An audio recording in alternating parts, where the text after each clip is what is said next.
So they can start now, right? Yeah. Commentators, your time. All right, Richard. All right, so good morning wherever you are in the world, watching in on Cricket West Indies or on YouTube, or if you're listening across the region or anywhere in the world, good morning from myself here in Jamaica. My very good friend Jermaine Lanneman sends his good mornings as well. Our technical operator, Leon Leven, you'll hear a lot from the rest of the crew. This is the 6th round of the regional 4-day competition. It's the Jamaica Scorpions up against the Guyana Jaguars. The Jaguars have won this competition for the last 5 years, ever since the inception of the Professional Cricket League. Kian Joseph is operating from the northern end here at the Clarendon, well, not the Clarendon, but the Trelawney Multipurpose Stadium. I won't tell you Greenfield. We're in Falmouth, Trelawney here in Jamaica. Bright and sunny conditions. The Jamaica Scorpions yet to add a run to their score. Well, John Campbell got a single off the first delivery. Alwyn Williams, who comes into the team, playing only his second game this season, he's on strike. Got an injury in the game against the Trinidad and Tobago Red Force at the Brian Lara Cricket Academy and just coming back. Here's Harding over the wicket. And this one is back of a length outside the line of the off stump, and Williams just has a little push at it, went under the bat and through to the wicketkeeper. What we've seen so far, and it's probably too early to say, is that the ball has carried through to wicketkeeper Bramble, and he'll be happy with that. When the Scorpions played the Leeward Islands Hurricanes here the last time, the pitch was a very flat one, but it was a very exciting contest. For the Guyana Jaguars, the playing 11, Shandapal, Hemraj, Singh, Johnson, the captain, Reefer, Bramble, the wicketkeeper, Barnwell, Sinclair, Permal, and Joseph, who is operating now. A full delivery, and Williams eased onto the front foot and drives it firmly to the man at mid-off, and there is no run. Looks to be Fearsame Permal. For the Jamaica Scorpions, they've made 3 changes, maybe like for like. Alwyn Williams comes in place of Asad Fuddadin, who really struggled with the bat. There's John Campbell, the opening batsman. Jermaine Blackwood. Dennis Bulai comes in, replaces Pete Salmon. Paul Palmer Jr., not Jamie Merchant, but Markina Mindley, Patrick Harty Jr., and Kuma Bonner, Dennis Smith. And there's also Nicholas Gordon in that lineup as well. So let's wait for the signal from umpire right. It's leg by signal, so Williams is yet to get off the mark, but the score here is now 2 without loss. The Jamaica Scorpions, the Jaguars actually won the toss and decided they're going to have a bowl at the Scorpions, as we can look to our left. And again, the cruise ship is there. It was there for the first 2 days of the Leeward Islands game, and then it disappeared for the remainder of the week. It's still bright sunshine, no cloud overhead, as Harding comes in, rather Joseph comes in this time, and another decent delivery outside the line of the off stump, and the over comes to an end. Over that yielded 2 runs for the Jamaica Scorpions. It's 2 without loss. Yes, a pleasant morning, Renard, as well to the viewers around the region. An interesting fixture here we have on our hand at Trelawney Stadium. 2 teams are virtually in the middle of the table, as the case may be. Jamaica in 4th position, and Guyana in 3rd of the 6-team championship. So Jamaica, it will be a contest whereby both teams are looking to change, or as the case may be, Guyana is looking to change its form, coming off a defeat and a draw in their last 2 matches. Jamaica, on the other hand, looking to really push on, coming off 2 impressive victories. Incidentally, the first of that victory was against Guyana in Guyana 2 rounds ago, 2 weekends ago. The return leg fixture here now in Jamaica presents an opportunity. But for Guyana, it's unfamiliar territory. The fact that they are 5-time defending champions, they are now in the mid-table, midway around. Generally speaking, at this stage of the competition, they would be leading. So it's an opportunity for them to perhaps get a restart and a repush. The table is being led, as we know, by Barbados Pride. And looks to be Smith who will bowl the first over from this southern end, back of a length, and Williams pushes it to the man at gully, and there is no run. So Jamie Merchant, the Jamaica Scorpions, going with 3 frontline spinners in Patrick Harty Jr., Jamie Merchant, and Dennis Bulai, who also returns from injury. Pete Salmon. The Jaguars would be a little bit happy that Pete Salmon isn't playing, having picked up 7 for 57 in that win. for the Jamaica Scorpions over the Jaguars at Providence. As their first against the Guyana Jaguars at Providence in the PCL, as this one shapes away from Alwyn Williams and dies before getting to wicketkeeper Bramble. So suggestion that this pitch should play similar to that one against the Leeward Islands Hurricanes. As we saw, Jermaine, similar start. It's dark in nature first up, but as the game goes on over 4 days, it dries out and doesn't necessarily play better. Yes, indeed. It was, as it turned out, to be a very good batting strip. The last game went all 4 days against the Leewards. In fact, went just at the 6 o'clock mark on Sunday last. Smith again, this one on the line of the leg stump, half-hearted appeal, but it was clearly angling down the leg side. There is no run. Alwyn Williams searching for his first run of the morning. Had a torrid time in the practice games for the Jamaica Scorpions. He scores a lot of runs opening the batting in the Super League and the Senior Cup here in Jamaica, but had a real hard time in the practice games. Got dismissed for a dot maybe on about 3 occasions. Here's Smith again, comes in. This one was a short delivery but wide outside the line of the off-stump. Played inside the line of that delivery did Alwyn Williams, and there is no run. Yeah, but having said that, just to finish up early on the point regarding the pitch, it's good wickets. As we saw in that first game, fast bowlers did do well. I mean, Nicholson Gordon getting 5 wickets.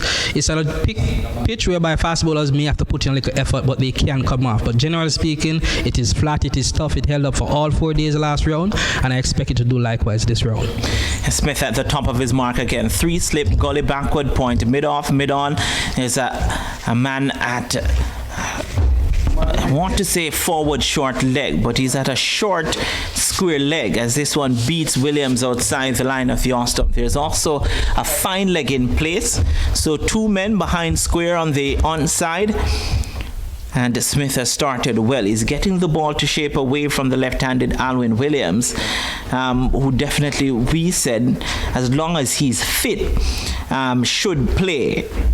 Based on this team now, and again, Coach Andre Kolu has done such a wonderful work with the Scorpions since joining. Still not without his preferred 11, and I'll tell you why. Here's Smith again over the wicket. This one down the leg side, and again dying before getting to the wicketkeeper who did well. The over comes to an end. It's still 2 without loss. So after the first game against the TNT Red Force, Nkrumah Bonner didn't play because he was injured, so he would have been a part of the first choice 11.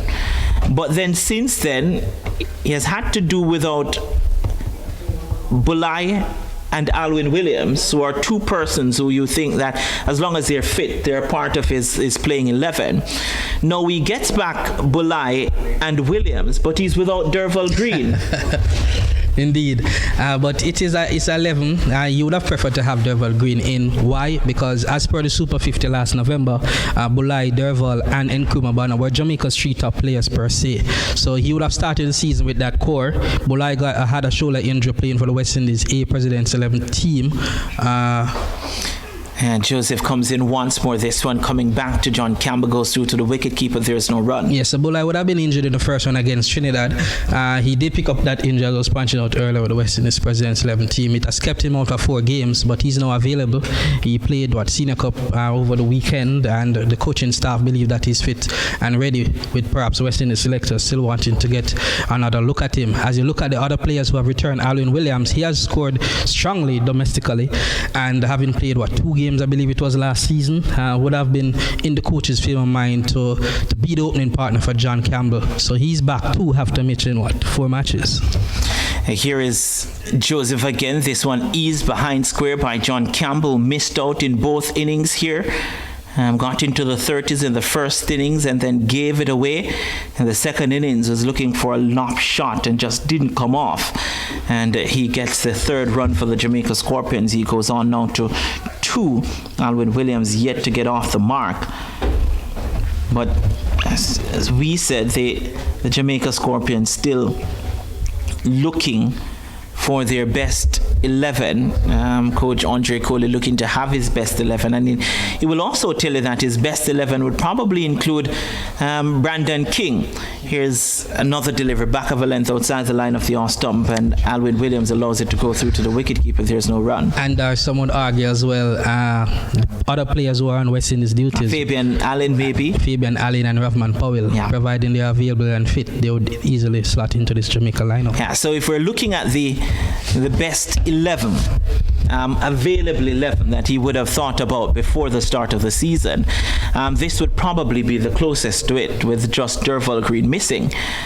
And Markina Minley will take his place. Here's Harding again, passes umpire right. This one beats Williams outside the line of the off stump, and it goes through to the wicketkeeper, and there is no run. What we've seen so far is that the end that Kian Joseph is operating from has certainly have more carry through to the wicketkeeper than the northern or the southern end that Smith is operating from. Yes, indeed. And looking at the Guyana lineup, they would have left out two players. I mean, arguably two West Indies players. That would be Davendra Bishu and Shimon Hetmyer. Shimon Hetmyer has gone off to the West Indies team for the T20 tour section of Sri Lanka, and Bishu has been dropped. Here is Joseph again. This one outside the line of the off stump, dies before getting to the wicketkeeper. Just looking and assessing Kian Joseph. I remember when he was in the West Indies A team for that Sri Lanka A series that was played here in Jamaica. Would have played here at the Trelawney Multipurpose Stadium, I believe, and then played at Sabina Park. Just looking at him, just before he gets to the umpire, almost has a little bit of a sideway movement in his run-up, in his approach. At his best, he's very efficient, very good, gets the ball in good areas for most of the time. Here he is again, and comes up, passes the umpire. There's that movement, and Alwyn Williams onto the front foot and defends it well. Looks very competent. Alwyn Williams still yet to get off the mark, though. The score is 3 without loss. Yes, and just to wrap up the Guyana section of the situation, they would have left out Bishu and Hetmyer, as we explained earlier. But coming in was the left-arm spinner, Gudakesh Moti, and if I'm not mistaken, is it Persad, the other player. So Moti has been an impressive young left-arm finger spinner, as the case may be. He has been the next in line for the most part behind Virasamy Permal. Permal, however, keeps his spot, and Davendra Bishu don't know exactly the reason why he's out of this team. But Guyana would feel that with Moti and Permal operating, that they can be able to reverse the fortune of the first fixture and revenge the defeat 2 weeks ago that took place in Guyana. Yeah, it was, and for a lot of persons, it's disappointing what has happened with Davendra Bishu. Some years ago, he was voted as the ICC Emerging Player of the Year, and has just fallen off.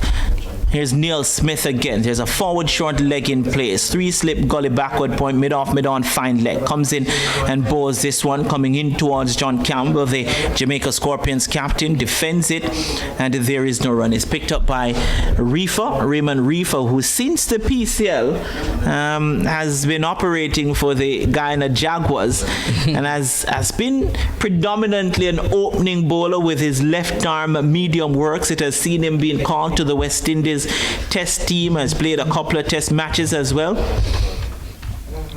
And now with Neil Smith in the Jaguars team, has taken off some of the pressure from Reefer. This one is wide outside the off stump. Maybe a little bit surprised that the umpire Reefer didn't call wide there. It was that wide. So his radar is kind of off here, Smith. Yes, and you must point out that Smith has taken a new ball over from Reefer, because he generally at times open. But Reefer has somewhat not kicked on in many eyes. Many believe that, having got the opportunity to play international cricket with the West Indies with one test game and some one days, he would have come on further. But he is nonetheless a permanent fixture in this Guyana team. Here's Smith again, comes in, bows. This one was the back of a length. He's appealing for leg before wicket. That one caught John Campbell above the knee roll. Was looking to pull that into a vacant mid-wicket region, but maybe the lack of bounce from the pitch undoing John Campbell there. Yes, indeed. Early morning here at the wicket, still you can see it in almost Charlie Brown, the top in here. The side wickets whites are pretty much light brown, as the case may be. But you can see that they're still moist. The ball not coming on freely, and he was way too early into that pull shot, John Campbell. Fortunately for him, he took the under edge and hit his pad. And here's Smith again, passes umpire Reef over the wicket. He's operating this one, shaping in towards the left-handed. John Campbell was looking to whip it through mid-wicket and missed it, came off his front pad. And you can hear the appeal from the fielders of the Guyana Jaguars, and the umpire clearly said not out. Just looking at Leslie Reef Jr., looks as if he has put on a little bit more weight since the last time I would have seen him, probably enjoying umpire life. Well, is it that he's following suit? I mean, I notice yourself there too. I'm not an umpire, not enjoying umpire life. Here is Neil Smith once more to bowl to John Campbell. This one punched off the back foot in front of point. They go through for one. They should think of the second. They come through for the second now. So John Campbell moves his score up now to 4. The Jamaica Scorpion goes on to 5. Alwyn Williams is yet to get off the mark. Yeah, something I want to ask you though. Guyana winning the toss here, elected to bowl first.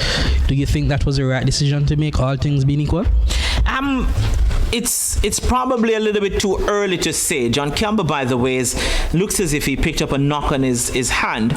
So I'm signaling towards the dressing room. He has taken off his glove off his right hand, and he's clutching his right hand.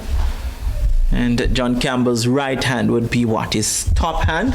And maybe the ball just caught his fingers there while he was punching that into the offside. I'm saying it's too early to say whether or not the Jaguars made the right decision to bowl first. Looking at it, we've definitely said that the pitch looks as if it has in some moisture. They would be well aware that it will only get better for batting as it goes on. So just trying to use the early moisture in the pitch to see if they can maybe prize out 1 or 2 wickets here. So I think had the Jamaica Scorpions won the toss, I think they would have bowled first as well. Because we did see the Hurricanes, if you use previous games, the Hurricanes won the toss against the Jamaica Scorpions. And they decided that they were going to bowl first or bat first, and the Scorpions were able to prize out some wickets and have the Hurricanes 164, I think 6 at the end of the first day. So it's about using the moisture, using what it is that the pitch presents to you on the opening day, on the opening morning. We've heard so much that the first hour of play in a first class or a test match is so important. So I would think it's the right decision by the Guyana Jaguars to bowl first here. And we did see in that game against the Leeward as well, as Nkrumah Bonner showed, that even at 6 p.m. Jamaica time on the final day, the pitch is still good for batting. Yes, indeed. All things being equal here, that analysis is spot on, I would say, because the early first hour here, perhaps using the wicket condition, can give you an extra 2 or 3 wickets, because after that, one anticipates that after the next session, going later into the day and the subsequent days, the wicket will be very good for batting. Yeah, it will be. You're not missing any action, by the way, because John Campbell is still being attended to. It would be a little bit disappointing for the Jamaica Scorpions if John Campbell would have to leave the field. Yes, it would. John Campbell still represents one of the key players in this Jamaica batting lineup. There are other test player in Jermaine Blackwood. He and Jermaine Blackwood being the most senior batsman in his Jamaica lineup. Blackwood did play an outstanding innings last weekend, 98. That helped set the tone for a big Jamaica first innings, 390. How much it was?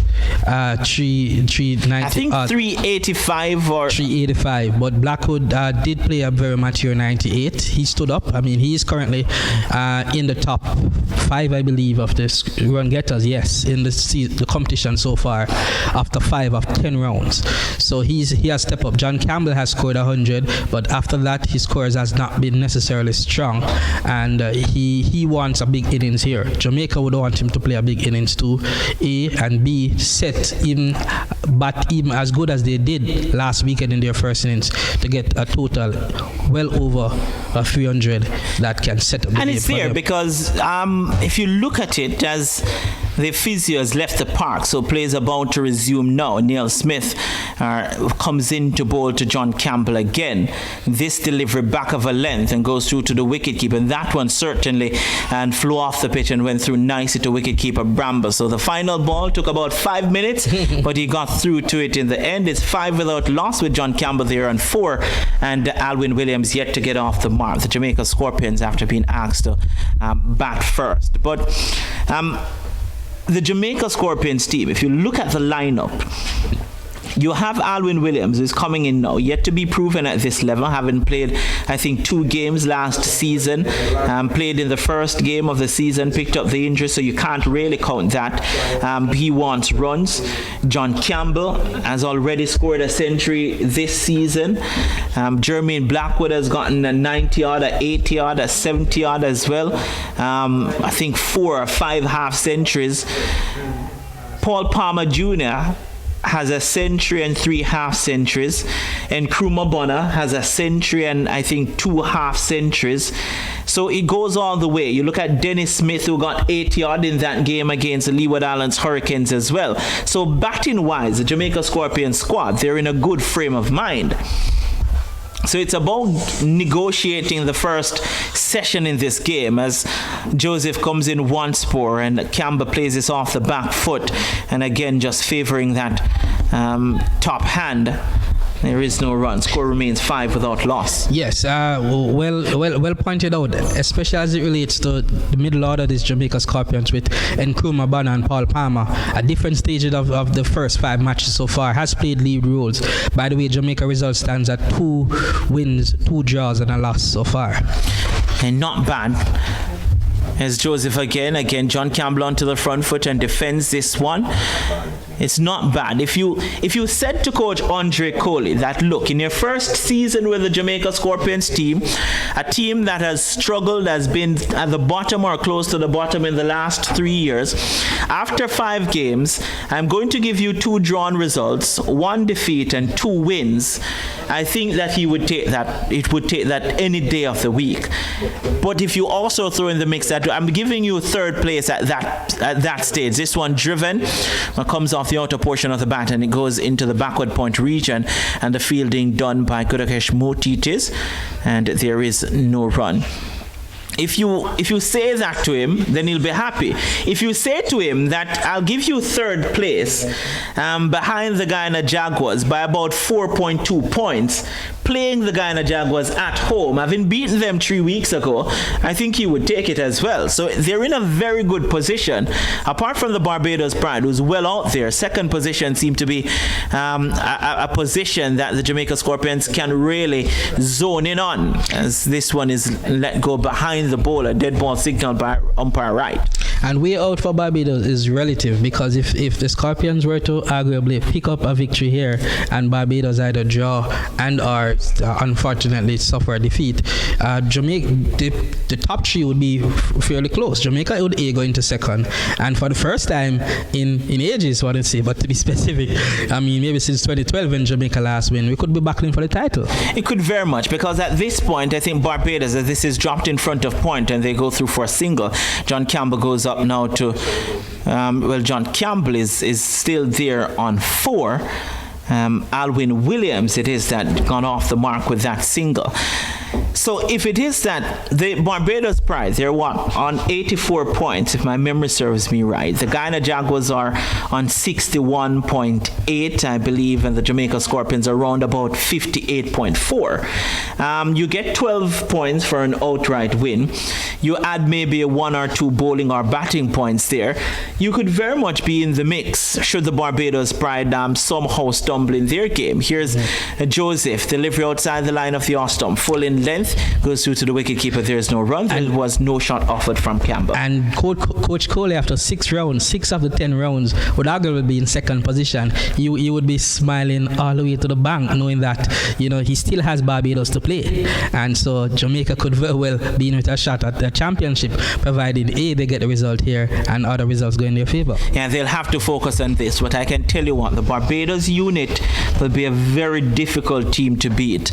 Here's Kian Joseph once again to bowl to John Campbell. This one back of a length outside the line of the off stump and no shot offered. The over comes to an end. The score remains 6 without loss. Kian Joseph for me just not asking too much of these opening batsmen, not using the conditions to his advantage, and they could really rue that should the Jamaica Scorpions batsman get stuck in and the pitch dries out a little bit more. Yes, Kian Joseph has been a mainstay in Guyana bowling attack for quite a while, but he is one of those players in Guyana who hasn't really kicked on. He has been steady, but not the most impressive. I mean, he did, in fact, get an exposure, one may recall, with the West Indies team. No, he hasn't got an exposure as yet. He's 23 years old, nonetheless, and we'll have to see. Played with the West Indies. The West Indies A team, Kian Joseph. I remember the series against Sri Lanka A. I think he played a game at Sabina Park against Sri Lanka A. It was a day-night contest. I think he played against England Lions as well when they toured the Caribbean and they played in Jamaica. So a fourth slip going in now, fourth slip backward point. There is mid-off, mid-on, forward, short leg and fine leg as Neil Smith comes in again, getting the ball to move away from the left-hander, just going on with the arm. But it's starting about maybe sixth stump and going further away from the left-hander. So no need for a shot outside there. And I don't think Alwyn Williams will be sucked into playing a false shot, especially when you're looking to start your first-class career. Good swing bowling, nonetheless. I mean, yet to find his range here is Niall Smith, but that looked good in terms of shape. But going back to Kian Joseph, 28 years old, he has not played for the West Indies. I mean, he's just been at the first-class level. Here is Smith again, this one a little bit closer to Alwyn Williams, back of a length as well, but still not asking the batsman to play a shot. Allows it to go through to the wicketkeeper, walks away towards the square leg region, has a tap at the adjacent pitch or several taps at the adjacent pitch, fixes his glove and will walk back to his mark now. These batsmen, they have so many little innuendos in their batting. And that it feels as if they don't go through those rituals, they can't operate. Still, now 3 slip. The man who was at 4th slip has moved a little bit to his left. He's now at gully. Here's Neil Smith. Comes in again to bowl to Williams. Has a little bit of a poke at this one outside the line of the off stump. Gets it to backward point, and there is no run. So just wrapping up the assessment of Kian Joseph, as we say, former West Indies under 19 player, now 28 years old, playing for Guyana. Has played 45 first-class games as largely bowling. I think he does bowling all round, as the case may be, primarily for his bowling. He has taken 110 wickets. He has averaged 27.25. Not a bad average. Best bowling of 7 for 53 in an innings and 8 for 88 in a match. So there and thereabout, but not kicking on, has Kian Joseph. Here's Neil Smith again to bowl to Alwyn Williams outside the line of the off stump onto the front foot. Allows it to go through to the wicketkeeper. There's no run. Has had his bouts with injuries as well, Kian Joseph. So, 28 years old. You would think that he has a couple more years left in him. Playing for the Guyana Jaguars, you wonder whether or not those days are numbered. Not a lot of encouragement bowling at Providence Stadium in Guyana, but he has done well for the franchise. Has done really well for the franchise. Kian Joseph, Neil Smith, trying to maybe follow suit or even to do better. He's now going to change his approach. He's going to come around the wicket to try and maybe angle the ball in towards Alwyn Williams and to maybe get some shape away from the left-hander. Here he is now from around the wicket. Passes umpire Reefer. This one back of a length. Williams pushes it behind point. There is no run. The over comes to an end. Has it? No, it hasn't just yet. But Niall Smith, 24 years old, he's pretty much new to the first-class level regional cricket. Played 5 matches so far. He has taken 19 wickets at a good average of 24.26 for a fast bowler. His best bowling in a match has been 8 for 96, while his best bowling in an innings has been 6 for 55. So since he has come into this Guyana team, at 24, he has been making an impression. Is Smith? Yeah, has done well so far this season. around the wicket again. Has a smooth approach. This one is punched down the ground. This could very much run close to the boundary. Don't think it will have the legs to get there. Yes, it will, because Raymond Reef, I believe, gave up a little bit too early. But it was a nicely timed drive, a push even down the ground, and the first boundary of the morning. Yes, elegant looking stroke play there from the returning Alwyn Williams. Just eased on the front foot, presented a full face of the bat, and just a push, using the timing, using the pace of delivery and timing it. It did look as if the person there at mid-off would have pulled it back, but it's one of those deliveries, or one of those balls, or one of those shots that just took its time to the boundary. Good to see. Hey, you look at Alwyn Williams, and this is how much he's similar to John Campbell. John Campbell wears 32 and he wears 33. I say no more. They're similar vein, John Campbell and Alwyn Williams. Both left-handers, both elegant in stroke play, both quite attacking in nature. But they're on different ends of the spectrum as far as their first-class career is concerned. Here's Joseph again to bowl to John Campbell. This one down the leg side, beats the wicket-keeper, and the man at fine leg didn't even have a chance. Leg by signal by umpire right. So the first boundary followed by the second boundary, but this time it's a leg by, not coming off the bat of John Campbell. But Alwyn Williams, that shot, the previous delivery to end that over, was almost a exact replica of John Campbell, just eased onto the front foot, not overhitting the ball, punching it down the ground and getting 4. Indeed. And if I'm not mistaken, they are both from St. Mary as well? They are both from St. Mary, actually.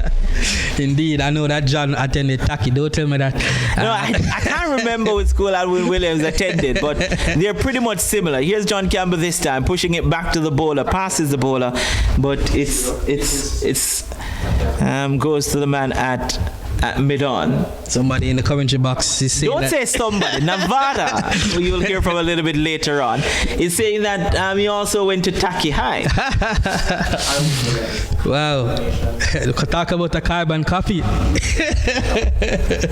Yeah, so if it's just uncanny. There's absolutely no way he went to Taki High. Here is Kian Joseph. This one goes through on the bounce to the wicketkeeper Bramble.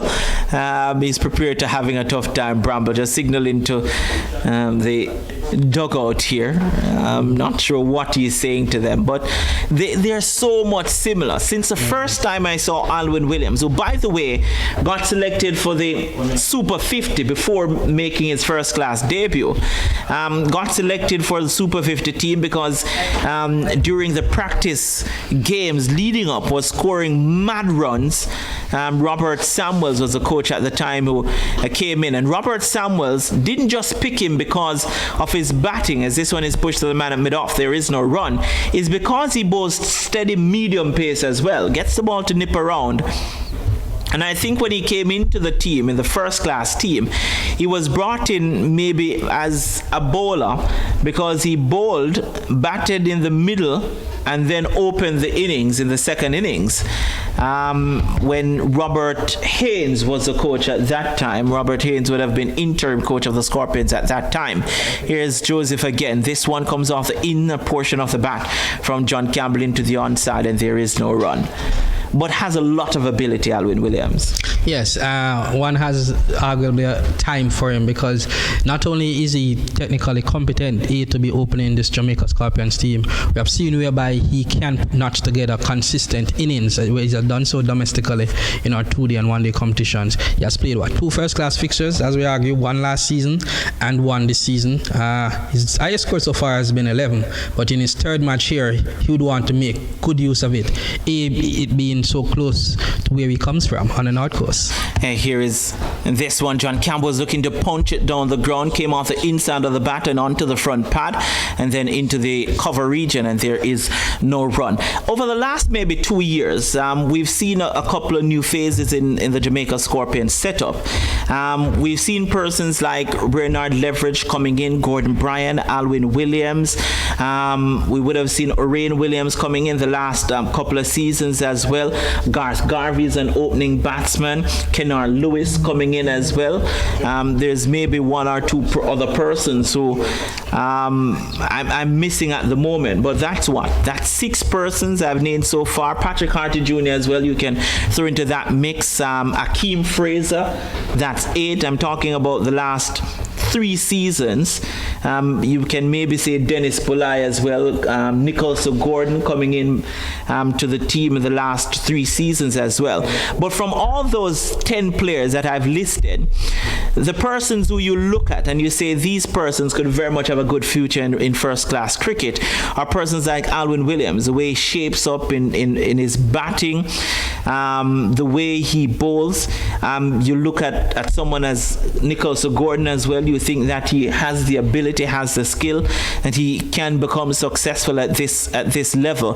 Here's a ball outside the line of the off stump. Paul Palmer Jr. has been in the last 4 years, but if you even put him in that mix, he's definitely someone you see, and the way he approaches the game and the way that he's redefined his technique, for instance, and you think that he could have a successful tenure in the Jamaica Scorpions cricket or for Jamaica at first class level. Alwyn Williams strikes you as one of those persons. He's on strike now. 3 slip, gully, backward point, mid-off, mid-on, forward short leg. There's a fine leg in place as well. This one again wide outside the line of the off stump. I'm not sure what's off with Neil Smith this morning, but something is off, and something I'll tell you that it's way off. I've seen him so far this season has been operating far better, asking more questions of the batsman, but so far this morning has not shown that he's in a good frame of mind or is in that kind of state. Has bowled too wide for my liking in his 3 or 4 overs bowled so far this morning, just bouncing in, not real running in with any aggression. This one outside the line of the off stump, it was closer to the batsman, but no shot off. It goes through to the wicketkeeper, no run. 14 without loss, the Scorpions. Yeah, and just to do a follow-up to your assessment as it relates to the players that have come into the Scorpion setup. One, Colin Moss himself, not only being a successful coach, having perhaps one regional title with the Winwards and having helped their cricket there to be on the up, but he has come here and arguably inherited some youngsters who have the ability, but under the coaching, maybe starting with Junior Bennett, then going on to Robert Summers and Robert Haynes, has not produced. So maybe he can get the best from them. Yeah, maybe again this one short and well wide outside the line of the off stump, so it's barely inside that guide the batsman end, which shows you how wide he's bowling. He's operating from around the wicket now, but still not being able to angle the ball in towards the left-handers. I wouldn't be surprised if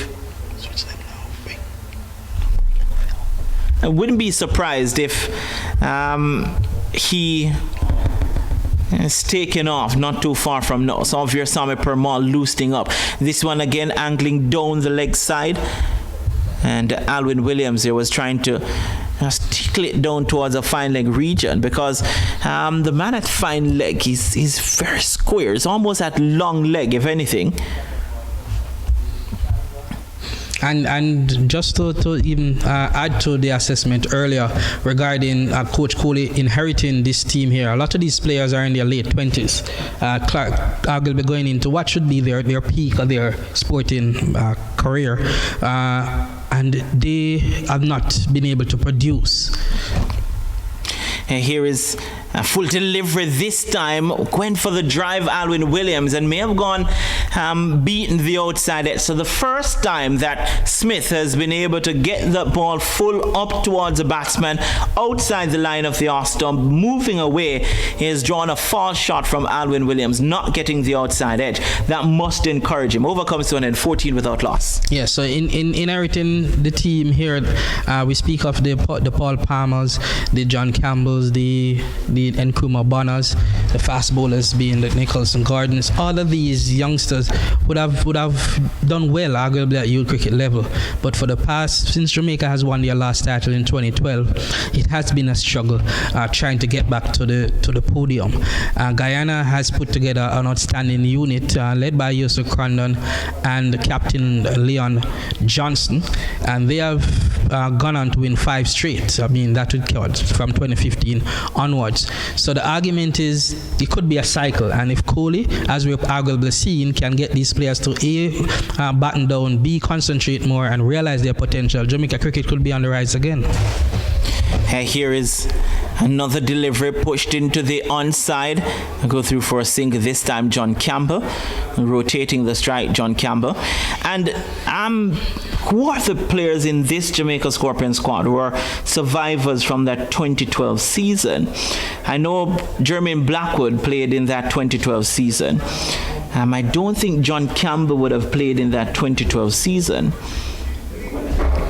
Those two come the closest. Yeah, those two. I'm pretty sure that Jermaine Blackwood played in that 2012 season. Here is Joseph again, comes in to bowl.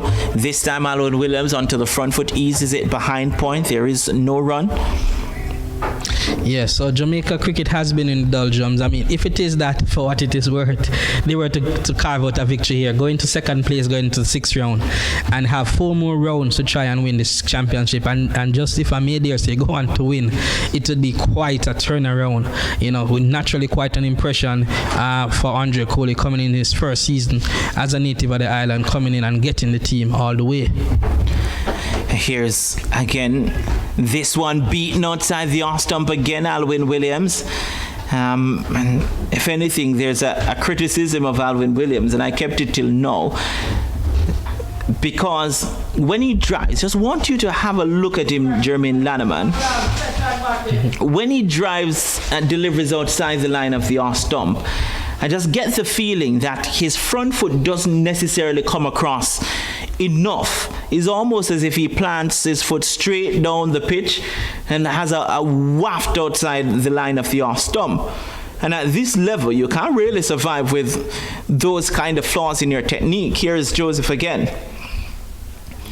And this one coming in towards Alwyn Williams, and they set off for the single, almost got into each other's way there, and then they were able to complete the single. Yes, indeed. So what you find there with Alwyn Williams?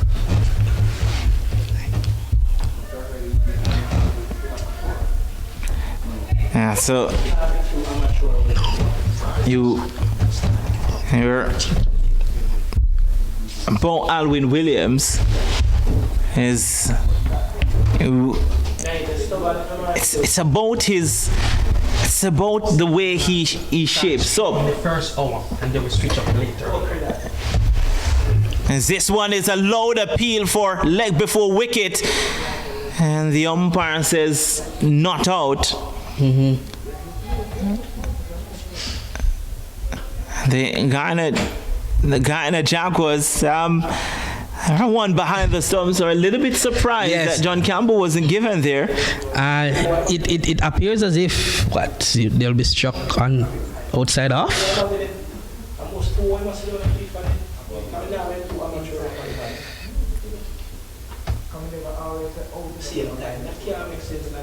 So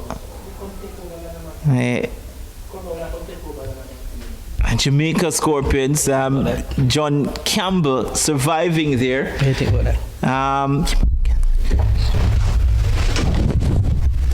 that? Here is another one. Here's another appeal, this time outside the line of the off stump. And so again struck outside the line of the off stump, and there is no run. So the over comes to an end.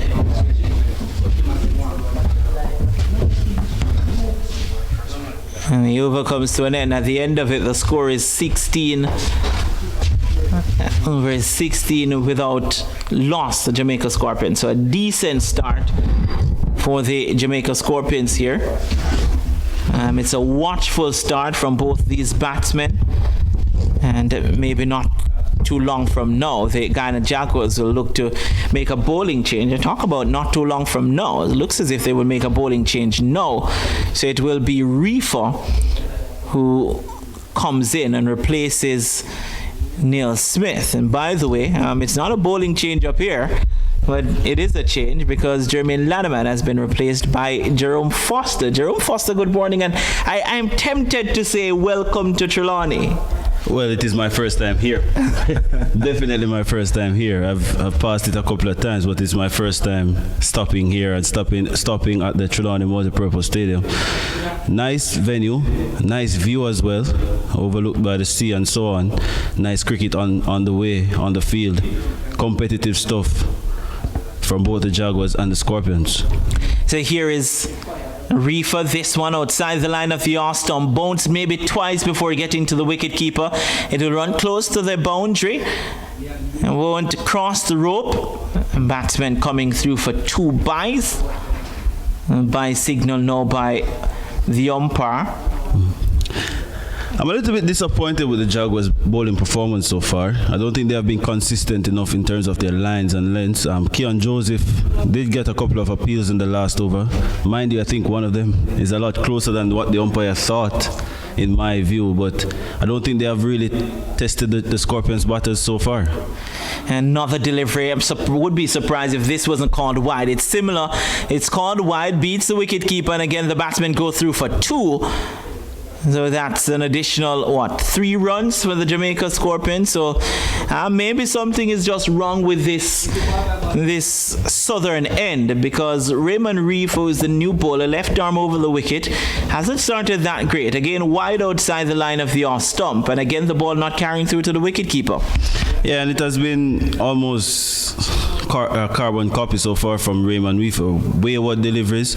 But one thing I've noticed so far this morning is a lot of deliveries have died in front of wicketkeeper Bramble, and it's not a very encouraging sign. So here is Reefer again this one wide outside the line of the off stump and goes through to the wicketkeeper, and again there is no run. It's just 2 slip. There's a gully, there's backward point, there's a man at extra cover, there's mid-off, there's a short mid-on, there's a man at short forward square, almost at mid-wicket, and there's a fine leg in place as well.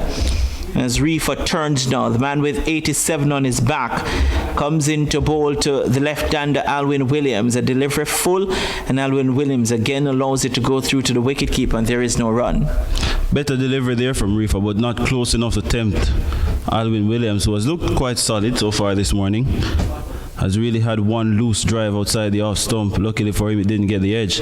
But other than that, he has looked very, very compact. He has waited on the deliveries, not forcing himself forward, but playing from the crease. Not a lot of pace in this wicket either.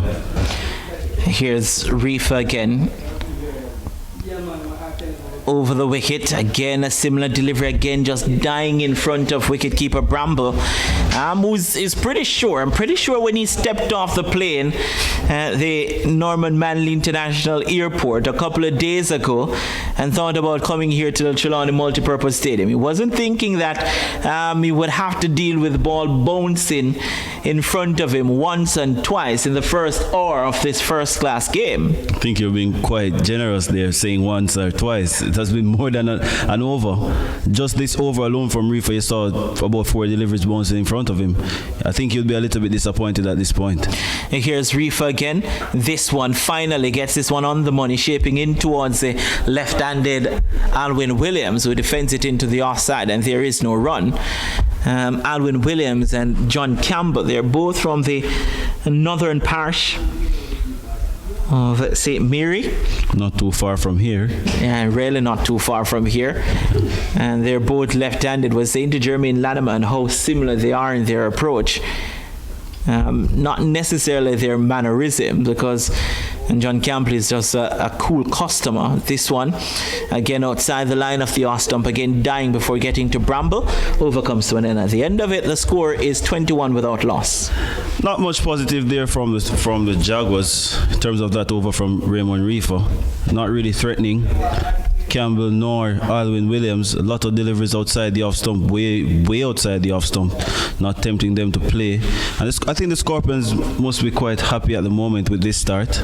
They have really struggled at the top of the order this season. They haven't really gotten good partnerships to begin their innings, especially their first innings. So good start here at 21 without loss after 10 overs. Watchful, to say the least, especially from John Campbell's perspective. Normally bludgeoning the opening bowlers, but he's been respectful, even though I don't think the Jaguars have really troubled him much outside of that previous over from Kian Joseph, who continues now.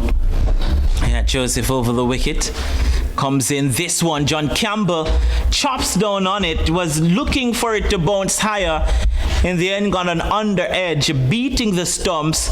And maybe Captain Leon Johnson should have done a little bit better first to slip. It went through his hands and into the boundary for 4. So a fortunate boundary for the Jamaica Scorpions and John Campbell. Rather unfortunate for the Guyana Jaguars.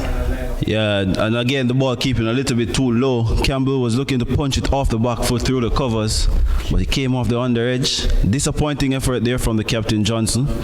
Don't think Kian Joseph was too happy with that effort, but nevertheless the Scorpions get another boundary and the score moves up to 25 without loss. 25 without loss. We're into the 11th over now. It's Kian Joseph again to bowl to Campbell. This one outside the line of the off stump, goes through to the wicket keeper, and there is no run.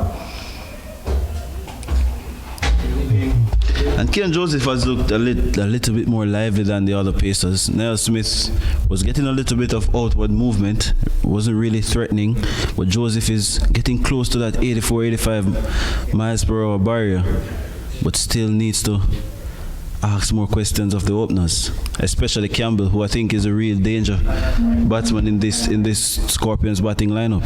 He's there on 9, John Campbell. Here's and one outside the line of the off stump. It was full, and John Campbell there just trying to get back to ball, could make connection, goes through to the wicketkeeper, and there is no run. Now we've seen a little bit. If anything, John Campbell, maybe to my surprise, has been circumspect in his innings so far.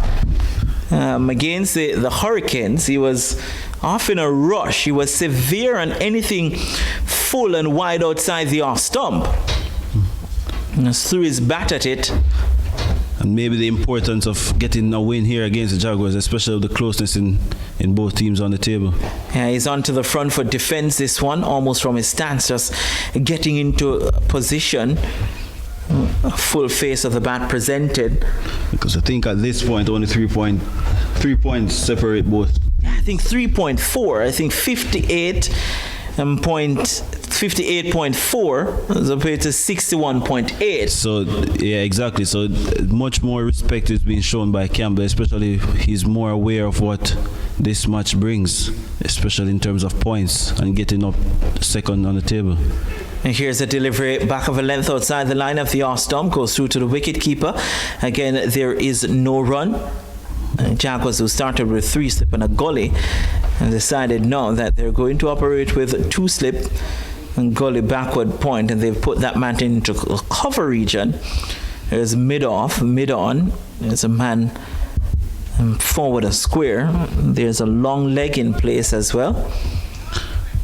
Over rate hasn't been the greatest so far by the Hasn't Jaguars. been? 10.4 overs, almost an hour. Another 7 minutes before 11 a.m. Jamaica time. This one goes through to the wicketkeeper. Again, there is no run. So far, Kian Joseph has done a lot of wear and tear on his body for not a lot of reward, because he hasn't asked the batsman to play a lot. He was running in, continues to bowl wide outside the off stump, and if anything, is more hopeful than anything else. But especially on this surface, you have to be a lot more patient than the usual, because there's not much assistance there for him. Not much grass, not much seam movement, nothing in the air or off the pitch. So he has to be a lot more patient and asking more questions of the batsman and relying more on skills. But at the moment, they're a little bit too wayward for my liking.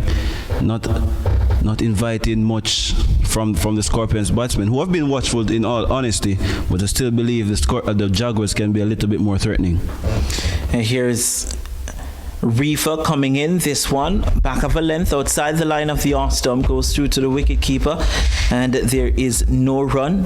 Still 2 slip, gully, backward point, cover, mid off, who is a decent way back. There's mid on in Versame Permal, who is continuously just going through his bowling routine. Once a bowler, always a bowler, says Versame Permal.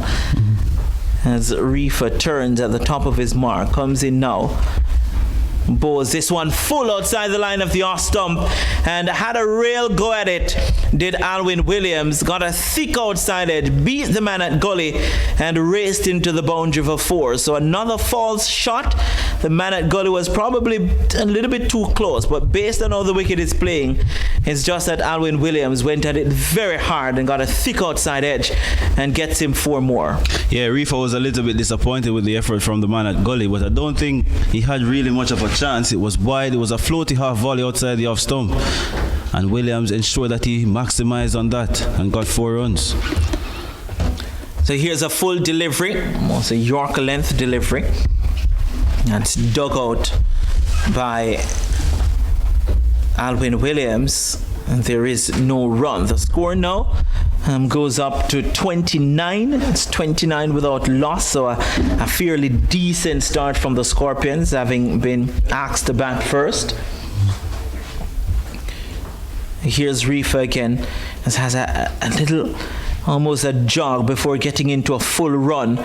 Alwyn Williams onto the front foot defends this one to backward point, and there is no run. Just very slow and methodic in his approach is Reefer, as the long sleeve or the under sleeve on his left hand, his bowling hand, and then short sleeve on his right hand. He walks back to his mark, then spins, almost does a 180, and immediately it just takes 1, 2, 3 steps, goes into a jog, and then gets into a full run by the time he gets to the umpire. This one back of a length, defended by Alwyn Williams, again into the cover region, and there is no run. And a much better over this from Reefer. Has really gotten a lot closer to Williams, asking him to play more. Previous over was wayward, a lot of deliveries outside the off stump, left alone, but now he's on the stumps, and Williams has been a lot more defensive outside of the first delivery, which was a very, very bad delivery, which went for 4. So here's Reefer again to bowl to Alwyn Williams, who taps away at the northern end with the sun bouncing off the blue roof here at the Trelawney Multipurpose Stadium. This one back of a length outside the line of the off stump through to the wicket keeper. There's no run, and the drinks cart will be coming onto the park now. Jerome Foster is, I won't say a little bit annoyed, but I'm just asking some questions. 12 overs bowled in the first hour. 29 runs for the Jamaica Scorpions, no wickets for the Guyana Jackals. How would you rate that or assess that first hour, Jerome? You'd probably say advantage the Scorpions because 1, they were inserted. 2, the pitch had a little bit of moisture early up. It hasn't really been as lively as you would think, especially for a team that won the toss. You would want to say in the first hour got a wicket or 2 already, but I think the Scorpions have done well. They have negotiated the Pacers, and Niall Smith, Keon Joseph, and Raymond Reefer so far quite easily. So at the moment, I think the Scorpions are in front, but it's early days. It's just another hour to come before the end of this session. A lot of cricket to play, but I think it's going to be time for a diet of spin from the Jaguars, especially because I don't think the Pacers have been really, really threatening so far. I don't think they have really caused many problems outside of a loud appeal in Keon Joseph's 4th over, which I think should have been given out. You definitely gave it out, didn't you? We're sitting at the balcony at the time. The only reason for me was if it pitched outside leg stump, because that ball hit Campbell on the move and the ball went to first slip. So that signified to me that it was a lot straighter than what the umpires thought. But I am not out there. But lucky reprieve for Campbell in my estimation. And a good session for the Scorpions, who have made 3 changes so far. 1 change is to have Alwyn Williams in the team. He has really looked good, consolidated with Campbell, and the Scorpions off to a very good start so far. Sedate start, mind you. Yeah, it's not the usual Jamaica Scorpions start, but they will tell you that it's not the usual circumstance that's here. The Guyana Jaguars is always a difficult unit to play against, and you would really want to get a win or to get back-to-back wins against the Jamaica Scorpions. Saw someone comment earlier that the pitch has the traditional glossy look, but what I will tell them is that though it looks glossy, not a lot of pace. You're not going to have anyone being hit on the helmet or anywhere close to that on this pitch. We saw one rail delivery in the game against the Leeward Islands Hurricanes 2 weeks ago. One rail delivery was a delivery from Nicholas Gordon that caught Terence Ward by surprise. It wasn't Terence Ward. I think it was Devon Thomas who was going well, haven't gotten a half century. Rail just got up, and there wasn't a lot that he could have done to negotiate that delivery. But apart from that, 4 days of easy pitch conditions for batsmen. And especially with the sun beating down on the surface, it's going to dry out quite quickly, and then it's going to get a lot harder, but it's also going to get a lot flatter as well, and it's going to make stroke playing way more easier going on to days 2 and 3. So at the moment, I think the Scorpions are having the most difficult part of the wicket with the first 2 hours or so. Outside of that, I think batting is going to get quite comfortable here, and based on the previous game with the Scorpions and the Hurricanes actually made way more in their second innings on days 3 and 4 rather than when they batted first in their first innings. But it's going to be a long day and a long haul. The outfield is not the fastest, and the pitch is quite flat, so it's going to be hard work for the Guyana Jaguars bowlers at the moment. Yeah, well, it will definitely be hard work as the drinks cart slowly leaves the park here. And Alwyn Williams has gone up now to 10. John Campbell is 0-9.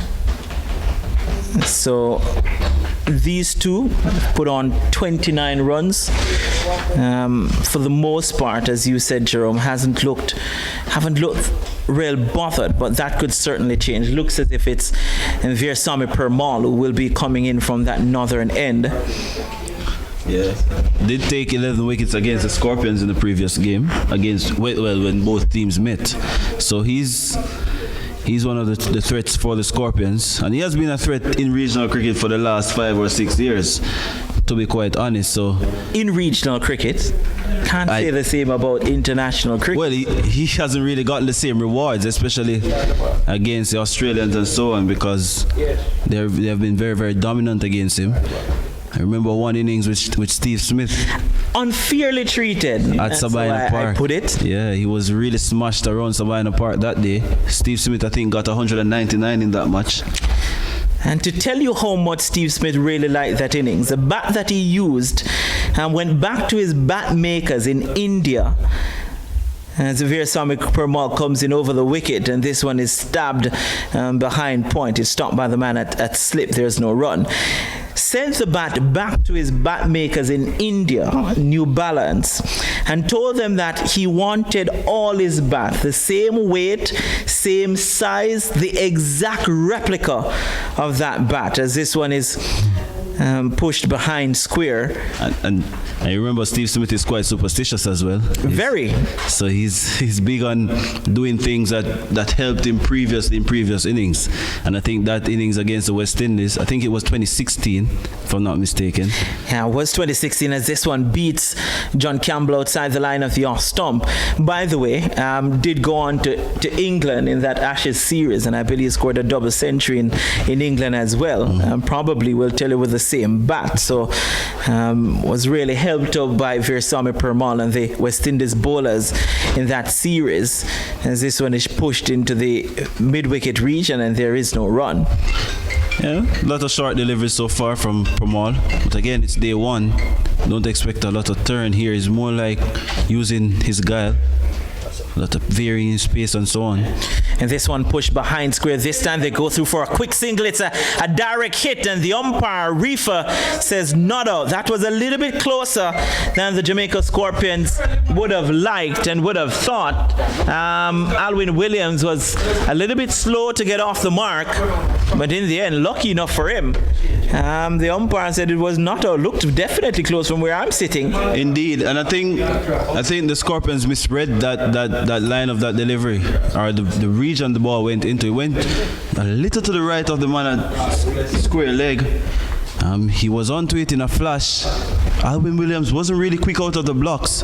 He realized, he sensed the danger, and then I think Leslie Reefer Jr. was very, very quick in saying not out, though. He was very, very confident that the Jamaica Scorpions opener had gotten inside his crease. I don't think the Jaguars have been pleased with the decision making of the umpires so far this morning, though. Well, they will tell you that. Well, Chris Wright, the Jamaican Chris Wright, didn't give the decision for the leg before wicket for John Campbell. Leslie Reefer is from Barbados, isn't he? Indeed. Both umpires, not harsh on umpires. They get paid to make decisions. I get paid to call the decisions. Here is Veersamy Permal. Again, this time Alwyn Williams onto the back foot, plays it into the onside. There is no run. Over comes to an end. 13 overs completed. The score is 30 without loss. Not a bad over from Permal. His opening over. Not really threatening. But again, it's only day one. They don't really expect a lot of turn. If there were a lot of turn, you'll be worrying if you're a Guyana Jaguars player, because that's what that caused their demise in the first game between both teams. A turning Providence Stadium on day one.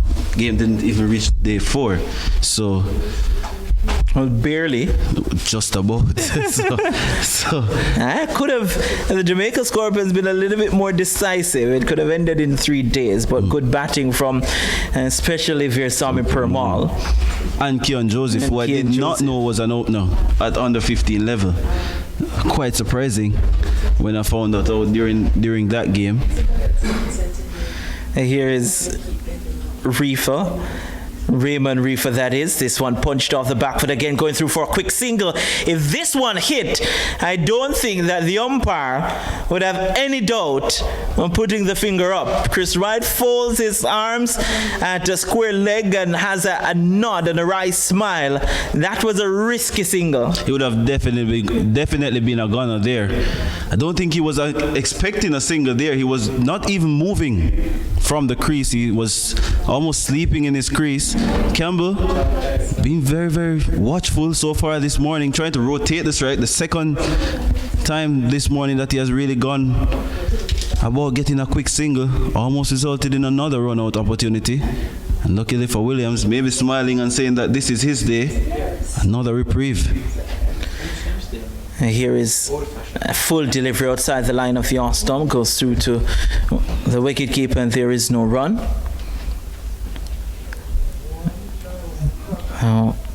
Two slip, gully backward point, cover mid-off, mid-off is maybe about 10 or 15 yards away from the non-striker.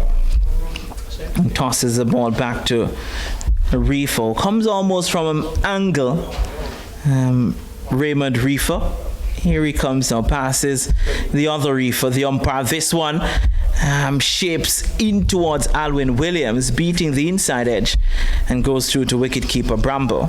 Yeah, a little bit of a lazy poke there from Alwyn Williams. Now Campbell, Captain Campbell goes to him. I think he has to be a little bit more conscious about his game and what he wants.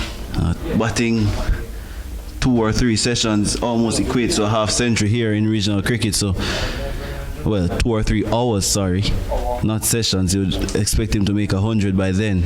You have to have more level of concentration. And here is Reefer again. This one left outside the line of the off stump, was shaping in towards him, dying before getting to the wicketkeeper. I was talking about the Jamaica Scorpions and their injury concerns. And Nkrumah Bonner would have been injured, missed the first game. Alwyn Williams and also Dennis Bulai got injured in the first game. Came into the game with an injury. Dennis Bulai then aggravated it. No, they've lost Derval Green due to injury. As this one is played into the onside, no run, dropped into the onside. And Akeem Fraser, by the way, would have played a couple of games for Kingston Cricket Club here in Jamaica at the Senior Cup level, which is a sign that he is getting back to fitness. And you expect that as long as Akeem Fraser is fit. Based on what he did last year. Based on what he did last year, especially against this Guyana team, that he will be in the reckoning to get back into this Jamaica Scorpions team. Here's a delivery wide and short outside the off stump through to the wicketkeeper. No run. Over comes to an end. It's 31 without loss. And I think the coaching staff must be a little bit worried with the injuries. I know injuries is a part of sports, and it also gives opportunities for fringe players and players who would have been on the outside looking in, but to be constantly chopping and changing your team due to injury has to be a cause of concern, because I think in this format of the game you really want a steady team, a set team, to be quite honest. I think that is what the Jaguars have over everybody else in regional cricket. They always have a core of players that they have been using, and it has really helped with their success so far. 5 straight years. At the moment they haven't been, well, in this season they haven't really been as dominant, because I think the Pride with their fast bowling machinery has been really, really good so far this season, especially Shamar Holder. But I think having a core of players and a set core is what you really need to really challenge for the title year in, year out. Yeah, so this one just dropped in front of the man at forward short leg, and there is no run. Here's Sami Permal again. John Campbell onto the front foot defense this one. Back to the bowler again. There's no run.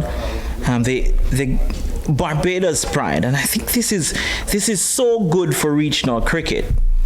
And I'll tell you why, as Permal comes in once more, and John Campbell looking to slug sweep this one over mid-wicket and missed it, comes off the body, and there is no run, is that hopefully what Kian Harding, Shamar Holder and Kemar Roach are doing for the Barbados Pride, that more teams would see what's happening and get maybe a 3-prong pace bowling attack themselves.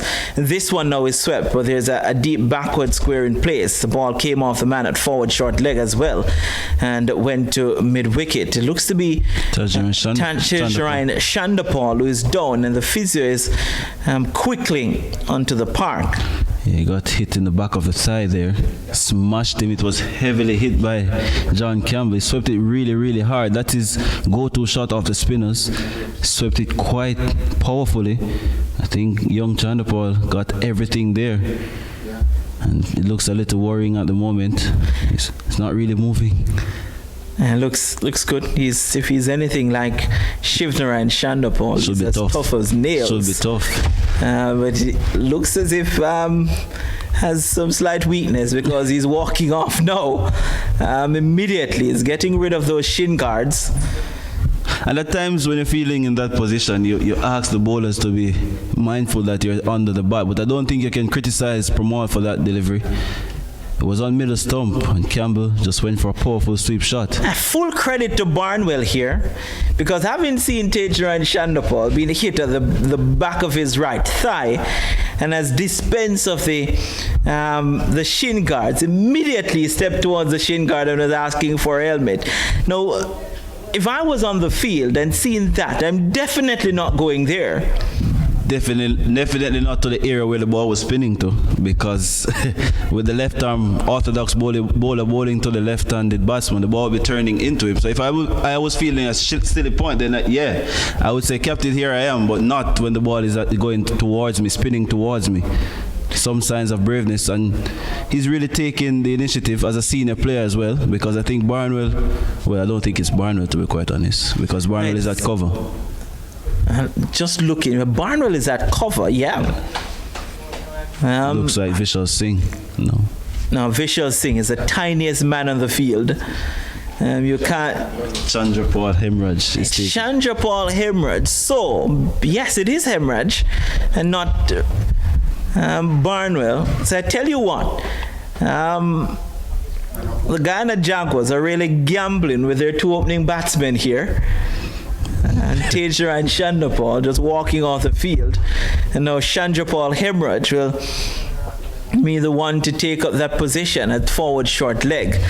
I'll probably say to John Campbell, from one opening batsman to the next, from one left-hander to the next, from one attacking opening batsman to the next. Please spare me.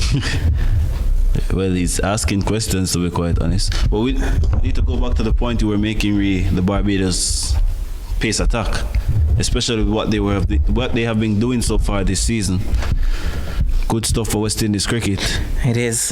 Here's Veersamy Permal now after that break, and John Campbell eases this into the cover region, and they go through for the single. No one would be happier to see the over come to an end than Chandapal Hemorrhage, or to see John Campbell make his way down to the non-striker's end. Indeed. Now there's a change in the field here. The man at deep backward square was starting to come in. Now he's been sent back. But Vishal Singh was at a short fine leg. He's coming into a leg slip position. There's no longer long on. There's mid on and mid off. As Permal pulls out of this one, maybe a little bit of gamesmanship. There's cover, there's backward point, there's a mid-wicket, deep backward square, mid-on, mid-off. There's a slip, leg slip, and forward short leg. Permal comes in to bowl to Alwyn Williams, who's onto the back foot and defends this one. And there is no run. Over comes to an end, by the way. At the end of it is 32 without loss. Alwyn Williams is there on 10, and John Campbell on 12. Yeah, easy going here for the Jamaica Scorpions again. Not much happening off the surface so far. It's almost as if the pitch is getting a lot flatter as the minutes go by. And as a Jaguars fielder now, you must be wondering how long we will be out here, because I don't think much assistance is in the surface. You'd have to be hoping for bad shots or indecisive stroke play from the Jamaica Scorpions openers to really prize open or get a wicket. At the moment, they have really looked very, very solid. And Coach Andre Coley has really lamented so far this season about patience and occupying the crease. He stressed that in interviews, he stressed that in team meetings, and he must be a happy man at the moment. Here is Reefer, and this one, the first shot in anger from John Campbell, advancing down the pitch and slamming this one through extra cover, races to the boundary for 4. Maybe just looking now, John Campbell, and saying that I've negotiated the first 1 hour and 16 minutes.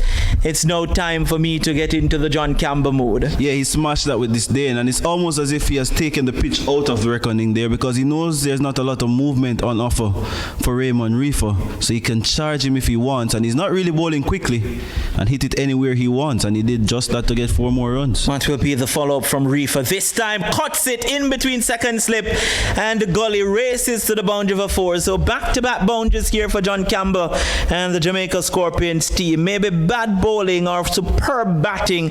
Either way, it's 8 runs from 2 deliveries, and having labored through the first hour, the scoring now starting to pick up for the home team. Good counter-attacking batting here from John Campbell, because the previous delivery was down the pitch, so obviously Raymond Reefer would have to pull back his length. Campbell stayed in his crease this time and went back and smashed it past the man at Gully. Here's Reefer again. Bowls to Campbell, beats him outside the off-stump. They're appealing for caught behind, and he's given. So after 2 boundaries, the wicket of John Campbell is standing there and staring at umpire Leslie Reefer Jr. to suggest that maybe he didn't get the outside edge, but Raymond Reefer has the final laugh, and the Jamaica Scorpions captain will have to walk back to the pavilion for 20, having hit to Raymond Reefer for back-to-back boundaries. Disappointing for him, but redemption for the Jaguars team. Good bowling there from Reefer. Decent delivery, ball pitched on middle stump and shaped away lately. And I don't think Campbell is too happy at the moment. He's suggesting that he didn't hit it. There was immediate appeal from the men behind the stumps, which suggested that they heard a noise. But Campbell is not too pleased with umpire Reefer, and he trudges off quite slowly. Quite disappointing. I think it's the only time he had really shown some amount of intent this morning, and it has really cost him his wicket. But good breakthrough here for the Jaguars. Haven't really been at their best, but they have prize opener wicket and an important wicket as well. The captain of the Jamaica Scorpions team, John Campbell, he goes for 20, and the Scorpions are 40 for 1 inside the 16th over here at the Trelawney Multipurpose Stadium. No, if John Campbell asks me why him, I will tell him that there are certain things, if you believe in the law of attraction, when he was batting circumspect, there was nothing that was happening in the pitch, nothing at all happening in the game. He was just getting runs here and there. The bowlers didn't look threatening apart from the one time that he was struck on the pad. But the moment he went into that aggressive mode, bang, bang, somehow Raymond Reefer found a delivery to find the outside edge. You talk about laws of attraction, that was probably the perfect example from John Campbell. And he's just making his way up the stairs. He's still disappointed. I don't think from his reaction he really got a nick. Maybe it brushed the trousers, but to the umpire he probably saw an edge, and I think you're taught as an umpire to give it based on what you see, not based on what you hear. So I think umpire Leslie Reefer. And to be quite honest, I think John has gotten a reprieve in my view, because I think the LBW shout Ricky and Joseph was a lot closer. I think he was a gunner then. So maybe the Guyana Jaguars have been vindicated. Here is Reefer again to bowl to the new batsman in Jermaine Blackwood, and beats Jermaine Blackwood outside the line of the off stump. So I'm very happy. The first sight of a right-hander that he's seen this morning, able now to push the ball across the right-hander Raymond Reefer, and would be way more comfortable bowling to right-handers than left-handers. Yeah, natural movement going across the right-hander. Not much breeze blowing at the moment, not much wind, so he's just using the natural angle across. Blackwood playing down the wrong line, playing for the ball to keep it, to come back into him, but it went right across. Luckily for him, he didn't get a nick. Here is Reefer again, this one down the leg side, and they're appealing for caught behind. The umpire says not out, not for the first time, and that been given out, that we would have seen Jermaine Blackwood being strangled down the leg side. Reefer tried to get that one to come back a little bit. Could see the change in his action. But started it on the leg stump and it went further down the leg side.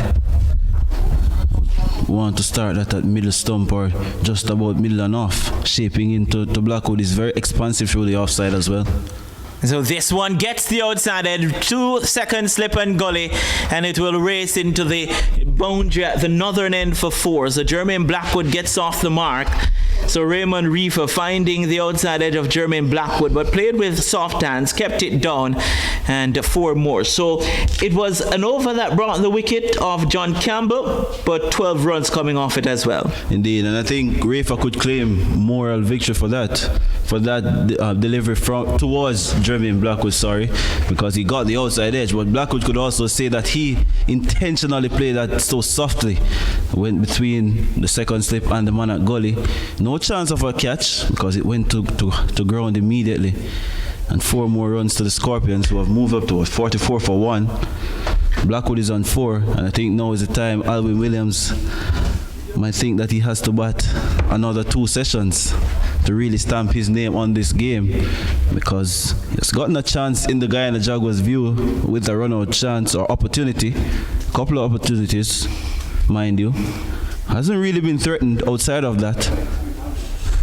I think he needs to bat long here, especially to solidify his spot in the team with the Scorpions set to go on a 2-game road tour.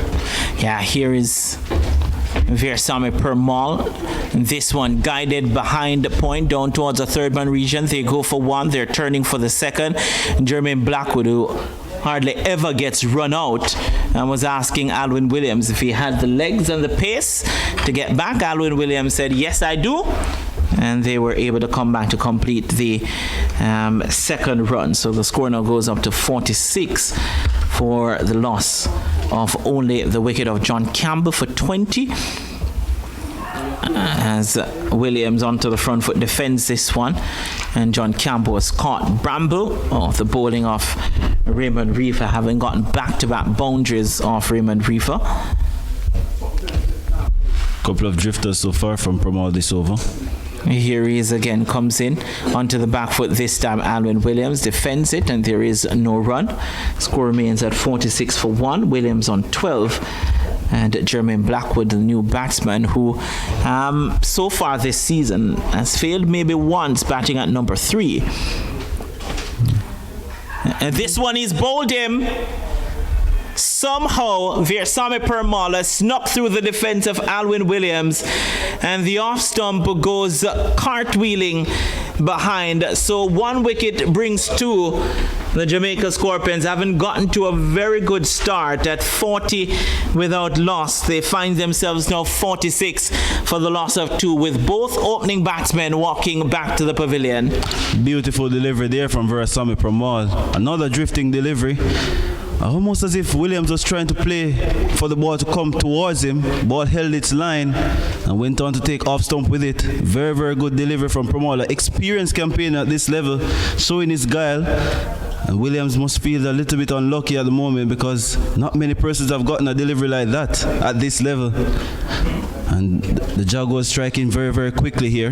And the Scorpions, good start now, looking like a problem start, because they have moved from 42 without loss to 46 for 2 in the space of 4 deliveries. And the Jaguars are now back in the game and must feel as if they can get another couple before the luncheon interval here in Trelawney.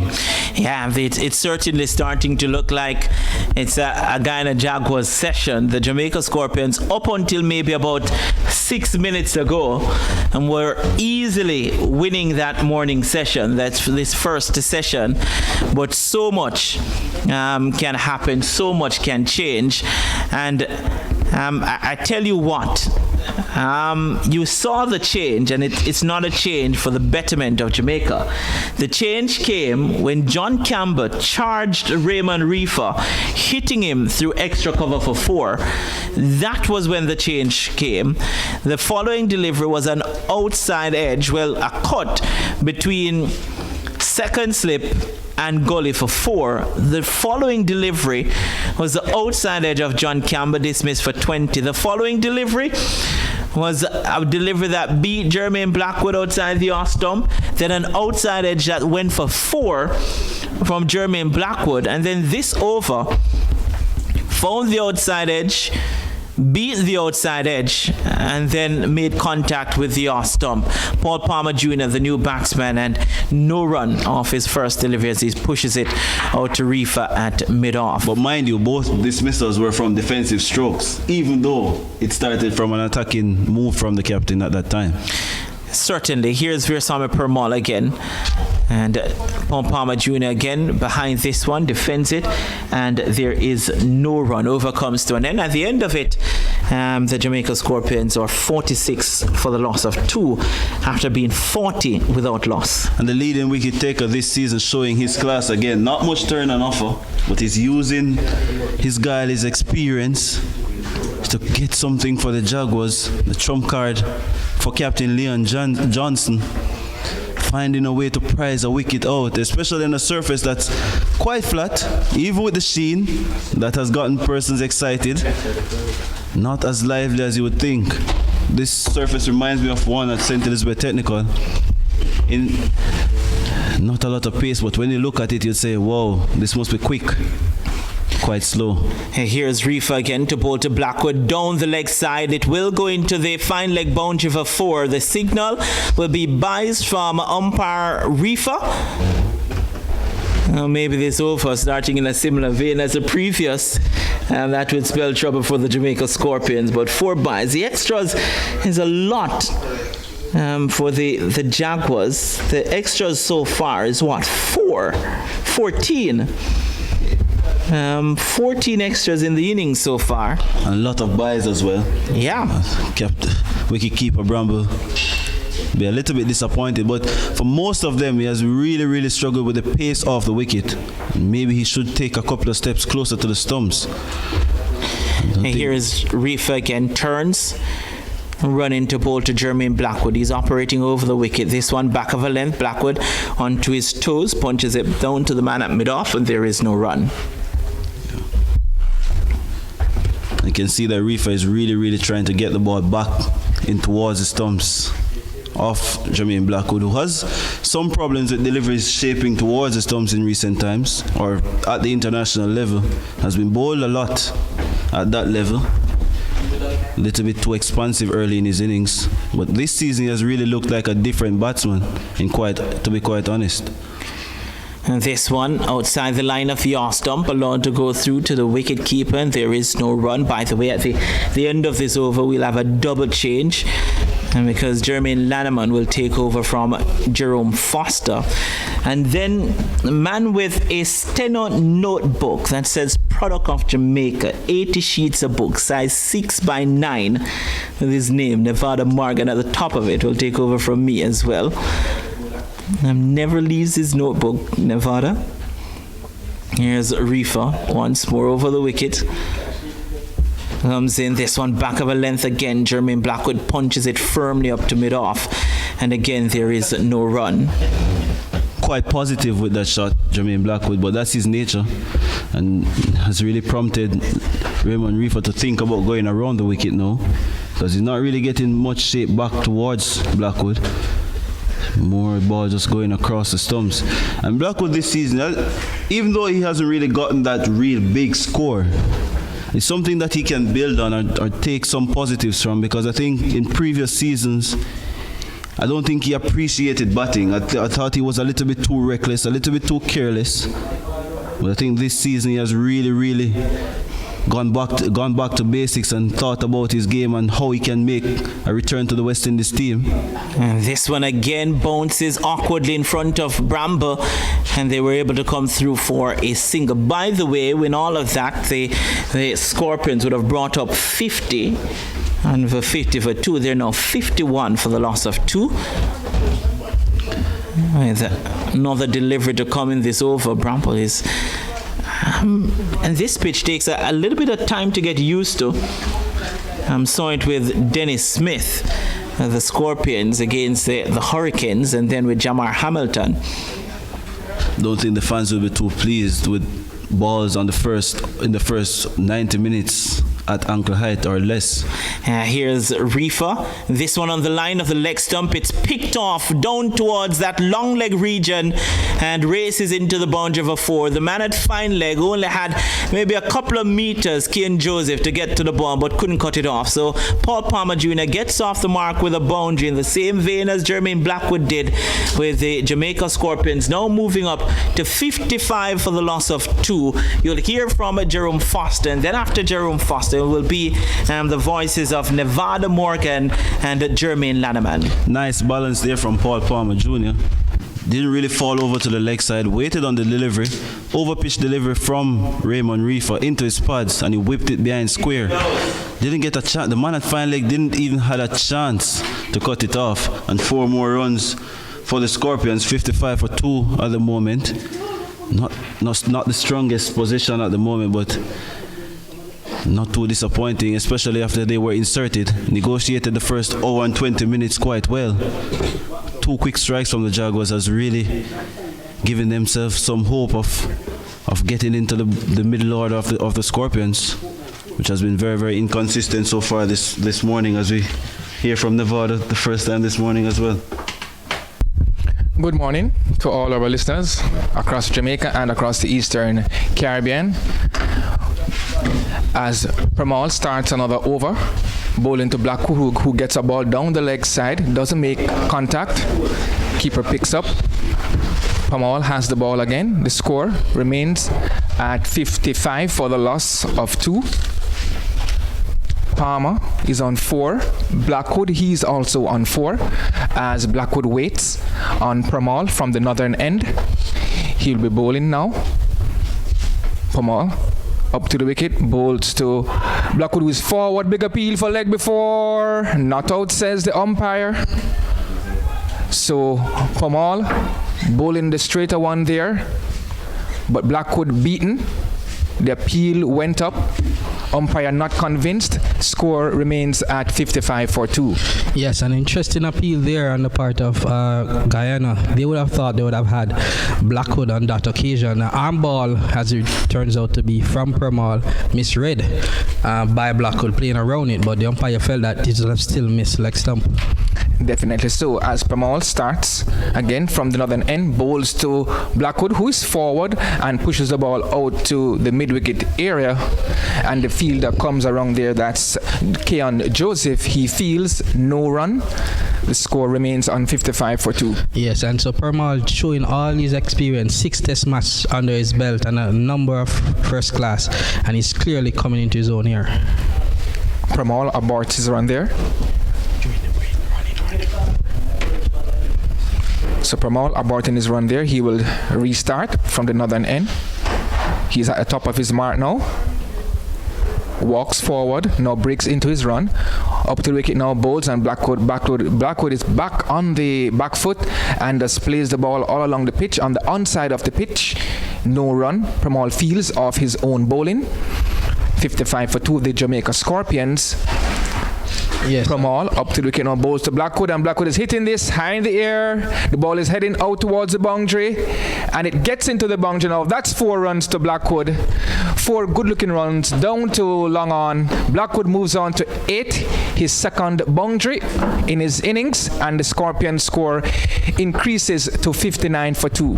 Counter-attacking play there on the part of Blackwood.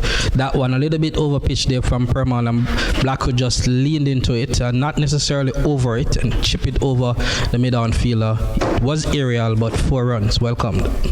Permal again to Blackwood, and Blackwood to this delivery is forward, pushes the ball down to mid-off. The fielder runs in, picks up, no run. That completes another over from Versamy Permal, and at the end of that over, the Jamaica Scorpions are 59 for 2 with Paul Palmer Jr. on 4 and Jermaine Blackwood on 8.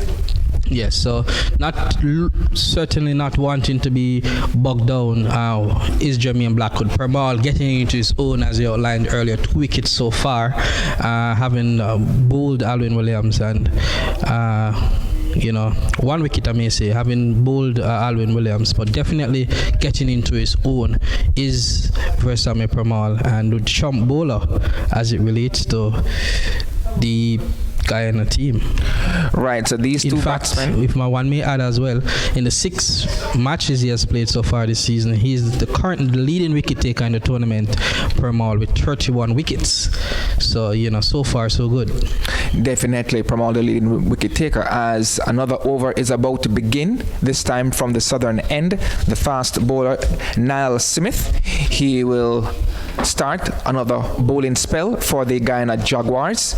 The 2 Scorpions batsmen, Paul Palmer and Jermaine Blackwood, will be looking to do some repair to the innings, as the Scorpions lost 2 wickets for 6 runs, the first wicket at 40 and the second at 46. John Campbell going for 20, and Alwyn Williams coming back into the team. He went for 12, bowled by Permal. Joseph up to the wicket now, bowls, and to this delivery, Palmer is allowing a wide ball to go by outside the off stump. It passes the keeper in Bramble, but the fielder at first slip, that's Leon Johnson, backs up very well, picks up, no run. It's 59 for the loss of 2, the Jamaica Scorpions. Yes, and Paul Palmer here would want to be doing a repair job for the Jamaica team. He's, after all, 10th in the batting lineup after 5 rounds heading into this game. Paul Palmer, 313 runs from his 5 matches. He's one of 3 Jamaicans in the top 10 with Jermaine Blackwood along with Nkrumah Bonner. Definitely, as Joseph starts again up to the wicket now, bowls, and Palmer is forward, doesn't play. The ball goes by outside the off stump, collected by Anthony Bramble. 59 for 2. Yes, so he has scored a century and 2 half centuries, I believe it is, with the case of Paul Palmer. In Nkrumah Bonner, he has a century and maybe a similar amount of half centuries. Jermaine Blackwood has a 90-yard, a 80-yard, a 70-yard. So those are the 3 in form, and with John Campbell gone, Blackwood and Palmer represent Jamaica's, with Bonner to come, the core of the batting remaining. Keon Joseph runs in and bowls a good ball just outside the off stump, just coming coming in a little bit, That's and Smith. Palmer allows it to go by outside the off stump, doesn't play. Niall Smith. Niall Smith, the bowler. So Niall Smith there, the bowler, and not Keon Joseph. So, an interesting phase of the game here, Nevada. Jamaica would not want to lose any wickets with 20 minutes before the lunch and interval, but Guyana would want definitely another one to really feel like they have won the session. Smith bowls to Palmer, bowls a bouncer. Palmer ducks under it, and the keeper moves to his right and collects behind the stumps. 59 for 2, the Scorpions. So Niall Smith getting some bounce out of that delivery there. And this morning, the Guyana Jaguars, they won the toss and elected to bowl. And it was a quiet start after the first hour. The Scorpions only scored 29 runs for no wicket. But since then, the Jaguars have gotten the breakthrough, 2 quick wickets. Smith bowls, lifting delivery outside the off stump. Palmer doesn't play, collected by Bramble. And let me just run through the lineup for the Jamaica Scorpions. You have John Campbell, Alwyn Williams, Jermaine Blackwood, Paul Palmer, Nkrumah Bonner, Dennis Bulai, Dennis Smith, Patrick Harty Jr., Marquino Minley, Nicholson Gordon, and Jamie Merchant. Derval Green is out. Also, Oreen Williams is not playing as well in this match, as Niall Smith starts his run up to the wicket now, bowls to Palmer Jr., and he gets a wide delivery. Will the umpire call a wide? No, he doesn't. That completes another over from Niall Smith for the Guyana Jaguars. The Scorpions are 59 for the loss of 2. Yes, indeed. So Jamaica would have made 3 changes to the squad this morning from the victorious team against the Leewards last week. Asad Fudadin, who was having a lead time with the bat, he was left out as a batsman. Pete Salmon, who has been called per se, reported and suspended from bowling regarding his action. He's out of this lineup.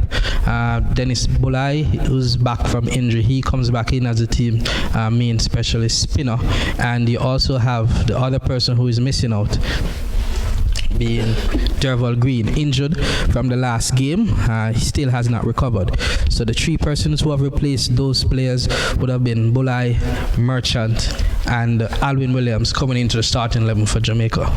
Definitely. So Derval Green out has someone to weaken the attack. Okay, so let me run through the starting lineup for the Guyana Jaguars. Tajnarayan Chandrapal Hemraj, Leon Johnson, the captain, as Versamy Pamal starts another over from the northern end. He'll be bowling to Blackwood, and Blackwood is back and just stroking the ball all along the pitch, where Pamal picks up. No run. Vishal Singh, Christopher Barnwell, Anthony Bramble, the wicket keeper, and starts again, bowls to Blackwood, and Blackwood gets a ball on the middle and leg stump, and he just turns it into a short mid-wicket area where it's fielded by Vishal Singh, and there is no run. Pramal from the northern end bowls to Blackwood, and Blackwood stands up straight and just tugging that ball down to a wide long on area. He ambles through for a single to move the score up to 60 for the loss of 2. Blackwood inches on to 9 runs, and the Jamaica Scorpions, they are 60 for the loss of 2. As Paul Palmer will come in to strike, and there's some movements with the fielders as Jermaine Blackwood is a right-hander and Paul Palmer is the left-hander. Let me just complete the starting lineup for the Guyana Jaguars. Raymond Reefer, Kevin Sinclair, Versamy Pramal, Niall Smith, and Keon Joseph. As Pramal starts from the northern end, bowls to Paul Palmer, who is correctly forward, plays the ball back along the pitch. Pramal picks up. So Pramal bowling around the wicket from the northern end here at the Trelawney Stadium here in Jamaica. Starts his run up to the wicket now, bowls, and Palmer is back and just pushing the ball all along the pitch. It goes down to mid-on and it is fielded, and there is no run. Fielded there by Keon Joseph, stationed at mid-on. Pramal again. There's a forward square leg, 2 slips, a leg slip, man in front of point, mid-on, mid-off, man at the deep backward square leg boundary, as Pramal comes back over the wicket now to bowl to Palmer Jr., who is missing his bowled. So Paul Palmer Jr. goes bowled by Pramal, and the Scorpions have lost their third wicket with the score on 60. Paul Palmer going for 4, and the Jamaica Scorpions are now in a spot of bother. Pramal getting his second wicket of the morning. His second wicket to a left-handed batsman. He got Alwyn Williams for 12, and now Paul Palmer Jr. for 4. Jermaine. Playing on was there, Paul Palmer, flighted from Pramal, getting in the inside edge and rattling into the stump. Unfortunate on his part, he walks off with the head hang, quite rightly so, but good bowling there from Pramal, inviting the drive as the case may be, and getting through the gate. First it was Alwyn Williams, and now with the help of the inside edge of Paul Palmer. So good going from Pramal. Guyana definitely in charge of this opening session here at 60 for 3, and providing Jamaica does not get, which is rather unlikely with how many minutes, 30 minutes remaining, more runs on the table. They'll definitely feel as if they're started this game well and, definitely in charge. Definitely the Jaguars second in the standings, and they'll be looking to gain on the Barbados Pride. Guyana Jaguars 60.8 points, the Barbados Pride 84.2 points, and the Jamaica Scorpions 57.4 points. The Jaguars, as you know, are the 5 times defending champions, and they are hunting title number 6, but they have some way to go in catching the Pride, who are way out in front. So it was actually the last ball of the over that Pramal got that wicket, and a new over is about to begin. And Niall Smith, he will continue this time from the southern end. He'll be bowling to Jermaine Blackwood, who is on 9, and Bonner yet to face. Yes, so Bonner, the informed Bonner, comes to the crease for the Scorpions. He's doing well so far. Smith bowls down the leg side, through to be taken by the keeper Anthony Bramble. 60 for 3, the Jamaica Scorpions. Bonner on 0, Blackwood on 9. The batsmen to be dismissed this morning so far: John Campbell, the captain. He was out for 20 off the bowling of Raymond Reefer. He was caught by the wicketkeeper Anthony Bramble. The other opener, Alwyn Williams, he was out for 12. He was bowled off stump, knocked out of the ground by Versamy Pramal. As Smith starts his run up to the wicket now, bowls to Blackwood, and Blackwood is driving at this one outside the off stump. He misses, good height through to the keeper Bramble, and it's 60 for 3. So good lifting delivery there from Smith, and slight movement away from the right-handed Jermaine Blackwood, and the Scorpions 60 for 3. Yes, ill-advised shot there from Blackwood. Nowhere behind the line of that delivery. Definitely not at the length either, and just hanging his bat out there. Anything could have happened. You'd want to say that's a lapse in concentration. Definitely. Smith bustles in, bowls to Blackwood, who gets a wide delivery outside the off stump. He slashes at that one, doesn't connect, through to be taken by the keeper Bramble. Two ill-advised shots there from Blackwood. Ill-advised relative. That one was a little bit closer to him, more swinging into him as well. Maybe that shot would have been arguably on. Just that he had tried to uppercut it per se. Had it come off, it would have definitely flown over the gully area and have gone to the boundary. Risky shot nonetheless, one would want to argue given the state of the game. Smith runs in up to bowl to Blackwood. Blackwood gets a bouncer. He ducks underneath that delivery collected by Bramble. So Smith getting some nice bounce here out of this pitch, in contrast to his first spell where he wasn't getting much, but he's basically getting more bounce out of this wicket and looks threatening at the moment, especially to Blackwood. Warming up is Smith, very impressive, especially this second spell here. Definitely more quicker. He was taken off earlier by Johnson, but he has come back at swing and pace. Smith starts his run into it now, up to the wicket now, bowls to Blackwood. Blackwood gets a bouncer down the leg side. He ducks out of the way. Bramble moves to his left. He collects. No run to the Scorpions. Score remains at 64-3. It must have been that in that opening spell he was either nervous or not feeling it or something, because he looks totally a different bowler here. Clearly running in a little bit more with more life, if one want to say harder. Definitely hitting some areas with more pace and swing, and Blackwood so far is uncomfortable.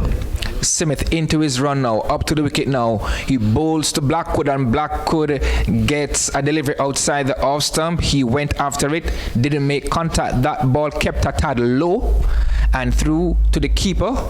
Collected that ball close to his toes there, and no run. That completes another over from Niall Smith in his second spell, and at the end of that over the score remains at 60-3 for the Jamaica Scorpions, who are certainly in a spot of bother and are in repair mode at the moment here at the Trelawney Multipurpose Stadium, bathed in beautiful Jamaican sunshine. Yes, indeed. And what you have found is that the Guyana team, we listed their lineup earlier, they have made two changes. Shimron Etmire, who is off to Sri Lanka with the West Indies team, he's out along with Davendra Bishru. Apparently seem to have been dropped. I don't know if it's because of injury or form, but those players are out. Good occasion. Moti came in, and I believe it was Prasad who was the other player. So Sami Pamal will start another over from the northern end, with the northern stand behind him and the beautiful sea behind him as well. Pamal starts another over now to bowl to Bonner. His first delivery, he's forward, beaten outside the off stump, collected by the keeper, Anthony Bramble. And this should be an interesting matchup, because Bonner is currently, 8 in the batting standing so far this season with a century and a few half centuries. He has total so far good amounts, and this is against a Permal. Permal, for what it's worth, he's currently the tournament's leading wicket taker with 31 wickets. Next best is Akil Hussain, another left-arm spinner from Trinidad. And pacer Shamar Hola is on 24 wickets, as well as do Kian. So Bono forward to his second delivery as Permal starts another, and he bowls to Bonner. Bonner gets a ball outside the off stump. He watches that ball go by to be taken by the wicketkeeper, Anthony Bramble.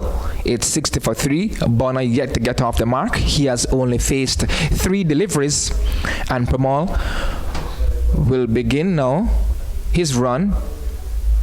Breaks into it now, up to the wicket, bowls to Bonner, and Bonner gets a ball on the midland leg stump, and he just flicks it through the vacant mid-wicket region. He's gone through for one, come back for the second, and he will certainly get a third run here to get off the mark, as the fielder there at mid-on had to do some chasing in Vishal Singh, running from mid-on all the way to the mid-wicket boundary, and in that time Bonner collected 3 runs to get off the mark. That should ease the pressure on him so far. Remember, Bonner is the hero of the last game, where he hit 66 not out or 47 deliveries in the nick of time at 6 o'clock to get the Scorpions to their second victory. Permal to Blackwood.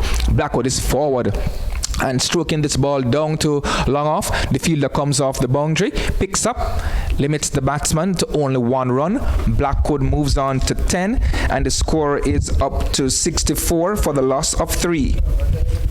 So, as it relates to the Bonner, so Permal bowls to Bonner. Bonner is driving outside the off stump, feeling for that one. Doesn't make contact. That completes another over from Versamy Permal.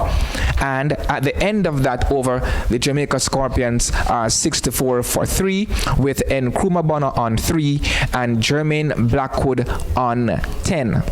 Yes, so as I said earlier, Bonner, one of the more informed players in the Scorpions batting lineup. For the sake of the team, they would want him to come very good. So far this season, he's averaging 79 from the 5 matches that he has played. He has 102 50s and looking good, especially that innings that he made 64 not out in winning that game last weekend against Leewards in fading light. Fellow commentators here, including Higgins and stuff, we we call it was Carlos Brathwaite like, especially that final over where he hit 3 6s and a 4 before Now completing a Smith 2. will start another over from the southern end. He'll be bowling to Jermaine Blackwood. Blackwood gets a bouncer way down the leg side. Innocuous delivery there from Niall Smith, collected by the keeper Bramble, who moved to his left. No run, 64 for 3. The Jamaica Scorpions, they are in repair mode. They lost 3 quick wickets after a sedate start by Campbell, especially John Campbell. It's a different scenario than when they faced the Hurricanes. The Hurricanes were batted first and bowled out for 227. The Scorpions will be looking to set a very formidable total here against the Jaguars. As Smith up to the wicket now, bowls to Blackwood, gets a ball down the leg side, passes the keeper into the boundary for 4 byes. So 4 byes to the Jamaica Scorpions. The score increases now to 68 for 3. Niall Smith basically strained down the leg side. The ball didn't get up all that well for the keeper to collect, and 4 byes to the Scorpions. Yeah, so getting back, if I may say, Niall Smith here, having supposedly praised him earlier to how much he has come back into this spell and looked far more purposeful and you know, putting Blackwood, as the case may be, under pressure. But this delivery here, pitching maybe on 4th stump, and you know, in terms of the outside leg and continuing further down for unnecessary byes. Smith up to the wicket now, bowls to Blackwood, and Blackwood is cracking this between second slip and gully for 4 runs to the Jamaica Scorpions. He moves on to 14 with that shot. So good looking shot, a controlled shot there, picking his area very well to precision, and Blackwood gets 4 runs. He moves on to 14, and the Jamaica Scorpions, they are now 72 for the loss of 3. Yes, that shot was definitely on. Short and wide, angling in, as the case may be, to Blackwood as well. Though it was always going on the up, Blackwood is a player who backs himself to play that shot, as we saw him tried earlier, the uppercut as you'd call it, over the gully region, and just a few bounces in the boundary. So well played on the part of Blackwood. A very fairly high risk shot, but something he backs himself on doing. Enterprising and confident shot there by Blackwood. As Smith, what will be his response? Up to the wicket now, bowls to Blackwood. Blackwood gets a ball bang on the middle stump, and he's back, stands up straight, and just stroking the ball out to mid-off or extra cover. Doesn't get a run, so nice combat delivery there from Smith after he strayed in his last 2 deliveries previously, one down the leg side and one outside the off stump, where he was carted between gully and second slip for 4. Smith is at the top of his mark, starts his run, now gathers momentum, up to the wicket now, bowls to Blackwood, who gets a ball on the leg stump, and Blackwood fix it down to the boundary, down to fine leg for 4. 4 byes. And it's 4 byes there, signaled by the umpire. Blackwood didn't get a bat onto that one, so 4 byes to the Jamaica Scorpions to increase their total up to 76 for 3. Poor control there again on the part of Niall Smith. Yes, he may bowl in with pace, but as a young bowler, 24 years old, he has to learn. This is what his 6th first-class game, but he has to start learning better control, because when you give away deliveries like that, it takes the pressure off a batsman and increases the confidence of the opposing team. But definitely straying down the leg side. Blackwood wanted to get a bat and it didn't, but it was still moving away, especially from keeper Bramble. Smith trying too hard there as he comes up now to bowl to Blackwood. Blackwood gets a foolish Yorker length delivery. He digs it out. The ball is heading towards the boundary. It gets to the deep backward square leg boundary for 4 to Jermaine Blackwood. So 4 runs to Jermaine Blackwood. It was a full delivery on the leg stump, and Blackwood got the bat down in time, and the ball was steered down to between fine leg and deep backward square leg. The fielder who was stationed in front of square didn't have a chance, and the ball skidded into the boundary for 4 runs to Jermaine Blackwood. He moves on to 18. Interestingly enough, there was a backward square leg on the boundary there and the fine leg not too far from each other, but that delivery dug out in terms of a Yorker length. It actually was a very good in-swinging Yorker from Niall Smith. a good response delivery, but Blackwood just played it extra late. He virtually almost fell over. He was leaning over in terms of digging out that Yorker, but it came off so sweetly out of the middle of the bat. It raced between the backward square leg and fine leg for 4. Right, and that was also the last ball of the over from Smith. Another over is about to commence, and that will be Veersamy Pramal. This time he'll be bowling to the taller batsman in Bonner, and Bonner is forward and pushes the ball out to the fielder there. That's Raymond Reefer, stationed at a silly point or silly mid-off. Doesn't score. Pramal at the top of his mark, walks into his run, breaks into his run now, up to the wicket, bowls to Bonner, who gets a ball on the midland leg stump. He was looking to whip the ball through the vacant, through mid-wicket, didn't make contact. The ball ricochet off his pads, no appeal. Score remains at 84-3. Pramal up to the wicket now, bowls to Bonner, and Bonner is forward confidently and just strokes it out to cover. It's fielded, and there is no run. Bonner remains on 3, Blackwood on 18. Pramal at the top of his bowling mark, breaks into his run now, up to the wicket, bowls to Bonner. Bonner is forward correctly. Nice defensive stroke there by Bonner, smothering any spin in that delivery, and pushes that ball on the offside of the pitch.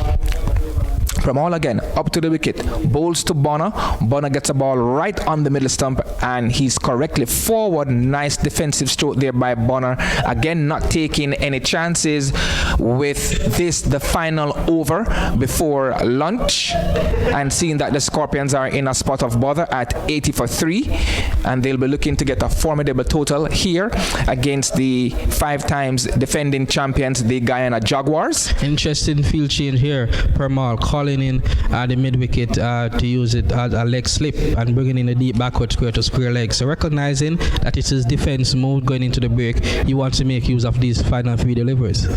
Pramal up to the wicket, bowls to Bonner. Bonner gets a wide delivery outside the off stump.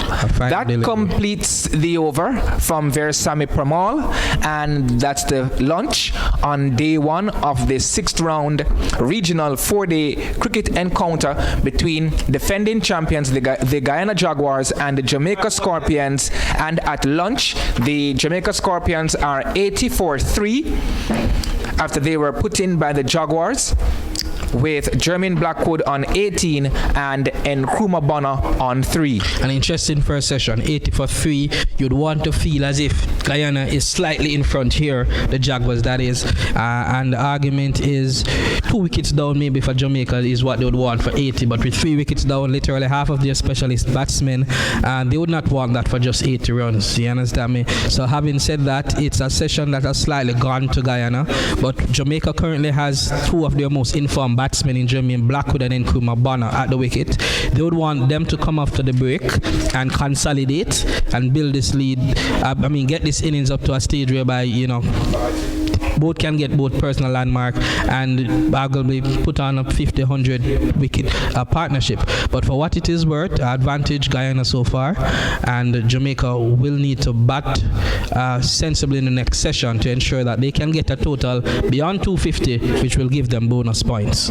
Right, so Jermaine Blackwood second in the run standings with 385 points, while Bonner, he's 9th in the standings with 316 runs, and these two will be looking to repair the innings and try to get a healthy partnership going, Jermaine. So let me recap before we go off air. So the Guyana Jaguars, they won the toss and elected to bowl, and the 2 Jamaican openers came out in John Campbell and Alwyn Williams in bright sunshine here in Trelawney.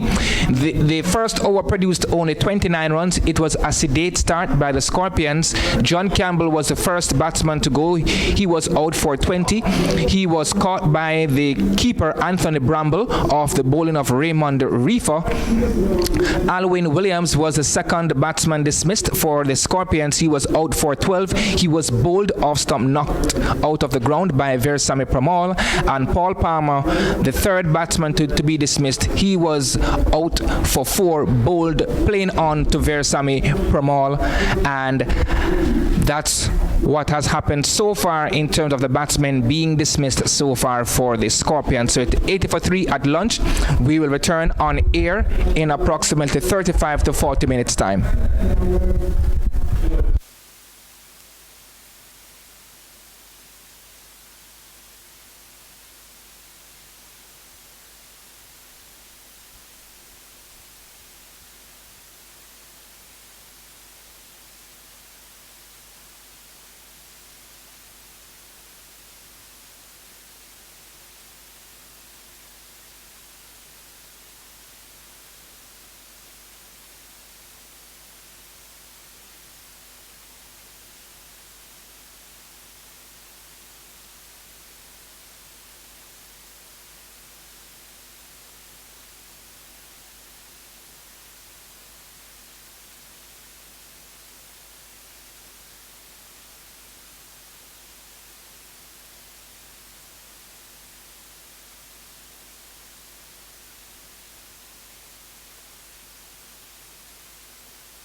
All right, so we're back for the post-lunch session.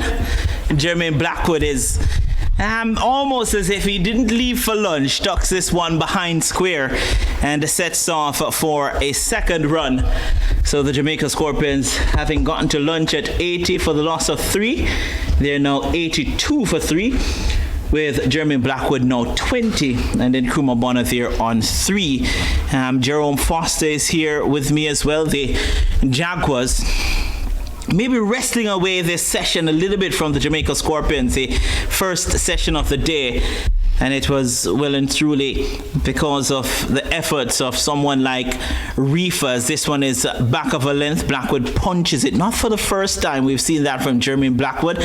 Punches it up to the man at mid-off, and there is no run. Indeed, and I think this is the most critical phase of the game for the Scorpions, because Nkrumah Bonner is their form batsman as well as Jermaine Blackwood. So if the Jaguars can break this partnership pretty quickly, I think they'll sense that the Scorpions would be in a lot of problems, because I don't think the lower order has really done well this season. They haven't really coped with pressure. But Bonner and Blackwood have really dominated in different periods. So this is a very, very critical phase. Here's a full delivery outside the line of the off-stump, just angling across the right-handed Jermaine Blackwood, who just put his front foot straight down the pitch and was looking to play it more in between the ball and mid-off. Ended up getting the outer portion of the bat and got it to the left at the man at mid-off, who is Veersame Permal, and picked up the wicket of Paul Palmer Jr. and also the wicket of Alwyn Williams. And at 82 for 3, after inserting the opposition, you would definitely say session 1 for the visitors. So here is Reef again over the wicket, and Jermaine Blackwood onto the back foot and defends this one. Jermaine Blackwood looks comfortable at the crease, especially in the last maybe 3 games this season. You spoke about it before the lunchtime interval. We've seen a different Jermaine Blackwood, and I tell you what, the way that the West Indies Test team is operating, it can inspire anyone to try and get back to that level of cricket. You get the feeling that there isn't a lot of consistency at that level. Here is Reefa again. This one angling across. Jermaine Blackwood just put his front foot out to maybe round about the off-stump line and allowed it to go through to the wicketkeeper. No run, 82 for 3. And to add to that point as well, I don't think any one of the top 6 batters really established themselves in the last 18 months or so, because Craig Brathwaite, even in this current regional season is really struggling to get runs. I don't think he has gotten a score over 50 so far this season. John Campbell has a century. Kyron Powell has been doing well, but fitness issues why he's not in Sri Lanka. So there are concerns. Here's another ball that angled across Jermaine Blackwood and goes through to the wicketkeeper. There is no run. I remember over comes to an end, by the way, 82 for the loss of 3. I remember when the West Indies A went to England, they played a limited over series in England, and Andrew Richards, who's now the coach of the Windward Islands, was the team manager at that point. Jermaine Blackwood actually opened the batting in the limited overs leg of the tour. Stuart Law was the coach at that point. So I asked a question to Andrew Richardson, why is it? And at that time, the feedback then was that Jermaine Blackwood was being considered or even looked at even as an option to bat, maybe to open the batting. They were trying to convert him to open the batting. That's in 50 over cricket, though. That's in 50 over cricket. I say that to say maybe someone like Jermaine Blackwood, seeing what's happening here, especially with the opening position in West Indies Test cricket, batting at number 3, would want to say that I can bat one step up and bat maybe 1 or 2, because it's really a concern at this point. I can't see an outstanding opening batsman. So Lozano looked good at one point. As there's a half-hearted appeal here. Can't see an opening batsman in the current regional competition who was really stood out, and you can say, okay. Maybe a Leon Johnson. He has gotten up. Well, Leon Johnson has batted at 3 for the Jaguars, so. But he has opened for the West Indies. He has opened for the West Indies, but so far has gotten his runs at 3. By the way, was very happy to reach the 10,000 club, Leon Johnson. being in the top 10 most runs or top 10 aggregate run scorers in first-class cricket history. Got a century in the last game they played and entered that into the top 10, joining Shivner and Shandapol as the only two Guyanas on that top 10 list, as this is pushed to the man at extra cover and there is no run. That's some achievement, to be quite honest. If you ask him, he'd probably say that he didn't get an extended run as a West Indies player as well. Went to South Africa. And this one, Bonner cuts it behind point. They go through for a quick single. Through is at the bowler's end. And then we're able to come through for the single. Bonner goes up to 483 now for the loss of 3. And even if we go back to the West Indies thing, Shea Hope is batting at number 3 in red ball cricket. He hasn't really stood out since those twin hundreds at Headingley. Shimron Hetmeyer has struggled with the red ball. Ruston Chase, you can probably say, has been the West Indies' most consistent red ball batsman for the last year or so. And this one is pushed into the mid-wicket. They should at least get 2 here. They turn for the second now, and they will get 2 comfortably. Yeah. And Shamar Brooks is almost like a newbie to international cricket, even though he scored a century in the last game against the Afghans. But in that top 6, there are a lot of questions to be answered, to be quite honest. And Jeremy Blackwood onto the front foot. I do agree with you. Totally agree with you. And even with Darren Bravo, who has been out of form prior to being dropped from the previous series, you still believe that he has really struggled at international cricket, because in the Super 50 he was dominant. Couple of games in this regional 4-day competition he was also dominant. But since going to Sri Lanka, he made 100 in the warm-up game. He struggled in the first game, even though he was run out by Hope in some person's view. The second game, again, he did struggle against quality opposition. So it begs the question of the time that he left international cricket, if it's taking him so long to readjust to what it takes. And again, the question may arise for Blackwood, who was at the international level, but I don't think he made use fully of that opportunity. Yeah, 1 test century throughout his international career, Jermaine Blackwood. That came fairly early as well in that series against England. In Antigua, I think. I think Jason Holder made 100 in that game as well. The West Indies drew that game. Many persons felt England batted too long. The series ended 1-1. So, a lot of questions as far as the top 4 is concerned for the West Indies. Here's Reefer again. Over the wicket post, Bonner is onto the front foot and defends this one into the offside, and there is no run. But what you can take from Blackwood is his approach, because when he started international cricket, it was almost a carbon copy of how he played regional and Headley Cup cricket, if I put it to that extent, because he was always trying to be dashing. He didn't really understand how to build an innings. I think this season he has really tried. He has really changed his mindset. He has gone away or done away with going over the top early in his innings as well. It's a full delivery on the line of the middle stump, and Nkrumah Bonner defends this one. There is no run. Score remains at 85 for the loss of 3, with Bonner on 4, Jermaine Blackwood on 22. The Scorpions would have lost the wicket of John Campbell, Alwyn Williams, and Paul Palmer Jr. just before lunch. And the Jaguars are really being patient here. Not really trying to find that magic delivery as yet, just on and about off stump so far to Bonner and Blackwood since this session. And this time, Bonner plays it off the back foot. They go through for a quick single. And the ball wasn't picked up. Well, it was picked up, but not thrown at the stumps. And it looks as if Reefer is a little bit disappointed that there wasn't more effort there. Yeah, poor effort there from Kevin Sinclair, I think, is the man at backward point. Was really on his heels and allowing the Scorpions to get an easy single.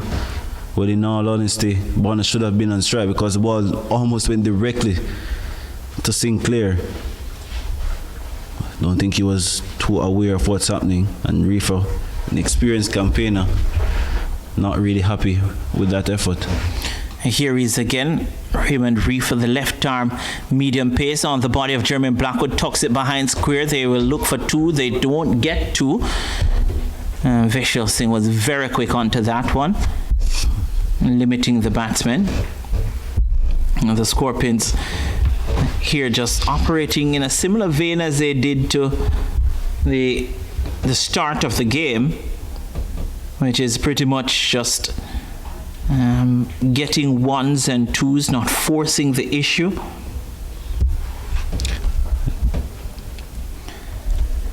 Two slip, gully, backward point, cover, mid off, mid on, mid wicket. This one wide outside the off stump, beats a diving Bramble.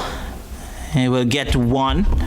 So another bye. The extras go up now. Surprisingly, I'll give you a guess as to how many extras there has been in this inning so far. Or just after lunch, 11 minutes after lunch here.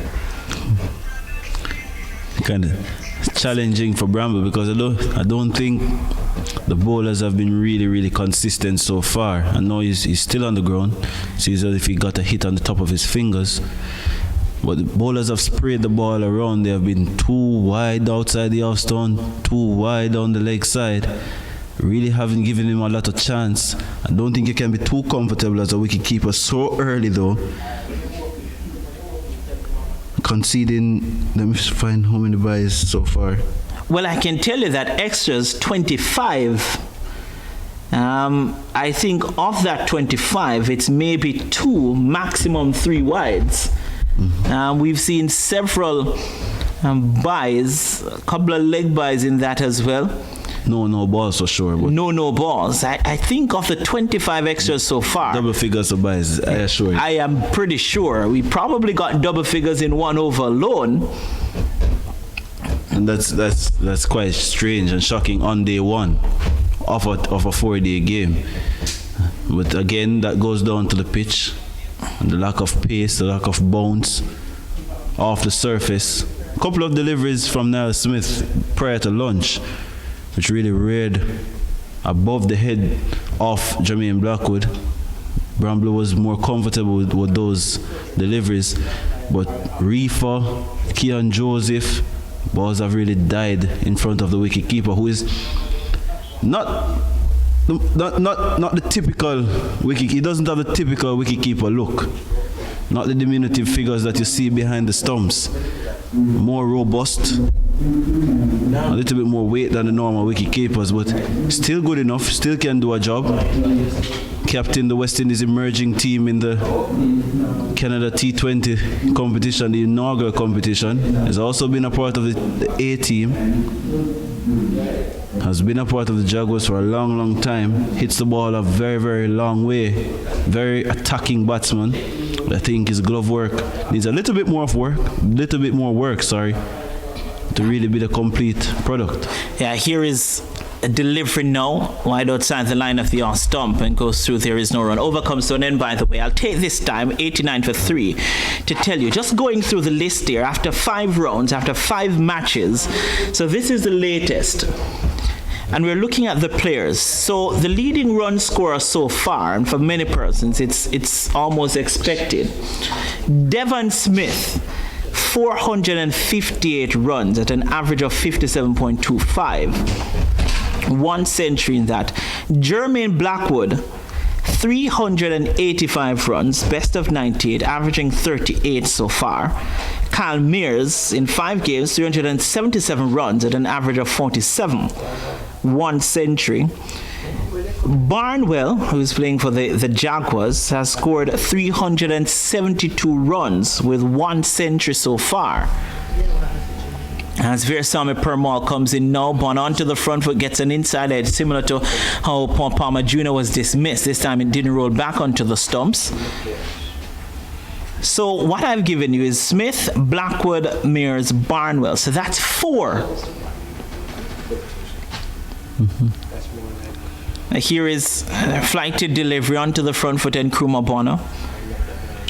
Now number 5 is Kieran Powell with 358 runs. So that's 5. 6 6 is Hodge, 376 runs as Permal comes in once more, doesn't deliver this And that time. would be Kavim Hodge. That's Kavim Hodge from the Windwards. Then Shane Mosley, 353 runs at an average of 44.12. Here's another fly to deliver. Bon onto the front foot, opens the face of the bat, gets it behind point. There is no run. Then you have Leon Johnson, 5 matches, 525 runs.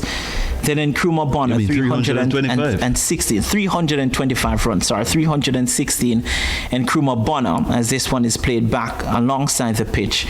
Paul Palmer Jr. with 313. Then Tej Narayan Chandapal, 275. And John Campbell, 274. I'll stop at John Campbell. As this one, another fly to delivery and Nkrumah Bonner onto the front foot and defense. So from John Campbell, that's 1, 2, 3, 4, 5, 6, 7, 8, 9, 10, 11, 12. So that's 12. That's the top 12 I've given you so far after 5 matches. As Permal comes in once more.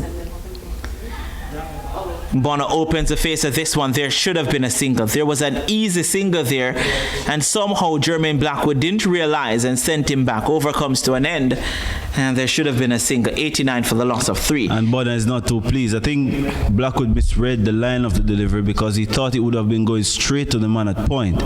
But Bonner played it a little bit earlier, and the ball went to the left. I don't think he got his judgment right there. But those things can happen, especially when you're wary of being run out and the position of the game. You don't want to be too risky, especially half an hour into the second session of the first day. I don't think you want to see a run out, but bad judgment call there from Blackwood. Yeah, so if I should minus John Campbell and Tej Narayan Chandapal and look at the top 10, you're looking now at Powell. He's averaging 39.77. Shane Mosley with 353 runs, averaging 44.12. And Devon Smith. And I left out Devon Smith because I don't think the West Indies will be going back down that road. No, I don't think. So in your top 10, and let's say top 9, so if we should take out Devon Smith and put the person who is in 11th, who at the moment is Tej Narayan Chandapal with 275 at an average of 39.28. In your top 10, you would still be left with 3 opening batsmen. John, Tej Narayan, and Shane Mosley. And this one goes out. Well, John Campbell isn't in it. You'll have Shane Mosley, Powell, and Chandapal. and Tej Narayan Chandapal. But my problem with this is that you don't see bulk scores here. It's a lot of accumulation. I think as a selector, you'd like to see more hundreds. I don't think anybody there has more than a century. I don't think anybody in this season has really scored more than a century. No one has scored more than 1 century in this season. Exactly. After 5 games. So the selectors are probably looking at that and saying, well, big scores are where you really get a big decision to make.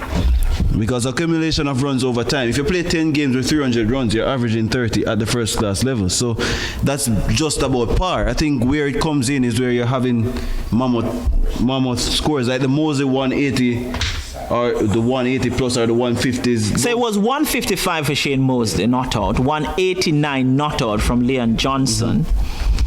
Those are the big centuries that we've had so far. So Kieran Powell has no centuries so far this season. It's just half centuries.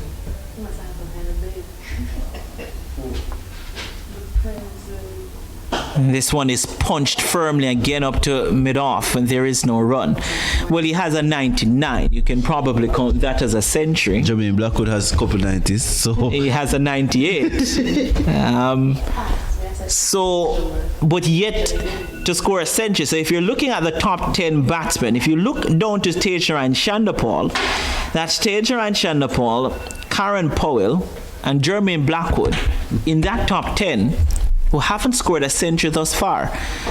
As Blackwood defends this one, back to the bowler, there's no run. Blackwood is on 23. We'll tell you that will all change by the end of today. But what I'm talking about is the fact that you don't have a lot of opening batsmen scoring runs, whether cumulatively or in a per innings basis. And that should be a worry for the selectors as well, as because that sends a signal to persons like a Craig Brathwaite and a John Campbell that you're not really under a lot of pressure. You see persons scoring runs, but the bulk or the amount of runs that they're scoring is not really threatening to really take away a spot from an established opener. And Jermaine Blackwood punches this off the back foot once more. And again, there is no run. Over comes to an end. At the end of it, it's 89 for the loss of 3. Decent over from Reefer. Blackwood was very, very positive in that over, even with his defensive strokes. Looked quite comfortable, but I still believe he must be a little bit more sedate in his approach, a little bit more cautious, ensure that the Scorpions are still on the front foot in this session, because if you open the doors to the Jaguars, especially the Versami Pramal, he can really take a toll and really bundle out the Scorpions batting in no time. So batting long and batting patiently is where the Scorpions must strive. Here's Versami Pramal and Krumabon onto the back foot and pushes this. There is no run. By the way, Jermaine Blackwood now, with his 23 coming into this game, has scored over 400 runs this season. As Bonner defends this again. So his 23 here would take him to 408 runs so far this season. In this is 11th innings. With several failures as well. And this beats Nkrumah Bonner outside the line of the off stump. Was a flighted delivery.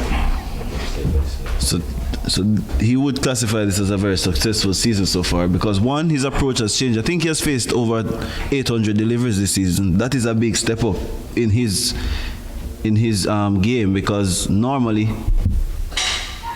inside edge here goes down to the long leg region. They go through for 1. Before this game, he would have faced 749 deliveries.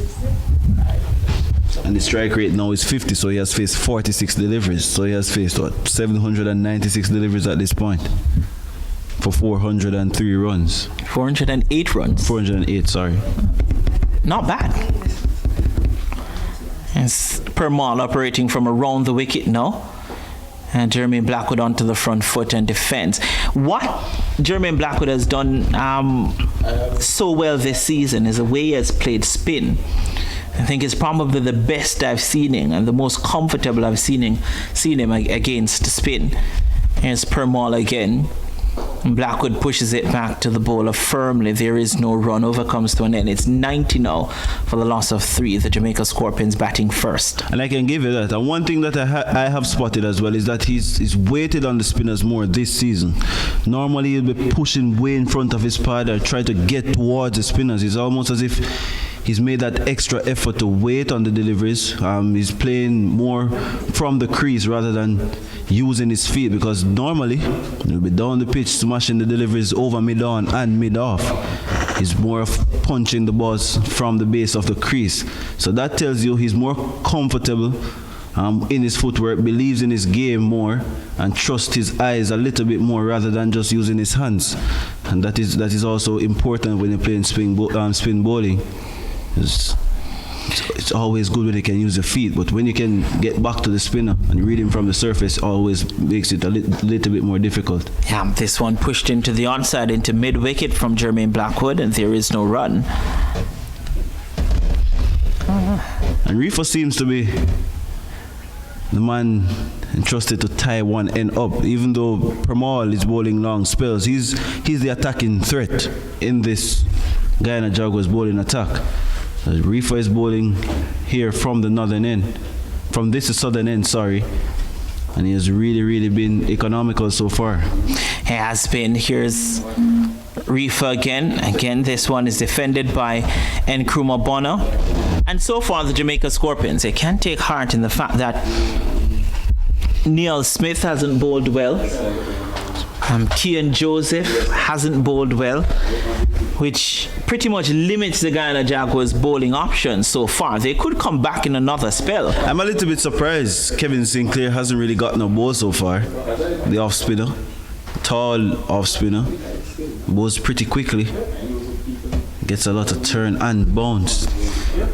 And here is a delivery on the line of the leg stump, and Bonner pushes it, sets off for a single, and no Jermaine Blackwood responds. So these two, the communication hasn't been the best, but hasn't proven detrimental thus far. Bonner takes his score up now to 7. It's 91 for the loss of 3. Yeah, and poor piece of feeling there from the Jaguars. Not much intensity being shown in the field, even though they're in a strong position in my view. 90 for 3, the Scorpions are. Don't see enough energy, not a lot of noise, not a lot of buzz around the ground. It's almost as if they're waiting for something to happen rather than creating that atmosphere for the bowlers to feed off the energy. Here is Reefer again. Comes in, passes. The umpire punched off the back foot from Jermaine Blackwood, but straight to backward point. It's just moments like those, delivers of like those. If Jermaine Blackwood had got that 1 meter or a little bit less to the left or right of the man at backward point, he would have gotten 4. It's just about the timing when he played the delivery. And that separates the good from the best, especially at the international level. They know the bowlers are much better, so once there's a bad delivery, they ensure they capitalize on it. And here is Reefer again. Jermaine Blackwood again on the back foot, punches it. Jermaine Blackwood looks comfortable to deliver his back of a length.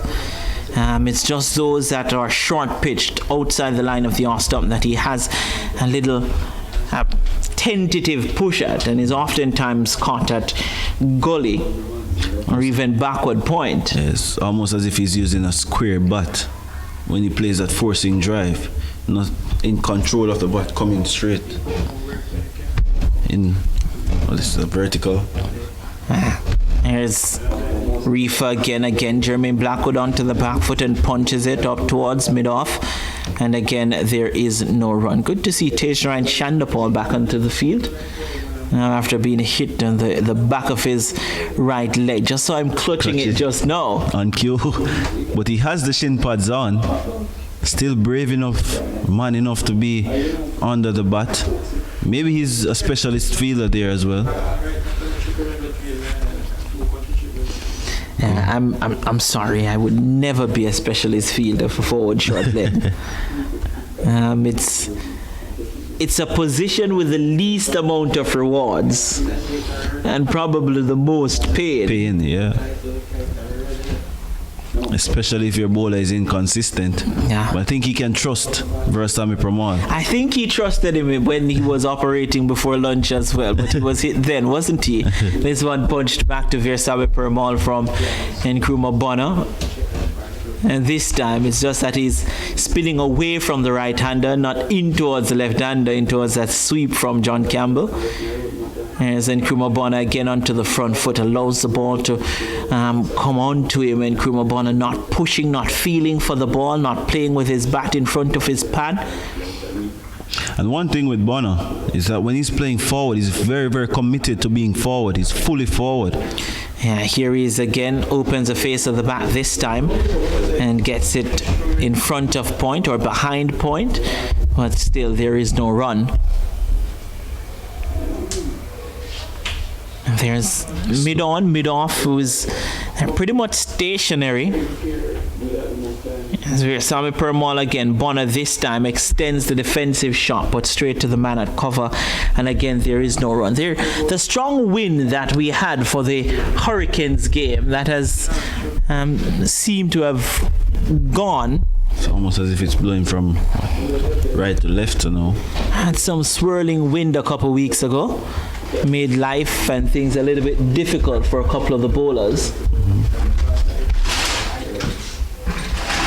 And every single time we speak about the wind or rain or cloud coverage, somehow Nevada Morgan emerges from the corner just to say something about the weather. I was schooled last week as the over comes to an end. I made 91 for the loss of 3. I was schooled last week for thinking that when you make mention of the weather, you're thinking about rain. I got a 1-hour lecture from Nevada that when we talk about the weather, it can be sunny, it can be windy, there can be rain, but did call it right for the, what was it, the fourth morning. Did say from the day before that we would have had morning shows, and we certainly did.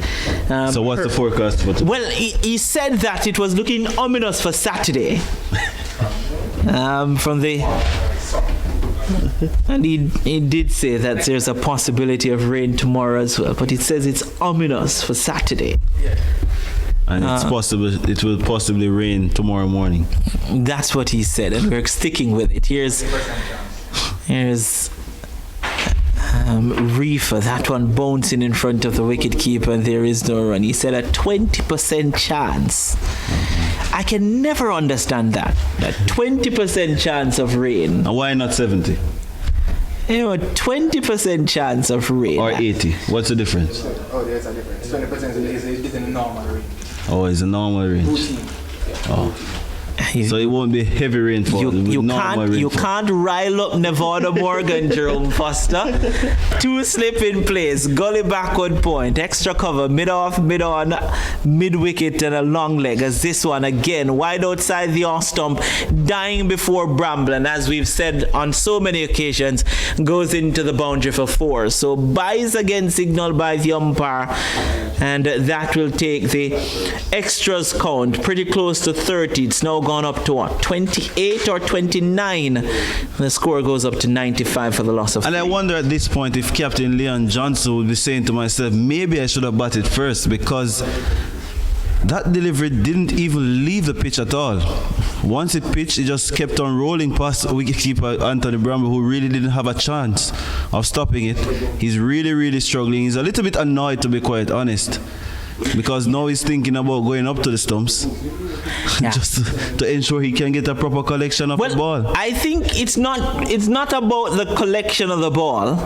I think what he's doing now is saying, I'm going up to the stumps. Well, he's not going Well, he's up. not going up to the stumps. He's actually back, but he has on his helmet. Maybe took a step or 2 forward. I'm not gambling.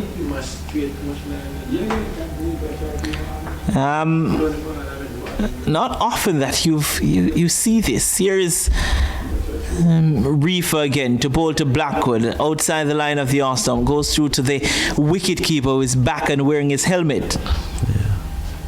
Protective. No, I tell you a story, and I kid you not. I was playing an under-19 game here in Jamaica, a high school game.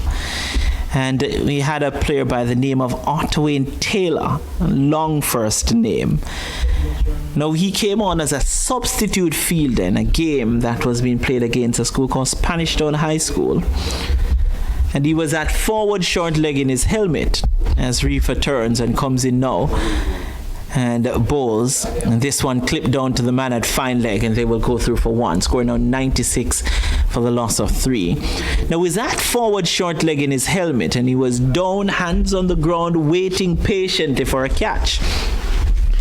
Now, the over came to an end, and they moved to the other end of the field.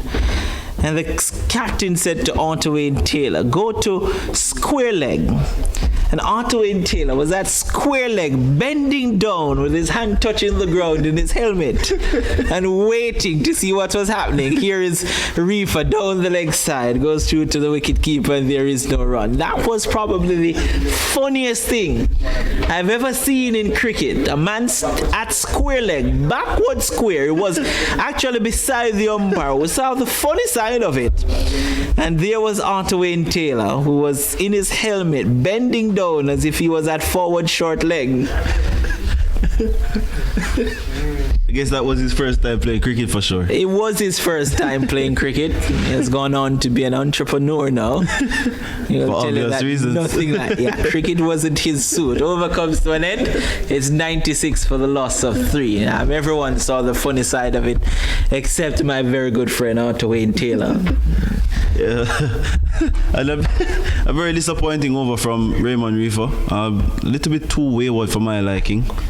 Need to be a little bit more on the off stump, asking questions of Blackwood and Bonner. Too many deliveries down the leg side. Couple outside the off stump. Breeden didn't ask for the batters to play. Quite comfortable for them at the moment. But they were very, very comfortable this morning as well. Till the loss, it saw a cluster of wickets, 3 wickets going in a heap. But since then, Blackwood and Bonner have tried to resurrect the innings. Have been successful so far, but still believe there's a long, long way to go. 96 for 3. Yeah. They're never out of the woods. They've gone with long on to Jermaine Blackwood here.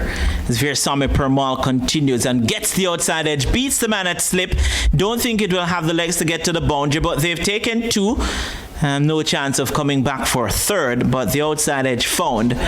And we're talking about awkwardness in cricket. Veersamy Permal, I give him a lot of credit for bowling extended spells because his action alone should take a lot out of him. It's a lot of work. It's rigorous. Takes a lot of energy. He spins the ball from his left hand to his right, walks in, winds up a couple of occasions, then the ball, his hand comes up almost about head high, goes behind his shoulder, then back around before his delivery. That was a single, by the way. The batsman actually completed a single and a back on strike just for me to explain the arm action of Veersamy Permal. But it has brought him success, hasn't it? Almost 40 wickets so far this season.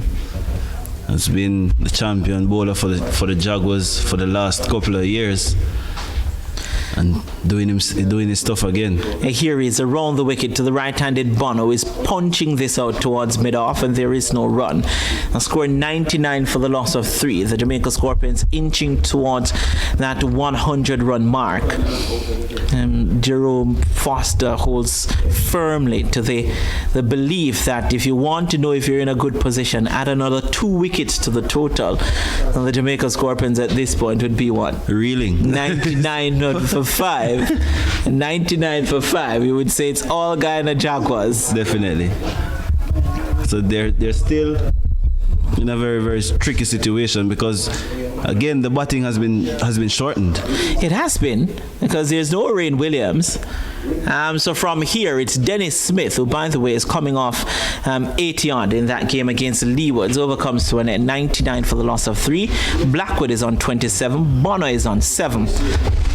And Jamaica Scorpions batting first here. Yeah, and back to the argument about the batting being shortened, because Coach Andre Cody will be looking at the fact that Blackwood has scored just over 400 runs now. Paul Palmer Jr. was in good nick.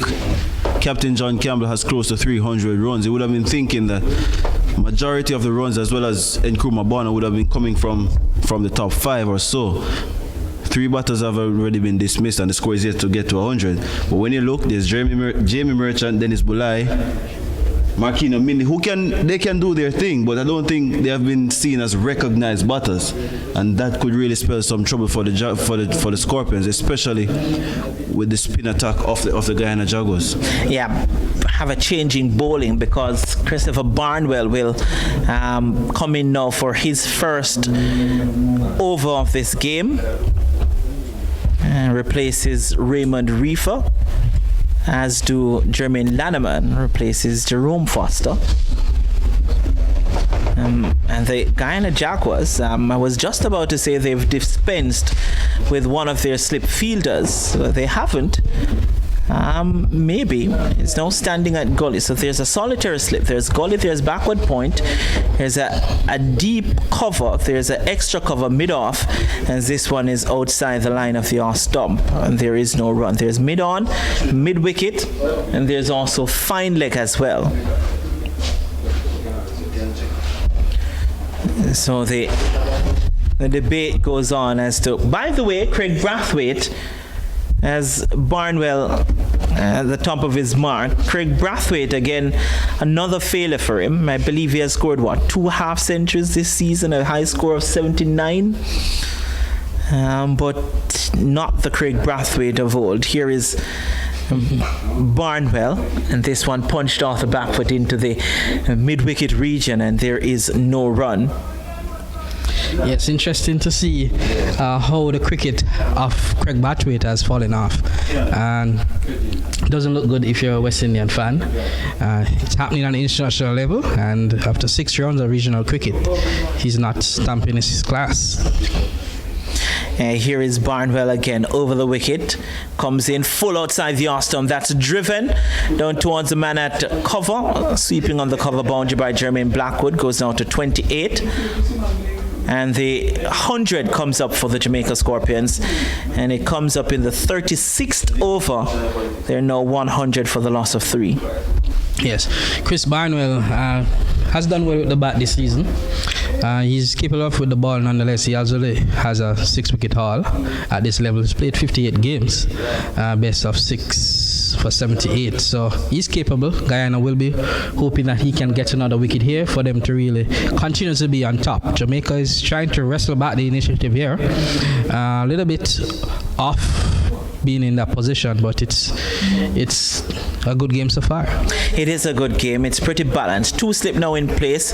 There's a backward point, cover extra, cover mid off, as this one comes in towards Nkrumah Bonner, who chops it, and it bounced just beside the stumps and went through to the wicket keeper. That one pitched and came back into the right-hander, who was trying to play it off the back foot, and lucky enough for him, he didn't drag it onto his stumps.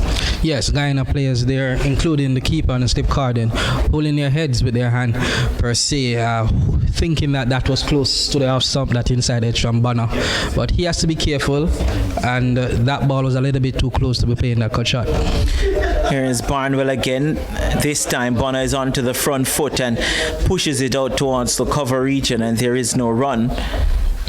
Just looks to be Kian Joseph, who is not saying warming up. I've seen him done that on several occasions, Kian Harding. Just going through some stretches on the boundary rope. Yeah, but I want to get your opinion though on Chris Barnwell. 33 years of age. He has played 6 T20 international for the West Indies. He's playing 58 first class game now. Are you disappointed that he's someone that has not lived up to his billing as a young player? It's Barnwell, this one outside the line of the off stump. If you're going to ask me if Christopher Barnwell I shouldn't say has the ability, by the way, should say had. By the way, he has scored 2 centuries and 12 50s at this level. Highest score being 148. He averages 25 from 58 games. Many thought that he would have been a better power player. Yeah, as far as that is concerned, I'm a bit disappointed that he hasn't really pushed on, especially having represented the West Indies in white ball cricket, that he hasn't pushed on, hasn't capitalized. Barnwell is known as someone who hits the ball a long way. His bowling has gone off the boil a little bit in recent times as well, hasn't bowled as much in recent times, but his batting doesn't seem as if it's on the up and up. It's on an improved climb or an incline, and it's disappointing, and the Guyanese will tell you that it's really disappointing that he hasn't pushed on, but has certainly played his part for the Guyana Jaguars in the Professional Cricket League. Versame Permal will continue. There's long on in place. Jermaine Blackwood, the batsman, on strike. As Permal, Blackwood drives this one off the front foot straight to the man at cover, who is Barnwell, the man we were just talking about. Yeah, but indeed, he has not been having a bad game. 5 matches, 1 century, 2 50s. He currently averages 46 this season. Yeah. That's why I said that this in the Professional Cricket League has been an important part of the Guyana wheel. And it's just that he hasn't really pushed on, hasn't been getting centuries consistently, but he's almost a man for a crisis. Whenever the Jaguars are in problem, tends to come out with a couple of good innings as Blackwood defends this one. Yeah, his 6 T20 innings has seen him average just 19, his best being 34 not out at the international level. I think there lies the problem. Here's for Permal again. Blackwood cuts this one behind point. No one moves unless you're going to retrieve the ball. And Jermaine Blackwood goes into the 30s now. Goes up to 32. And the Jamaica Scorpions now 104 for the loss of 3. Yes, well played there from Blackwood. That ball presented itself, being pitching just outside off and turning away with, as per the stop ball from Permal. He just waited, and in one of his trademark shots, just, back cut somewhat between backward point and all the way to the boundary.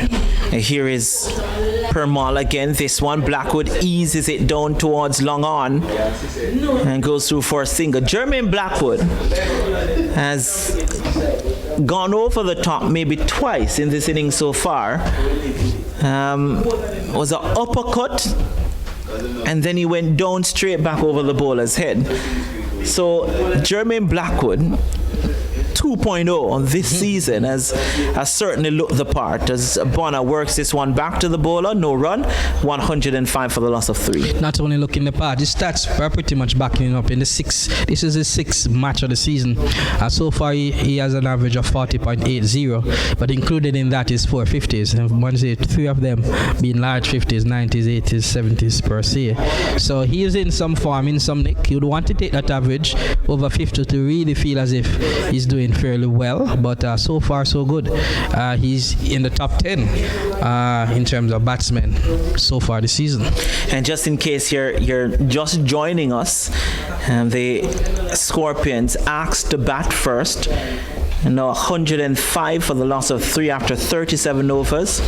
Jermaine Blackwood on 33 and Nkrumah Bonner on 7. The wickets to go. John Campbell has caught Bramble off the bowling of Reefer for 20.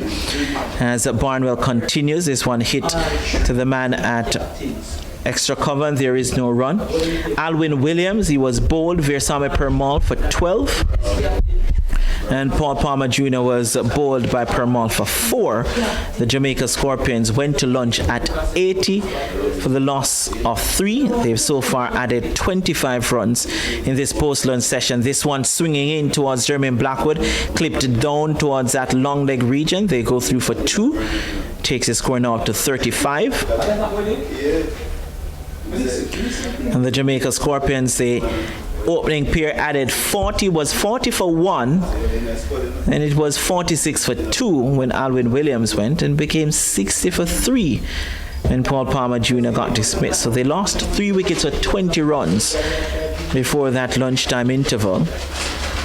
And this one is well wide, and Bramble did very well to get a hand to that and to prevent that from being another 4 byes. Diving away to his right. The ball actually landed outside of those guidelines and was also moving further away. Pretty much of a loosener. And tell you what, he's an outswinger that was he tried, because the inswinger earlier was a good one that Blackwood eventually worked around there. But I mean, not on target there with the outswing. Here he is again. Again, the in-swing clipped down to the man at fine leg, and Bonner only gets a single. Blackwood, gets a single. Takes the score now to 36. So it's interesting to see the captain Leon Johnson giving the ball to Barnwell, and he's trying to see if he can do what the specialist bowlers has failed to do in terms of Permal and others, trying to twirl his fingers, as the case may be, over the deliveries, and trying to see if he can outfox Jermaine Blackwood and then Nkrumah Bonner. So far it's not working, but E for effort. Yeah, here's again this one down the leg side, beats the batsman, beats the wicket keeper, now beats the rope. Leg by signaled by referee, by umpire Reefer. I'm not sure where I got referee from. You probably need a referee to separate Bramble from Barnwell at the end of this game, because he must be very upset. That's the 30th extra out of 109 runs. Yes, definitely a poor bowling performance there. One must say, despite Barnwell being so wayward now, the main culprit earlier, if I may use a word, would have been Niall Smith. He strayed a lot, and has had Bramble having a bad day. And here is a delivery. Wow, what a shot that was. Superb shot there from Nkrumah Bonner. Didn't even move, just to go down and do some gardening. Dissected the cover and extra cover. A delivery that was pitched up from Barnwell. Now getting into his kind of mood now in Nkrumah Bonner. Yeah, textbook cover drive there. I mean, post for the camels as well for the flourish, but well played. Full toss it was, low full toss turned out to be nonetheless, but you still have to execute. It was pinpoint in terms of its placement, its timing, and its execution. Here is Barnwell again. This one back of a length, but on to the back foot and defends it, and there is no run. Looking more easy and freer, if I may say. Very responsible this inning so far from Bonner. He came in with maybe 30-40 minutes before lunch, recognizing the team had lost his third wicket, and he took his time. Definitely worked on not getting dismissed before the break, and now after the break he's more motoring along and scoring freely. It's gone up now to 117 for the loss of 3 wickets. There's something I'll observe though. I recognize that Guyana came in this game with only one specialist spinner. They did have the other left arm Goatee in the squad should they have played him. Recognizing that this is a flat wicket and it could be a lot of batting. Here is Permal continues. Jermaine Blackwood defends this one, and there is no run. Because what it means now is that a lot of work will be here for Permal, because the way things are happening, the wicket is very good for batting, and these batsmen do get settled. Jamaica still has a middle order to come. And Permal again, flighted delivery, and beats Jermaine Blackwood outside the line of the off stump. It was one that pitched round about midland leg or mid stump and spun across Jermaine Blackwood.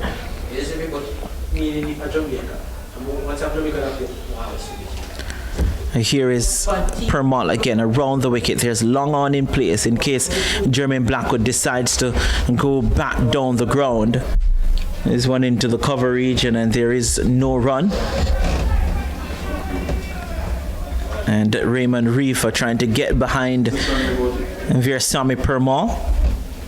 Here he is again. Ball to Blackwood, works this one into the mid-wicket region. There is no run. 38 overs completed. We're into the 39th as both batsmen meet mid-pitch, has a discussion, a little tap of the glove, and walks back to their respective corners. Here is Permal again to wind up his never-ending and confusing approach. Blackwood punches this one to the man at cover, and there is no run. It's the gentleman run-up. What do you mean never-ending and confusing run-up, sir? It's confusing for me. Interesting style it is. Here's Sammy Permal again, and beats Blackwood outside the line of the off stump, and he starts close to the umpire, but by the time he delivers the ball, he's almost brushing that guideline, the return crease. That's so convoluted his approach is. It overcomes to an end. It's 117 for the loss of 3. Well, so far, especially at this level, it has worked for him, and so far this season it has worked. He's the leading wicket taker with 31 scal. The next best would have been the Trinidadian left arm spinner Akil Hussain. He has 24, so he's 7 wickets ahead. So far he has gotten how many here? 1, 2, so he has gone to 33 wickets now, so he's definitely on course for what it is worth to claim the top wicket taker prize this season per mile, and hopefully interest the selectors on his part to get back. Here's Barnwell, this one pitching outside the line of the off stump and coming back towards the right hander, allowed to go through to the wicket keeper, no run. Yeah, Akil Hussain is someone I really have a lot of time for. Like his approach, very smooth, easy, efficient approach to the crease. Generally bowls in those good eras. But what's your take on Permal? 30 years of age, has got his run already. still an asset to regional cricket and to West Indies cricket. If it is that he passes on the knowledge to someone like Devendra Bishu, Gudakesh Moti, Sinclair as well in this team. If it is that he passes on that knowledge that he would have garnered from playing internationally, he's still an asset to Guyana cricket and West Indies cricket on a whole. Here's Barnwell. Comes in over the wicket, and this one again coming in towards Nkrumah Bono, defends it, the crowd getting into it a little bit more. Yeah, he's that type of player, Barnwell. He does get, pumped up, and he knows to pump up the crowd. I mean, not only with his batting, he's very expressive, but with his bowling here, a contest not only of batsmanship, attrition, or bowling, but also just a general challenging type of competitive is the word type of player. And here is Barnwell again, passes umpire Reef over the wicket to bowl to Bonner. This time squares up Bonner a little bit, delivery, pitching in line with the off stump and then shaping away. Had a few words to say to Nkrumah Bono, wasn't shying, probably saying back a few words. I don't know what they've said, but I'm pretty sure they're not talking about the weather. Yes, ending up down in the low, in the half of the batsman. There was Barnwell of the pitch, saying a few words, and Bonner saying back a few, as you said earlier. Interesting competitive action going on. Here is Barnwell again to bowl to Bonner, this time wide outside the off stump. By the way, Bramble is up to the stumps and just saying to Nkrumah Bonner, you can't leave your crease, as if you miss one, you probably continue your way. No, had a talk. There was a couple of things happened that we haven't really talked about on air. We've just glossed over it. One is the suspension for illegal bowling action of John Campbell and Pete Salmon for the Jamaica Scorpions, as this one is defended again. And then the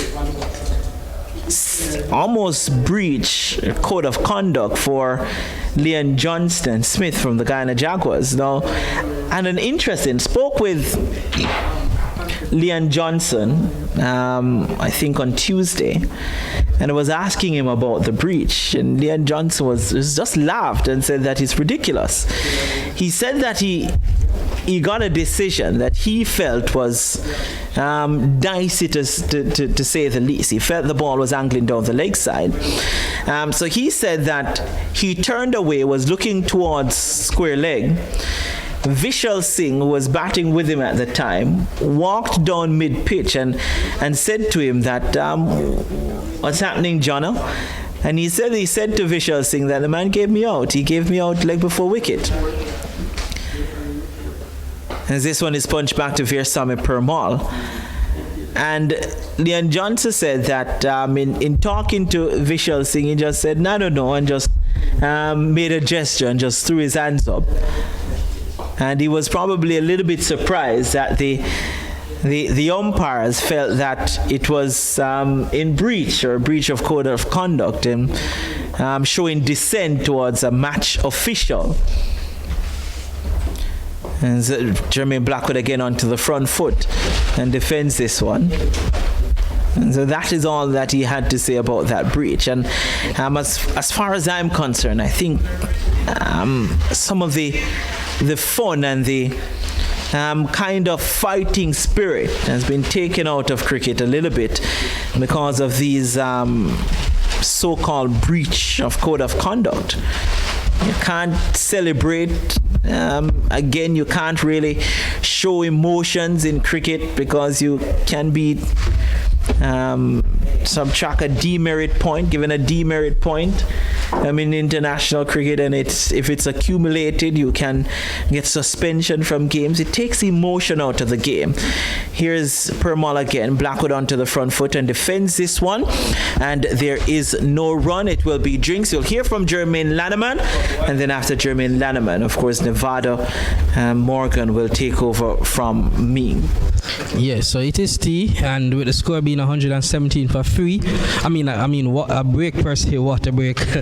And with the score being what it is, Jamaica must feel as if they're gradually getting back into this contest in the sense that at 80 for 3 at lunch, it would have been advantage Guyana. 117 for 3.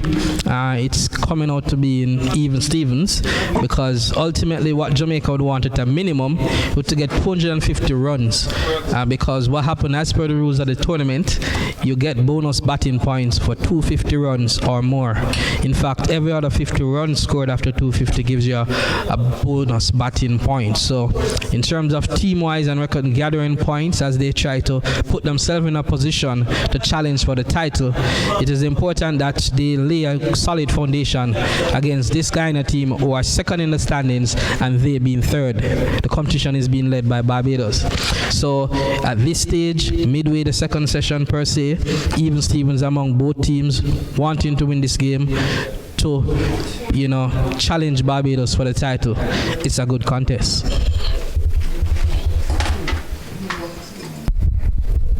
And Okay, so good afternoon. Nevada Morgan here, replacing Renata Brown. This is the 6th round regional 4-day professional cricket encounter between host country, the Jamaica Scorpions, against the 5 times defending champions, the Guyana Jaguars. The game being played here at the Trelawney Multipurpose Stadium here in Trelawney, Jamaica.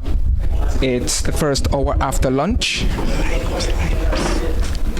And I will be going through the lineups for both teams in this game so far. So the lineup for the Jamaica Scorpions: Captain John Campbell, Alwyn Williams, Jermaine Blackwood, Paul Palmer, and Nkrumah Bonner, Dennis Bulai, Dennis Smith, Patrick Harty Jr., Marquino Minley, Nicholas Gordon, Jamie Merchant, the starting 11, and the 2 substitutes, Gordon Bryan and Orain Williams. For the Guyana Jaguars, you have Tajnarain Chandapal, you have Chandrapal Hemraj, the captain Leon Johnson, Vishal Singh, Christopher Barnwell, Anthony Bramble, that's the wicket keeper, Raymond Reefer, Kevin Sinclair, Versami Pramal, Niall Smith, Keon Joseph. That rounds off the starting 11, and the 2 substitutes is Gudakesh Munti and Akshaya Prasad.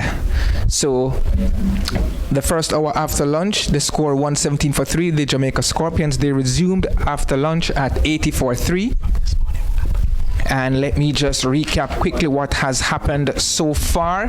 So the Guyana Jaguars, they won the toss and elected to bowl, and they are inserting the Scorpions as we speak. The Scorpions had a sedate start, and the first batsman to be dismissed, John Campbell, he was out for 20 off the bowling of Raymond Reefer. He was caught by the keeper, Anthony Bramble.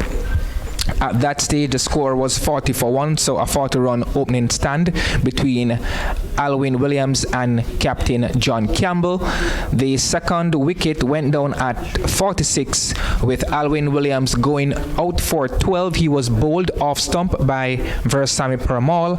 Then Versami Pramal had his second wicket when he bowled Paul Palmer off the inside edge. Paul Palmer went for 4. At that stage, the score read 60 for 3, but since then Bonner and Blackwood, they have batted very well, calculatedly so far. Knowing the situation, Blackwood in particular looks really good. He has summed up a lot of concentration and he's batting really well. He has set out his stalls here to play a long innings, as the Scorpions will need these two to stay at the wicket for a good length of time so they can post a good formidable first innings total. As you know, in cricket, a first innings score is always good. That will basically keep you ahead of the game and basically have your opponent chasing, and that's what the Scorpions are intent on doing, in posting a good score. 117 for 3 after 1 hour after lunch, resuming at 80 for 3 after lunch. Yeah, 57 as this pair put on, and eyeing what would be a good central partnership for Jamaica's cause. So another over starts in Barnwell. No run. Ball there to Bonner. An interesting contest, as we outlined earlier, happening between the part-time medium pacer Chris Barnwell and Nkrumah Bonner, who's well set and who looks okay. The keeper is up at the wicket, and Barnwell is bowling both in-swing and out-swingers, trying to outfox Bonner. Barnwell up to the wicket now, bowls to Bonner. Big appeal for leg before, not out, says the umpire. So Bonner survives that appeal from Barnwell. That one pitching just on half, angling down. It was a bit high. He definitely hit him above the knee roll. So that's definitely a not-out decision. But Bonner has to be careful playing across the line of a delivery like that. Definitely playing with a horizontal bat, needs to play with a more vertical bat, because Barnwell is getting some sideways movements. Outswinger. So Barnwell up to the wicket, bowls to Bonner, ball on middle and leg, and Bonner is in behind it and just turns that delivery to a short mid wicket where it's fielded, and there is no run. A good bowler to have in your lineup in terms of Leon Johnson here. Somebody who is capable of taking 5 wicket hauls in terms of Barnwell, known more for his batting, but he's mixing it up. Barnwell again from the southern end, bowls to Bonner. Bonner gets a good delivery just outside the off stump. Some sideways movements there away from the batsman. And something I'd like to point out, this is an interesting field. The keeper is up at the wicket, but first slip and second slip is still at almost the regulation if the keeper was standing back. An interesting placement for your pacer. Definitely at mid-on you have Niall Smith, and at mid-off you have Pramal. Barnwell up to the wicket now, bowls to Bonner. Bonner leaves that ball outside the off stump, collected by Bramble, no run. The score remains at 117 for 3, with Bonner on 15 and Blackwood on 36. Asking a few questions here of the batsman is Barnwell in terms of Bonner. As we said, bowling deliveries that are moving away and in. Bonner has to constantly be picking which delivery is being bowled, and he cannot leave the crease as well. Definitely. So Barnwell up to the wicket, bowls. Nice in-swinging delivery there to Bonner.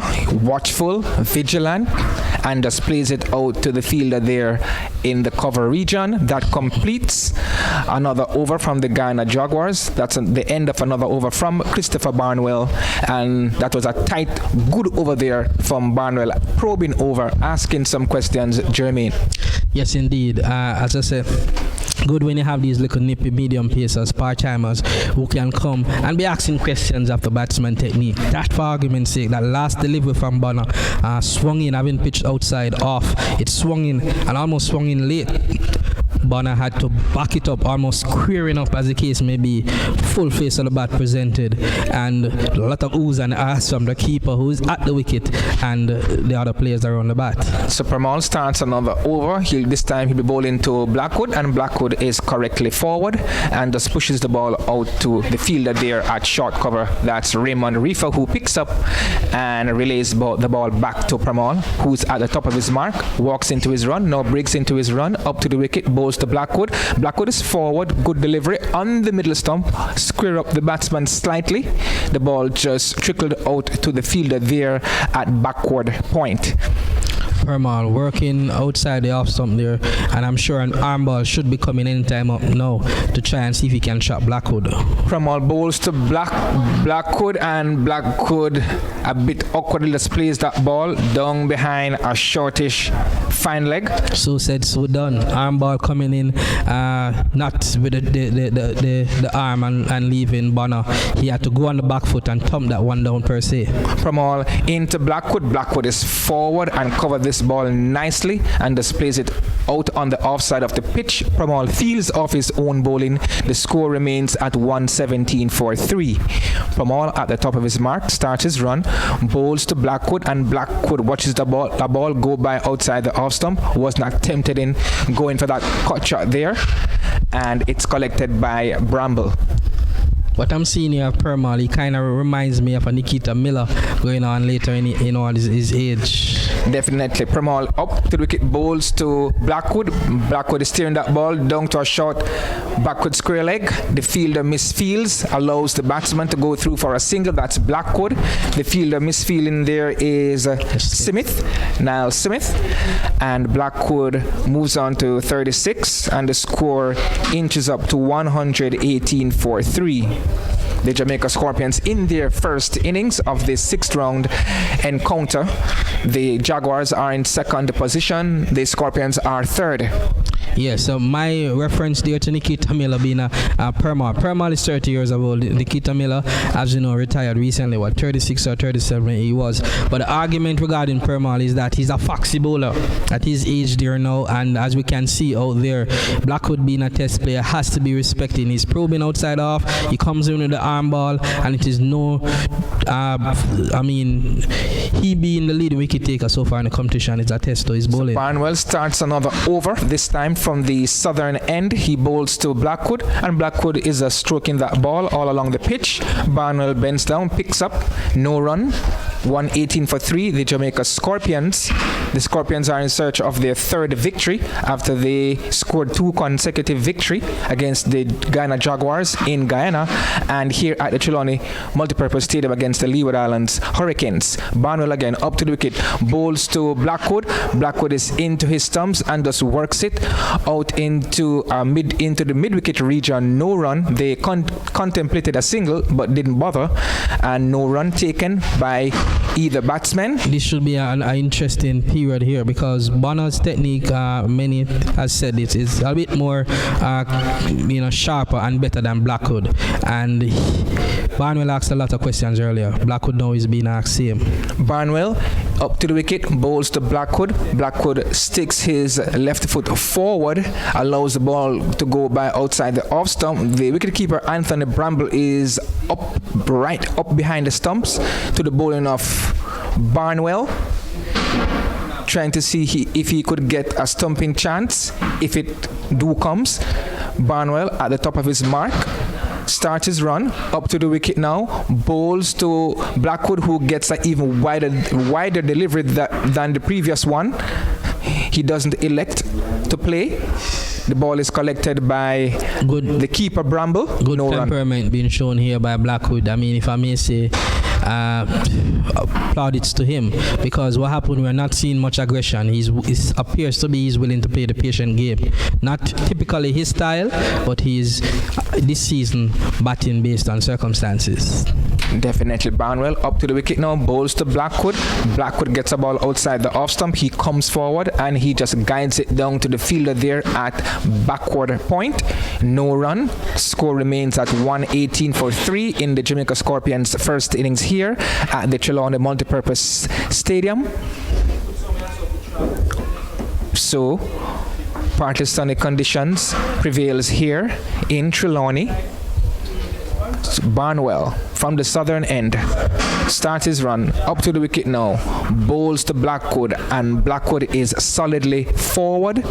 Barnwell picks up and fields off his own bowling. That completes another over from the Guyana Jaguars and Barnwell in particular. And at the end of that over, the latest score here at the Trelawney Multipurpose Stadium is the Jamaica Scorpions being sent into bat are 118 for the loss of 3.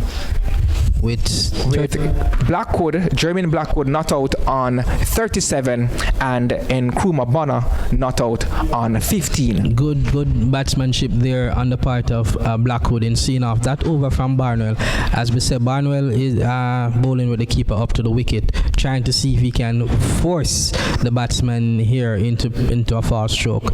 But when he's not leaving alone Blackwood, he's respecting the deliveries, and that is how you have to bat during these periods of games.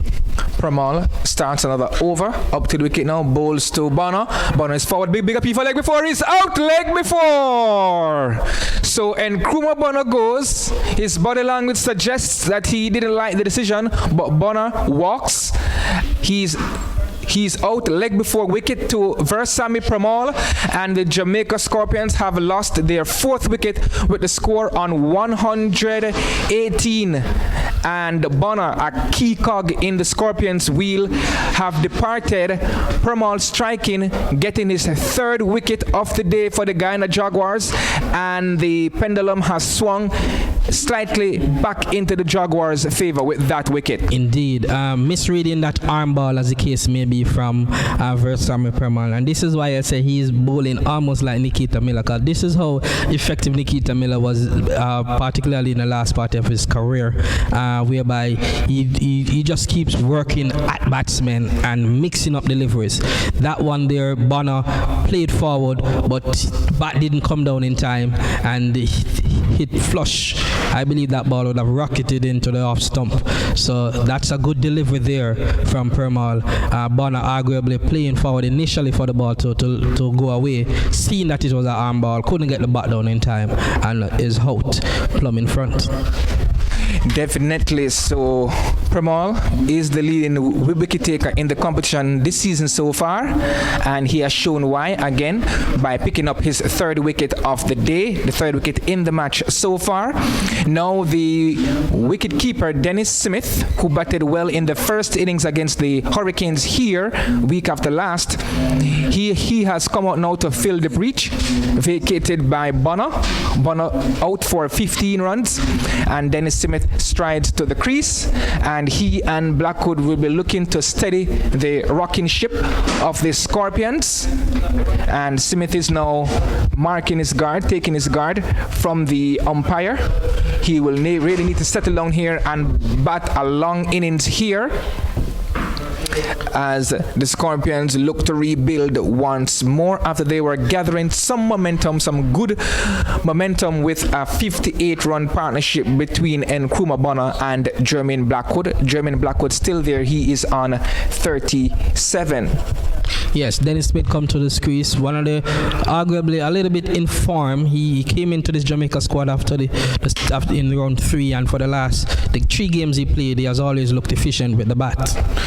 So Permal up to the wicket, bowls to Dennis Smith, goes off for the run, sent back by Blackwood. Blackwood asking Smith, why are you going for that run? So Smith trying to get off the mark as quickly as possible. There is a silly point, a forward square leg, a slip in the captain Leon Johnson, man at backward point, as Permal up to the wicket now, bowls to Smith. Smith is forward, stifled appeal for leg before, ball pitched outside the leg stump, half-hearted appeal, no run. 3 matches Smith has played so far, he has scored 150. He averages currently 30 for the wicket keeper, so he's actually doing his role in terms of you'd want your keeper to be averaging anywhere in the 30s, and so far in the 3 matches he has played, he has come fairly good with the bat.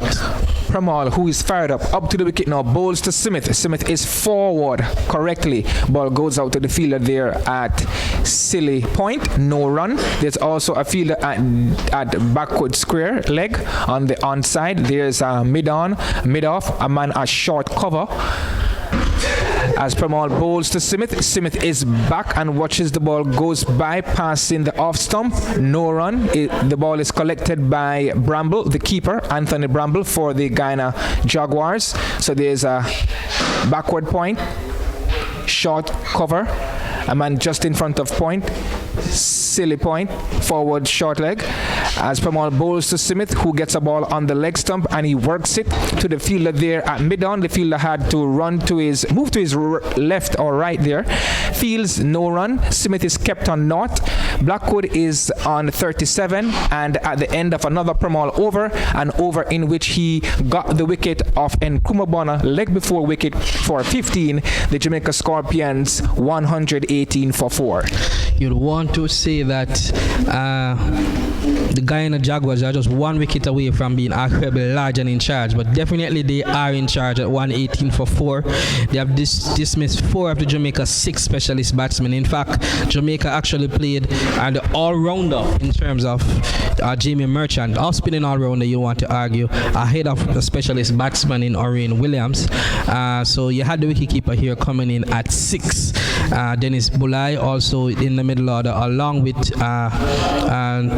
Jamie Merchant. So they are somewhat a batting shot, playing the additional bowling all-rounder. And it will be a mighty task from here for them to even get to the minimum 250. That would give them 1 batting point in their first innings. The lower order will have to come good. The top order has not really produced the goods so far. Definitely. So Christopher Barnwell will start another over from the southern end. He's going to be bowling now to Blackwood, and Blackwood is driving, gets an inside edge. His intention was to drive that ball through cover or extra cover. It came off the inner portion of his bat and went down to mid-on, where it was fielded by Niall Smith, and there is no run. As the sun sneaks back out here at the Trelawney Multipurpose Stadium, partly sunny conditions prevailing with some light winds out of the east-northeast. Barnwell at the top of his mark starts his run. Runs up to the wicket now, bowls to Blackwood. Blackwood is forward, slightly squared up.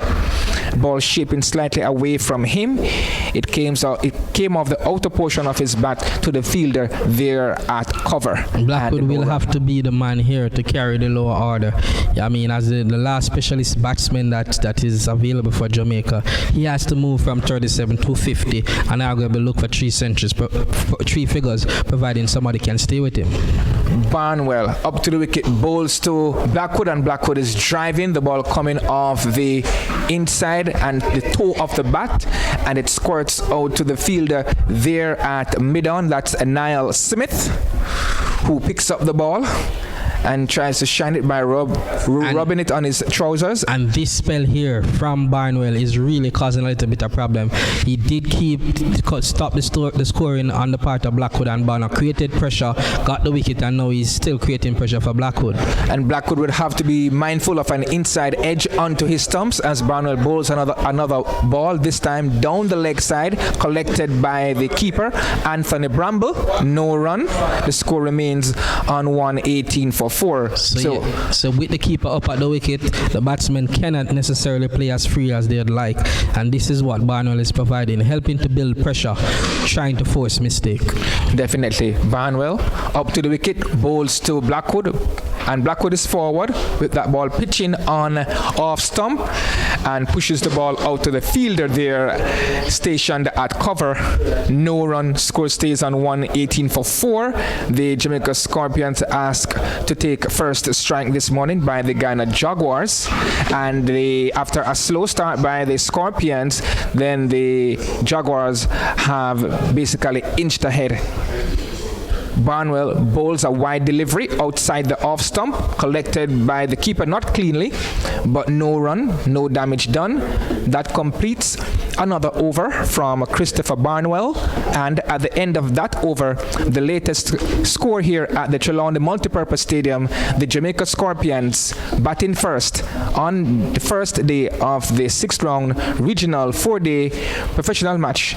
They are 118 for 4. Yes, tough going here for the Jamaica Scorpions. Tough relative in the sense that they are in a little spot here, and they will need Blackwood and the wicketkeeper Dennis Smith to forge a partnership that can take them from this score to a score well beyond the 200 mark, because you have the all-rounders coming shortly after these two, and if the wickets are to fall here, Jamaica could very well be looking at a low first innings total. And Blackwood has batted within himself here. Each time he loses a partner, he will have to start all over again in terms of digging in and showing that patience that we do not usually see from him. And with Bonner gone now, he will basically have to start all over again in terms of concentrating and trying to get in the 1s and 2s and not allow the Jaguars bowlers to get on top of him, and at the same time try to turn over the score. As Simit did not score off that previous ball from Pramal. Pramal again up to the wicket, bowls to Simit. Simit stands up straight and just plays that ball out to cover where the fielder fields, and that's Raymond Reefer. No run. The score stays on 118 for 4. As you said, Dennis Smith is quite capable at this level. I think he has 3 half centuries at the first class level. Pramal from the northern end bowls to Simit. Simit comes into his crease, allows the ball to go by outside the off stump, collected by Anthony Bramble behind the stumps for the Guyana Jaguars. There's a silly point, forward short leg, mid on, mid off, short cover, man in front of point, man at backward point.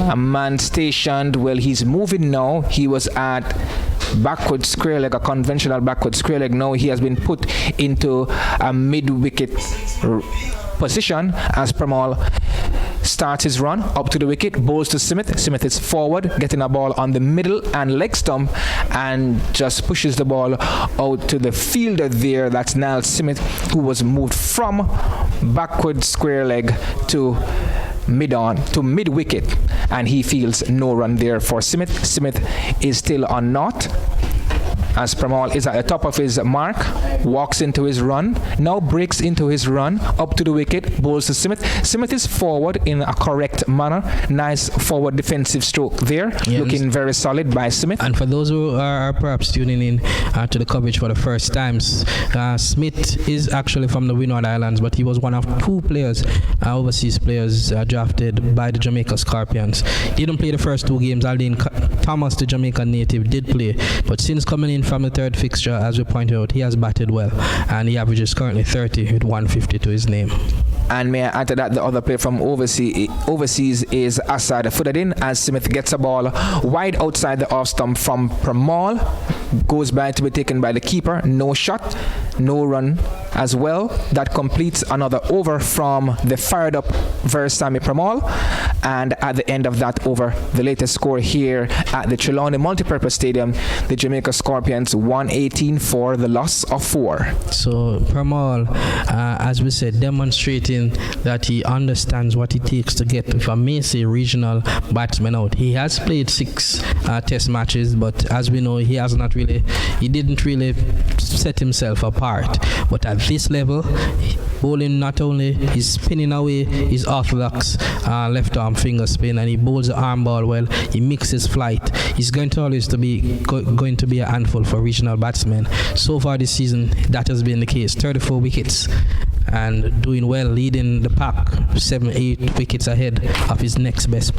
So Jermaine Blackwood waits on Christopher Barnwell, who starts another over. Barnwell bowls on the off stump, and Blackwood comes forward and drives. It goes down to a mid-off.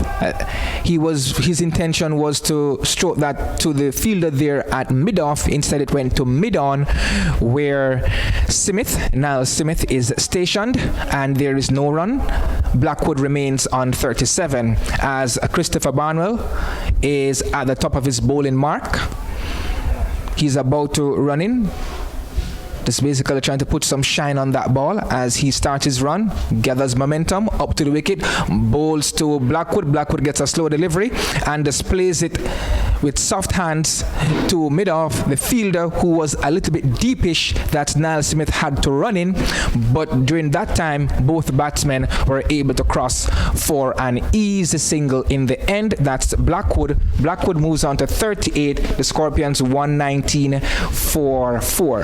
That delivery there is interesting to see. Blackwood waited on it, because the truth is, when he made 98 last weekend, it was a slower delivery like that got him out, in the sense that he totally misread arguably the flight or the delivery.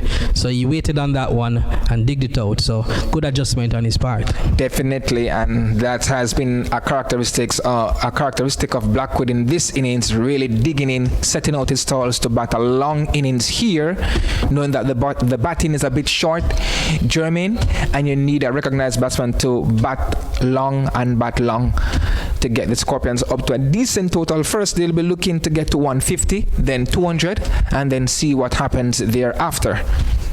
But these two would need a partnership of 50 or more runs to get the Scorpions back into this game. As Barnwell is up to the wicket now, bowls to Smith. Smith is back and across and just guides that ball down to the fielder there in front of point. That's Tajnarayan Chandapal, who feels no run for Smith. Smith is kept on naught. And Barnwell bowling reasonably well here. from the southern end. We have lost the Sunshine, but we have not lost Barnwell, who's up to the wicket now, bowls to Smith. Smith is driving this, coming forward, and he runs through for a single. The throw comes in, misses the stumps. The throw there from Raymond Reefer misses the stumps. Smith is off the mark. He's on one, and the Scorpions have now pushed on to 120 for the loss of 4. Yeah, I mean, the single, that was one of those close singles. I mean, in the end, it turned out to be an okay single. But Smith has to be better in his calling. Barnwell now up to the wicket, bowls to Blackwood. Blackwood gets a wide ball. He plays a shot. It comes off the outside edge and into the third man boundary. It goes for 4 runs. So 4 runs to Jermaine Blackwood. He moves on to 42 with that boundary, and the overall total inches up to 124 for the loss of 4. A little bit of applaud there from the what you'd say, the small crowd that is on hand. I mean, I've seen the crowd so far here. I've seen whereby games at Sabina Park doesn't have this much. So, it's an interesting turnout. I mean, not a lot. I don't know if you reach, close to 50 spectators or to 100 there. But they are cheering the Jamaica team along. Christopher Barnwell up to the wicket now. Bowls to Blackwood, and Blackwood is just steering this delivery to the fielder there at backward point on the offside.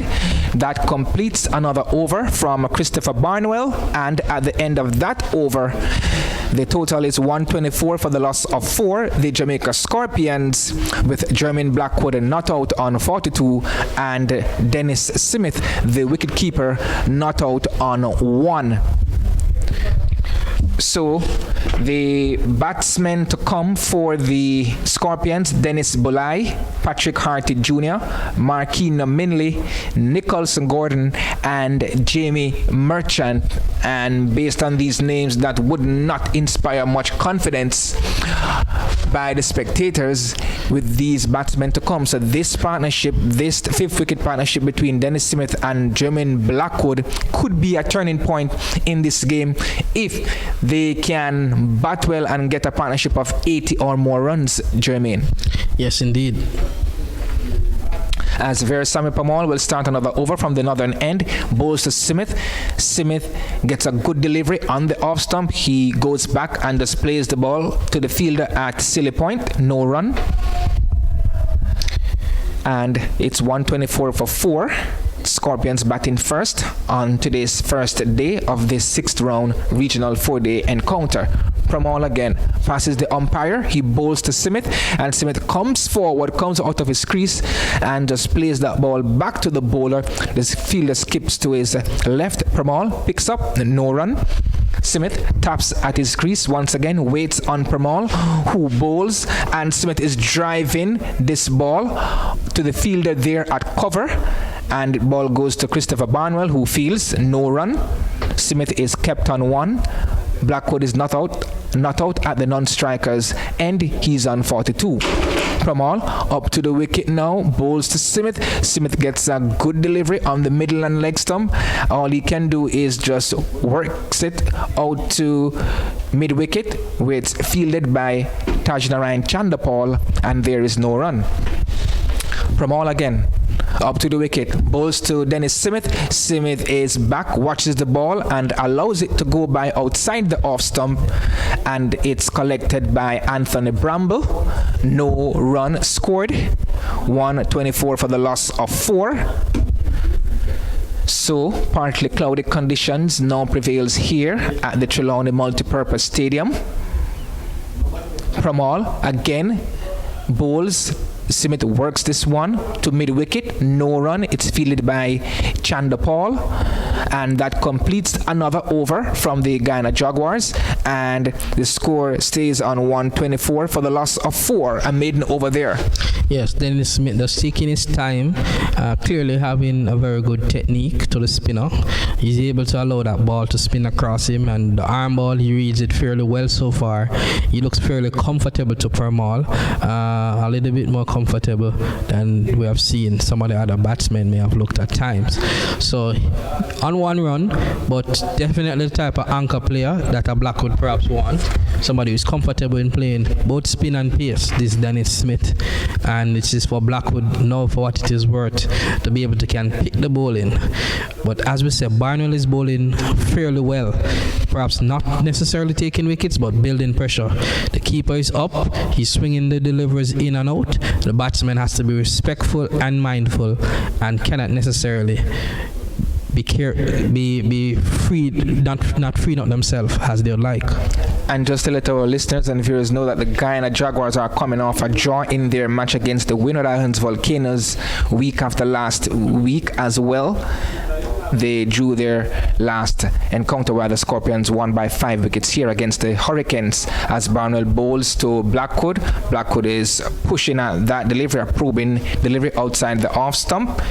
Blackwood misses, collected by the keeper, Bramble. No run scored. A few oohs and ahs. We have seen a lot of that in this Barnwell spell of bowling. This is what is maybe his 5th, 6th over, but he's asking question of the batsman almost every delivery, and you can see that the Jaguars are enjoying this. Jamaican batsmen aren't necessarily so. And when the Jaguars batted in their last match, they scored 426 all out, with Johnson getting 189 not out, and Christopher Barnwell, who bowls this delivery to Blackwood, and Blackwood is just driving a ball that he received outside the off stump. It goes to the fielder, that's Pramal at mid-off, and there is no run. So Barnwell making 107 of 117 deliveries. Leon Johnson, the captain, made 189 not out, a patient 189 of 357 deliveries. And the Jaguars made 426 all out, replying to the Volcanoes 318 in their first innings, and then the Windward Islands ensured that a draw was done as they made 273 for 1, with Devon Smith scoring 147 not out. As Barnwell bowls and Blackwood gets a delivery on the Midland leg stump, and he just tucks it in front of square, and he goes through for 2 quick runs, and the score moves on to 126 for 4, with Blackwood moving on to 44. Yes, intelligent batting here on the part of Blackwood. As we have said, he has resisted virtually all the temptation to literally play what was used to be his preferred shot, which is going over the top once you pitch up in his zone. We're seeing now he's willing to work the deliveries around as per that and just accumulate runs rather than rush the runs per se. 44 not out. Definitely. On par to for his 5th half century this season. Definitely, it's a 4-day game, so no need to rush, no need to be in a hurry. He will have to lead the rest of the batting right through until the end, because the other batsmen to come do not inspire much confidence at all. As Barnwell starts his run, he's up to the wicket now, bowls to Blackwood. Blackwood gets a slower delivery on the off stump, and he just plays with soft hands to mid-on, and he scampers through for a single to move on to 45. The total moves up to 127 for 4. Yes, indeed. You said the batsman left to come doesn't inspire a lot of confidence. I beg to differ a bit, because both Jamie Merchants and Dennis Bulai are quite capable with the bat. These are players that consistently score 30s and 40s and have at times played innings that, bat through sessions, Bulai particularly so. So they are capable with the bat. It's just that they are not specialist batsmen per se. 2 slips in place as Barnwell bowls to Smith, struck on the pad, down the leg side, half-hearted or stifled appeal by the slip fielders and the bowler. Barnwell not out, says the umpire. So there's 2 slips. Manat Gully in Vishal Singh. There's a cover, mid-on, mid-off, man in front of point, man there at the fine leg boundary, man also at mid-wicket as Barnwell bowls a delivery outside the off stump. Nice lift outside the off stump taken by the keeper. No run at the end of that over from Christopher Barnwell. Another reasonably good over from Barnwell. 127 for 4. The Jamaica Scorpions asked to bat in their first innings by the Guyana Jaguars here at the Trelawney Multipurpose Stadium. And we have some clouds now rushing in from the south, and the weather has been good so far this morning. No threat of rain at the moment. but there's only a routine 20% chance of a few showers this afternoon, mainly over hilly areas, but one or two could threaten the match here at the stadium. And then tomorrow morning again, we could have some morning showers over some northern parishes, and then a chance of showers again anywhere across the island tomorrow as well. But Saturday could be the main concern in terms of the weather, as a cold front is coming down from the northwest, which could affect Jamaica's weather. But let's see how that pans out as Pramal starts another over now. He'll be bowling to Jermaine Blackwood, who strokes a delivery that he received on Midland leg and strokes it to the fielder there at mid-wicket. No run. He remains on 45, Blackwood. Smith is on 127 for 4. Pramal up to the wicket now, bowls to Blackwood. Blackwood is forward correctly and solidly and just plays it to the man in a gully region. Leon Johnson comes from first slip, picks up, relays the ball back to Pramal. No run. As Pramal is at the top of his mark, walks into his run, now breaks into his run, up to the wicket, bowls to Blackwood. Blackwood gets a slow delivery. He's forward. He had to wait on that one there from Pramal.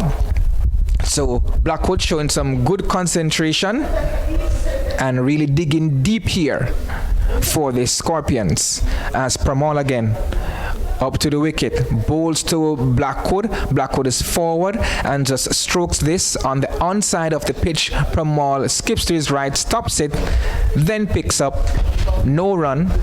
So the screws have been tightened here by the Jaguars in terms of the Scorpions not being able to score as freely as they would like. Pramal bowls to Blackwood. Blackwood cuts a delivery close, just outside the off stump. The fielder fields at backward point. He comes in, and that's Kevin Sinclair, who we have not seen so far in terms of any bowling. No run. Pramal again starts his run, into his run now, bowls to Blackwood. Blackwood is forward, getting that ball on the middle stump, and he is solidly forward. And at the end of that, it's the end of another over from Pramal. And at the end of that over, the latest score here at the Trelawney Multipurpose Stadium, the Jamaica Scorpions 127 for 4, Blackwood on 45, Dennis Smith on 1. Yes, indeed. 20 overs now being bowled by Virasamy Pramal. 3 for 26. Impressive bowling. 1.3 is the economy rate, but he's taking those wickets at regular intervals. He has bowled 20 overs in virtually a session and 3/4 so far. Next best is Raymond Reefer. He has bowled 10. Keon 10 overs, 1 for 32. Neil Smith has bowled 7 overs, none for 14. Keon Joseph has bowled 6 overs, none for 9. And the other wicket taker, as we said, was Reefer, 1 for 32 of his 10. Chris Barnwell, who continues here, he has bowled 8 overs, none for 22. And speaking of the Jaguars bowling, well, one of their bowler, that's Niall Smith, seeing him doing some stretches, maybe warming up to come on soon as Barnwell starts another over for the Jaguars. Bowls to Smith. Big appeal there for leg before, not out. That ball certainly strained down the leg side. And no damage done there. A leg by signal by the umpire. 128 for 4. The score advances to. Yes, that appeal was more speculative than anything else. Pitched maybe on off stump, angling down, hitting the batsman as the case may be, high up above the knee roll. But a shout nonetheless. This is what you'll get whenever Barnwell is bowling. Anything that hits the pad or anything like that, there's going to be a commotion. Let's see how Blackwood will respond to Barnwell, as he has gotten some inside edges to Barnwell's previous over.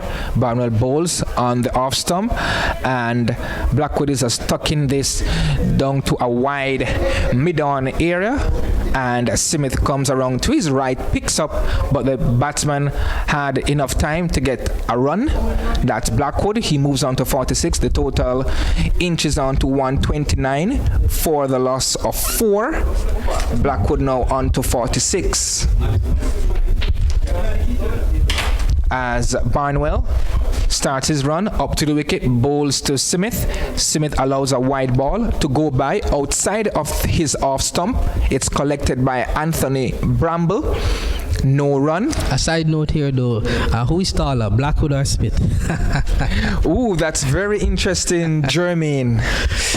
Ooh, well, I would think it's Blackwood, just a tad taller than Dennis Smith. Yes, Can you Blackwood a believe tad it? taller. Two Tad diminutive taller. players at the crease, to put it Definitely. mildly. Definitely. So Barnwell polishes the ball, starts his run, into his run now, bowls to Smith, who allows a ball to go by outside of the off stump. It wasn't far away from his off stump. Barnwell holds his head, thought he had Smith bowled, but the ball almost shaved his off stump there, Jermaine. Yes, indeed. He knows where his off stump is. Credit to him, though, Smith. I mean, it's the second delivery that he has left alone in succession. That one did have a late swing, but I think he is doing the right thing, and that was a safe leave alone. Do you think he's too defensive, and knowing that the keeper is not up to the stumps, he could bat a little bit outside of his crease, Jermaine? Something he could have considered. Yes. So as Barnwell polishes the ball, now starts his run, breaks into his run now, up to the wicket, bowls to Smith, who is slashing at a wide delivery outside the off stump. Oohs and ahs again from the bowler and the two slip fielders. Smith doesn't make contact. Collected by the keeper, no run. The score remains on 129 for 4. So Missing out testing there. over so far for Smith and the Scorpions. Missing out there is Dennis Smith. That one was short and wide. Presented the opportunity to play that cut shot, but he was not necessarily on top of it. He was slightly backing off, and in the end, he cut under the ball rather than hitting it directly. So Barnwell polishes the ball again, walks into his run. Now gathers momentum up to the wicket, bowls to Smith. Smith gets a ball on middle, and then by the time the ball moved to off stump, he played it to the fielder there at gully, that's Singh, and there is no run. That completes another over from Christopher Barnwell, and at the end of that over, the Jamaica Scorpions are 129 for the loss of 4, with Jermaine Blackwood coming in at number 3 on 46, and Dennis Smith, who just faced testing over there from Barnwell, he is there on 1. So the batsmen to go so far for the Jamaica Scorpions: John Campbell out for 20. He was dismissed off the bowling of Raymond Reefer, caught by the keeper Anthony Bramble. The second batsman to be dismissed, Alwyn Williams, he was out for 12, bowled by Versamy Pramal. And Paul Palmer Jr., he was dismissed for 4 of the bowling of Pramal, an inside edge onto his stumps, while Bonner and Kuma Bonner, he went out for 15 LBW to Versamy Pramal. And at that stage, the score was 118 when the 4th wicket went down. There seems to be a bowling change from the northern end. That looks to be Keon Joseph, who is coming back for his second spell. And the Jaguars now is basically resting Versamy Pramal, and now Keon Joseph will take up the attack from the northern end, and Dennis Smith waits. Smith pulls out, and Keon Joseph will have to restart from the top of his bowling mark. There's 2 slips, a gully, a cover, mid-off, mid-on, mid-wicket, a man at backward point on the boundary as Joseph bowls a delivery outside the off stump, and Jermaine Blackwood leaves it. It's collected by Anthony Bramble behind the stumps for the Jaguars. 129 for 4. So there is a man at fine leg. There's a man at the deep backward square boundary on the offside. As I said, there's cover in Tajinarayan Chandapal. There's mid-off, mid-on, mid-wicket, 2 slips in Christopher Barnwell and the captain Leon Johnson as Joseph steams away, comes up now, bowls nice quick delivery outside the off stump German Blackwood is not interested in that. The keeper collects behind the stumps. That's Bramble. No run to the Scorpions. The score remains 129 for 4. Walking away to square leg is Blackwood while tapping at the wicket. Head down. Not only see him focusing and concentrating right through. It's 10 minutes to tea, and I'm sure that is his next argument. The next thing he's waiting for. Definitely, as Joseph is up to the wicket now, bowls to Blackwood. Blackwood gets a similar delivery outside the off stump, and he allows it to go by outside the off stump. After that, he walks away to square leg, trying to sum up some more concentration, some more patience that is very much needed based on the current situation that confronts them, the Jamaica Scorpions, 129 for 4. So the middle order of the Scorpions will be very much tested as Keon Joseph gathers momentum, passes the umpire now, bowls to Blackwood, and Blackwood is steering this delivery wide of cover. The fielder at cover, he skips to his left, picks up, but during that time Blackwood was able to run through for a single, and the score is now 130 for the loss of 4. I hope that Blackwood would recognize that batting an entire day in cricket, you get very close to 100. He has done fairly well so far. We say he has scored a 90 or the 80 and a 70 had so far in the 5 matches that he has played. But the argument is he's on 47. He doesn't need to try to rush to the 50. Bat through to tea and then try and bat through the day. 10 minutes away from tea as Joseph runs in, bowls to Smith, who gets a wide delivery. Seems as if the umpire were contemplating whether to call it a wide, but it was just inside the marker, and umpire did not call a wide. Smith did not go after that one, and Keon Joseph walks back to his mark as the sunshine tries to sneak back out through the clouds. And the Guyana Jaguars are pumped up at the moment, still animated out there as Joseph is at the top of his mark. Walks into his run, now breaks into his run, gathers momentum. He's up to the wicket now, bowls to Smith, and Smith gets a ball outside of his off stump. He doesn't play, and it's collected by Anthony Bramble. And that's the end of another over. Let's see. It seems as if one ball is left. Let's see. No, that completes another over from Keon Joseph, and the Jamaica Scorpions at the end of that over, the 53rd over of the innings, they are 130 for the loss of 4. With Jermaine Blackwood not out, well poised in getting a half century. Dennis Smith, who came in about 15-20 minutes ago, he's there on only 1. And the Jamaica Scorpions, their middle order, will be very much tested here at the Trelawney Multipurpose Stadium. So both teams will have to be mindful of the weather here, because the weather could go downhill as we go further into the weekend, as I mentioned before. So another over is about to begin. We are approximately 7 minutes away from the tea interval, and I have a change here in the commentary box. In the analyst's chair, Jermaine Lanneman is gone, and Carvalho Arnold has come in to replace him as Barnwell starts another over. Bowls to Blackwood, and Blackwood is stroking this down to cover point. The fielder picks up, and Blackwood gets a single. Wasn't all that power, not much power in that shot, was mainly timing. He didn't place it as he would have liked, but he got a run, and the score inches on to 131 for the loss of 4. Blackwood with that single moves on to 48, and the Scorpions are now 131 for the loss of 4 as Barnwell starts his run up to the wicket now, bowls to Smith. Smith is tucking this down to fine leg. They are through for 1. They are coming back for the second. The fielder picks up. Let's see if the umpire signals leg byes. He does signal leg byes, and that's 2 leg byes to the Scorpions' score. It's now 133 for the loss of 4 Smith is still on 1, Blackwood is on 48. Carvalli, your assessments so far of what you have seen? Well, it has been a good passage of play. The Scorpions need to just stay at the crease and accumulate some runs. They are in a tough situation.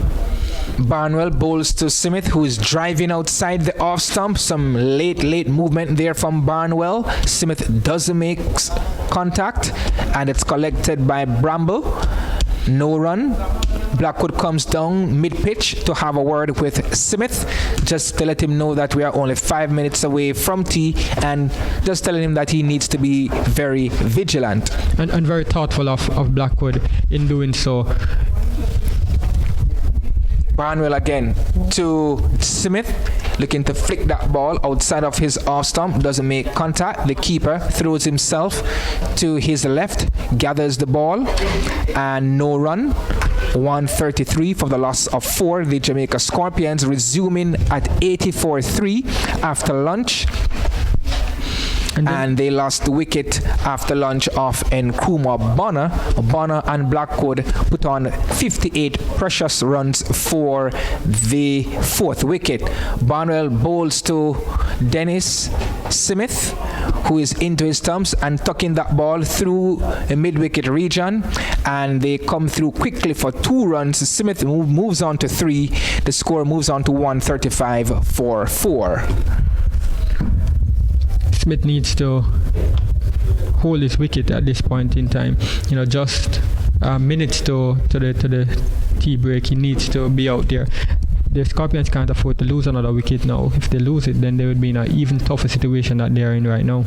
Definitely. Barnwell is up to the wicket now. Bowls to Smith. Smith is driving off the inner portion of his bat. The ball goes down to mid-on, where it's fielded by Niall Smith. That completes another over from the Guyana Jaguars. That's the 54th over completed in the day so far. 90 overs for each day in this 4-day encounter.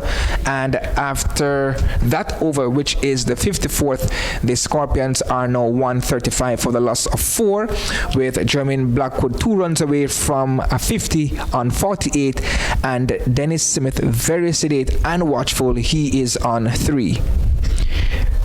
Interestingly, looking at Barnwell bowl today, he's more seen as a part-time bowler who would come on occasionally to give some other fast bowlers a rest. But he has been getting a lot of movement today and has been a little bit troubling for the batsmen, despite him being a part-time bowler. So Kian Joseph aborts the start of his over, potentially the last over before tea. But if they get through this over very quickly, then the umpires could squeeze in another one before tea. Starts his bustling run now, up to the wicket. He bowls a delivery wide outside the off stump. Jermaine Blackwood does not play. He's not interested. 4 minutes away from tea, collected by Bramble, the keeper, behind the wicket for the Jaguars. There is no run. So there's 2 slips, Leon Johnson and Christopher Barnwell. Vishal Singh is at gully. There's a man out at the backward square boundary. There's a man at cover, mid-off, mid-on, mid-wicket.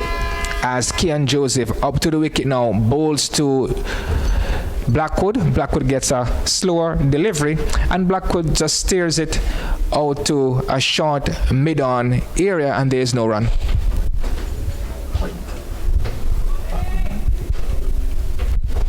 Right, so 2 slips, gully, backward point, cover, mid-off, mid-on, mid-wicket, man down there on the fine leg boundary, and also the keeper in Bramble.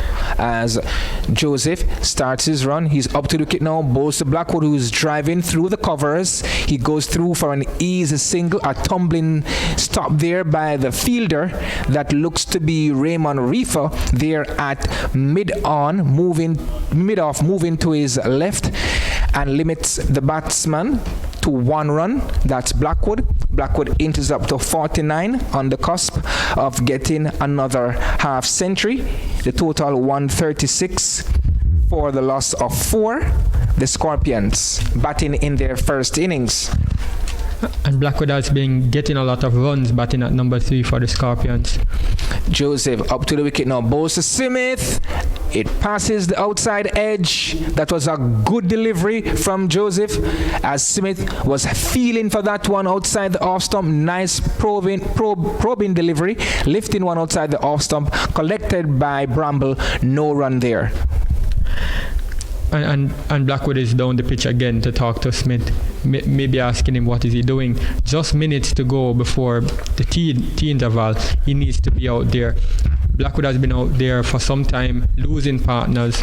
He would want to be with Smith going out for the final session of the day. If Jamaica lose another wicket, then it will be all problems for them going into the deep point of the game. Joseph to Smith. Smith stays in his crease and just steers the ball out to the fielder at backward point. And there is no run. The fielder there is Kevin Sinclair, stationed at backward point. No run. Halfway through Kean Joseph's over. We know Smith as a busy player. You'd want to get back to ball most of the times, but he have to be mindful of where the game is at. You know, the amount of wickets they have lost in short time. He needs to be out there. Joseph up to the wicket, bowls to Smith. He bowls a wide ball outside the off stump. Smith sticks his left foot forward, doesn't play. The players turn into the pavilion, which indicates that it is tea time here at the Trelawney Multipurpose Stadium, the end of the second session. And at the end of the second session, the Jamaica Scorpions have ended the second session on 136 for the loss of 4. Jermaine Blackwood not out on 49, and the wicketkeeper batsman Dennis Smith, he's on 3. The Jamaica Scorpions, who resumed on 80 for 3, lost 1 wicket in the second session, 3 in the first. In the first session, they scored 80 runs for 3 wickets. In this session, the second session, they have scored 56 runs and only lost 1 wicket, and that's the wicket of Nkrumah Bonner. So let me just run through what has happened so far in the Jamaica Scorpions batting innings. John Campbell, the first batsman to go, he was out for 20 off the bowling of Raymond Reefer, the medium pacer. He was caught by Anthony Bramble, the keeper. The second batsman to go was Alwyn Williams. He was out for 12. He was bowled off stump by Versamy Pramal. Paul Palmer, who came in at number 4, he went for 4. He was bowled as he played onto his stumps off the bowling of Versamy Pramal. And Nkrumah Bonner was the last batsman to be dismissed. He went for 15 as he was leg before wicket to Versamy Pramal. Pramal has taken 3 wickets so far for the Jaguars, while Raymond Reefer has taken the other 1. So, Carvalho, before we go off air for tea, what do you think the Scorpions will need to do coming out at the start of the third session? Well, they just need to do what they have been doing in the second session. Losing that 1 wicket is the only negative there. Despite not scoring as freely as they would have wanted to, having wickets in hand in this format of the game is crucial, and they've only lost the 1 wicket. If they can go out there in the third session and bat and accumulate runs if needs be, just to stay out there and stay in the game, they would be playing a batsman short. Derval Green's injury is a big blow for them because he was that natural all-rounder in there, and Pete Salmon not being there as well. So they would have to ensure that these 2 at the crease make some runs, stay out there, and get the partnership kicking even more. They can't afford to, when they come out, lose another wicket and then down to the tail, because when it gets to that point in the game, we've seen some swinging ball from Barnwell. He can be a threat bowling to the tailenders, and we know what Versamy Pramal can do. He is lethal for them. He has been taking a lot of wickets. He's the leading wicket taker. I remember speaking to the coach, Andrew Coley, 2 days ago, and asking about Pramal and Bishu if both had played. No, he said he's not really worried about one particular bowler, but we've seen that one particular bowler doing a lot in their middle order, and if top and middle order, so if they can keep him at bay and try and accumulate some runs, get batting through the entire day is crucial for the Scorpions. So that must be their primary objective if they are to get a result from this game, a positive result. They would want to carry on their momentum to 100 shots so far. But Carvalho, some would say, the Scorpions lost only 1 wicket in the second session. But when you look at the quality batsman that they lost and what to come after him, I mean, it's a big wicket that the Scorpions lost in Nkrumah Bonner, because the other batsman to come doesn't inspire much confidence at all against this fired up bowling unit of the Jaguars. What do you think about that specifically? Yes, Bonner has been in good form, in that middle order. The middle order for the Scorpions has been in good form. We know that there isn't much to come after Dennis Smith, so they would want to, as I said earlier, keep these wickets in hand and intact in getting some runs on the board, because you can't leave it to the tail. It will be difficult for the tail to manage this fired up attack, and we know the strength of the Jaguars bowling. Definitely. So we will go off air now, and we will return to our listeners and viewers in approximately 15 to 60 minutes from now, when the third session would have started.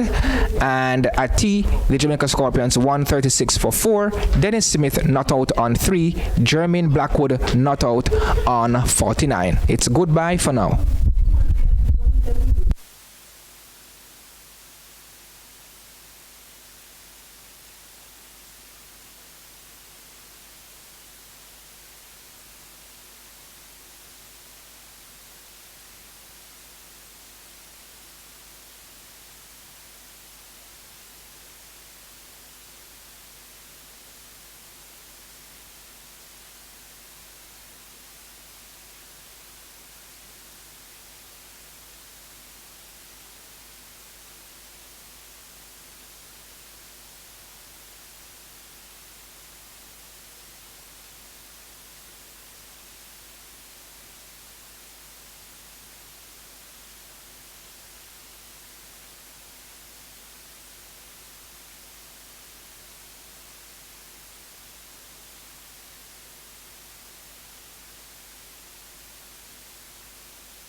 So we welcome you back to the Trelawney Multipurpose Stadium here in Jamaica. 6th round regional 4-day matchup between the Guyana Jaguars and the host, the Jamaica Scorpions. The Scorpions, 136 for 4 after 55 overs.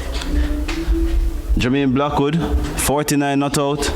Dennis Smith, 3. As we await Niall Smith here from the southern end to begin proceedings after the tea interval. Scorpions, they were 41 without loss, lost 3 quick wickets. Then there was a nice partnership between Bonner and Blackwood.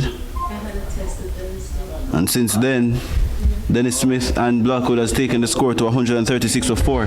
I'm joined by Cavalli Arnold. Cavalli, what are your prospects for this, the third and final session on day 1? I think it's very simple. They need to just stay out there and bat. These two can't afford to get out.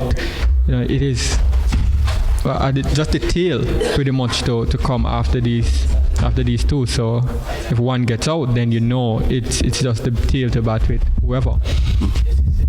Indeed, as Smith begins, passes the umpire, and Blackwood dabs this one into the offside, takes off. That's his 50th run, and the Scorpions move to 137 for 4. 50 runs for Jermaine Blackwood. 6 fours in that innings. Quite comfortable innings so far. Hasn't really been bothered. And another sign that he's really coming to terms with this new approach in batting this season. Yes, he has been in top form batting at number 3. We saw where he was batting at number 4. Where every time he bats at number 4, he doesn't get off. But at number 3, he has been doing well. And he is putting up his hand in trying to get back into contention for West Indies. A confident player is Blackwood, as Dennis Smith waits on Niall Smith. Cuts this one into the ground, collected by wicketkeeper Anthony Bramble, who has really had a torrid time so far today. Balls not carrying, a lot of wides, spreading the ball all over the place of the Guyana Jaguars bowlers. Haven't really been consistent. Niall Smith with 7.1 overs, or 7.2 overs, none for 15. His figures would say that he has not really gone for much. He hasn't really been penetrative so far. As he passes umpire Leslie Reefer Jr. and bows to Smith a short delivery, and he ducks under that one and is collected by Anthony Bramble. I think you'd want to get yourself into some sort of rhythm, maybe finding that line and length that is consistent for him, that he thinks is good, he can work with, maybe what he needs to think about. And if he can probe in one particular area, then he might be able to build some pressure, get himself into some rhythm, and maybe create something for the Jaguars team. It's a little bit surprising to see a fast bowler wearing long sleeves, not the customary manner of dress for a fast bowler. Normally like space, short sleeves and so on. But Smith, a little bit unorthodox, pretty quick, in my estimation. Loves to bowl the short deliveries as well. Dennis Smith, very, very positive campaigner. Goes into his stance and awaits the right arm medium fast and a short delivery which he fends off back along the pitch. Wasn't in control, but kept it down. That one jogged off the length a little bit, and it's a little bit different from what we have been seeing all morning, because plenty of deliveries in the first hour or so, or first session to be quite honest, they really didn't carry through to Anthony Bramble. But Smith has found some way to get the deliveries to lift later on here today. Yeah, he has been looking a bit different. He brings something especially different as well to the Jaguars team. When you look at the way Bramble bowled earlier today, he is more full. When you look at him, Smith is a little bit shorter. Yeah, and that delivery is left outside the off stump. You mean Barnwell, not Bramble. Yeah, that one was left outside the off stump by Smith. And earlier today I'd said that Craig Brathwaite hasn't really made any useful contribution so far, but I was corrected that he has 2 half centuries today. So that's just a correction from my side. But Jermaine Blackwood has gone well over 400 runs so far this season. Hasn't really gotten that big score. I think if he gets that big score, he might put himself into the reckoning for another West Indies call-up. I'll ask you more about that after this delivery from Niall Smith as he bows to his namesake Dennis. Plays and misses outside the off stump. Loud appeal. Umpire Leslie Reefer says over. And at the end of the 56th over is the Jamaica Scorpions 137 for 4 with Dennis Smith on 3 and Jermaine Blackwood on 50. Yeah, as you mentioned about that, getting that big score, I think it was a little bit unfortunate in the last game. Getting out on 98, just too short of that big score that we're talking about. He would want to do one better. He would have to bat the whole day today. I suspect. I know he can get up a gear, but he batting with the tail can be difficult. So he wouldn't want to maybe be too expansive and get out, because he holds the key for Jamaica Scorpions getting a big score or getting a fairly good score in this game. They are backs against the walls in sort of currently, so they would have to at least keep things tight, get some runs, and Blackwood for one would be looking to hopefully get amongst that triple figure. Definitely. He stands between the Scorpions making well over 250 and well below 200 at this point, as Keon Joseph starts his run up from the far end. A shortish delivery from Blackwood. He tucks this one into the onside, gets a comfortable single and moves over to 51. That one was fielded by Tajaran Chandapal. It's not like the approach people are used to. Yeah. Everyone is used to with Blackwood. He is an aggressive batsman. We know him to be, earlier in his career, playing for the West Indies and all of that. And sometimes we see him play some shots and we are like, wow, this guy is something else. And then he just gets out silly. And I think he has learned a bit from that, and we are seeing that maturity now. With Joseph bowling to Dennis Smith, short and pulled away in front of square. This one will go into the boundary. Goes over the ropes now. Shortish delivery from Keon Joseph. Didn't have enough pace for Dennis Smith. Rocked back and smashed that one in front of square, and it goes for 4. The score moves to 142 for 4, the Jamaica Scorpions. And that sort of delivery is just asking to be hit. Not much pace on it. It just sit up in the pitch and asking Dennis Smith to just get some runs on the board. When you have Dennis Smith and Jermaine Blackwood at the crease, you'd have to try and pin Smith down, because he's the more inferior batsman, so to speak.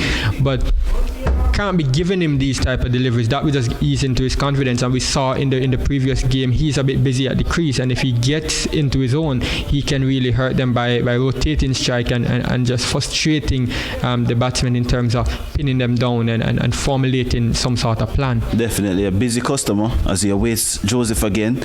Wide delivery outside the off stump, and he shoulders arms to that one. Didn't need to play, was a little bit too wide. Dennis Smith, he has, since the first 2 games, which Aldane Thomas was behind the stumps, he has gotten his opportunity and he really hasn't looked back since. Consistent score so far for the Scorpions. Really didn't get off in Guyana, but the games here in Jamaica he has really done well. He got 80 plus in the previous game here against the Leeward Islands Hurricanes, and now he's on 7. A long way to go though, as Keon Joseph passes umpire right, bows another shortish delivery outside the off stump, left alone by Dennis Smith, who is now facing his 35th delivery, and he's on 7. Earlier, John Campbell was the first man to go. He went for 20, caught by wicketkeeper Anthony Bramble off the bowling of Raymond Reefer for 20. Alwyn Williams followed shortly after that. He went bowled by Verasamy Pramal for 12. Paul Palmer Jr., he also went bowled. He was dismissed for 4. And then Nkrumah Bonner was a little bit disappointed in being given out LBW to Verasamy Pramal for 15. Scorpions lost their first wicket at 40. Second at 46 with Joseph beating Dennis Smith outside the off stump. Shaped as if he wanted to play. Tried to get the bat inside the line at the last moment, but the ball had already beaten him outside the off stump. Moral victory there for the bowler. A little bit of shimmer from him there. I think it's just a little bit of animation and trying to keep his confidence up and try not get the bowler in his head and try get into the bowler's head as well, because that really beat him outside the off and beat the edge of his bat. He could be well on his way if he had been a little bit closer to his body. He needs to be careful, because we saw just before T almost got out playing a looser. As Joseph pitches this one outside the off stump again, and Smith gropes at that one. didn't get an edge because he would have been gone. Good delivery there from Keon Joseph. Nice comeback to his 9th over, having been hit in front of square early on. The Scorpions are 142 for 4 after 57 overs, and after Alwyn Williams went at 46 for 2, Paul Palmer Jr., he went for 4 at 60 for 3. But then there was a 58-run 4th wicket stand between Nkrumah Bonner and Jermaine Blackwood. So the last wicket fell at 118, and the Scorpions now are at 142. So the current partnership is 24 runs between Dennis Smith, who is on 7, and Jermaine Blackwood on 51.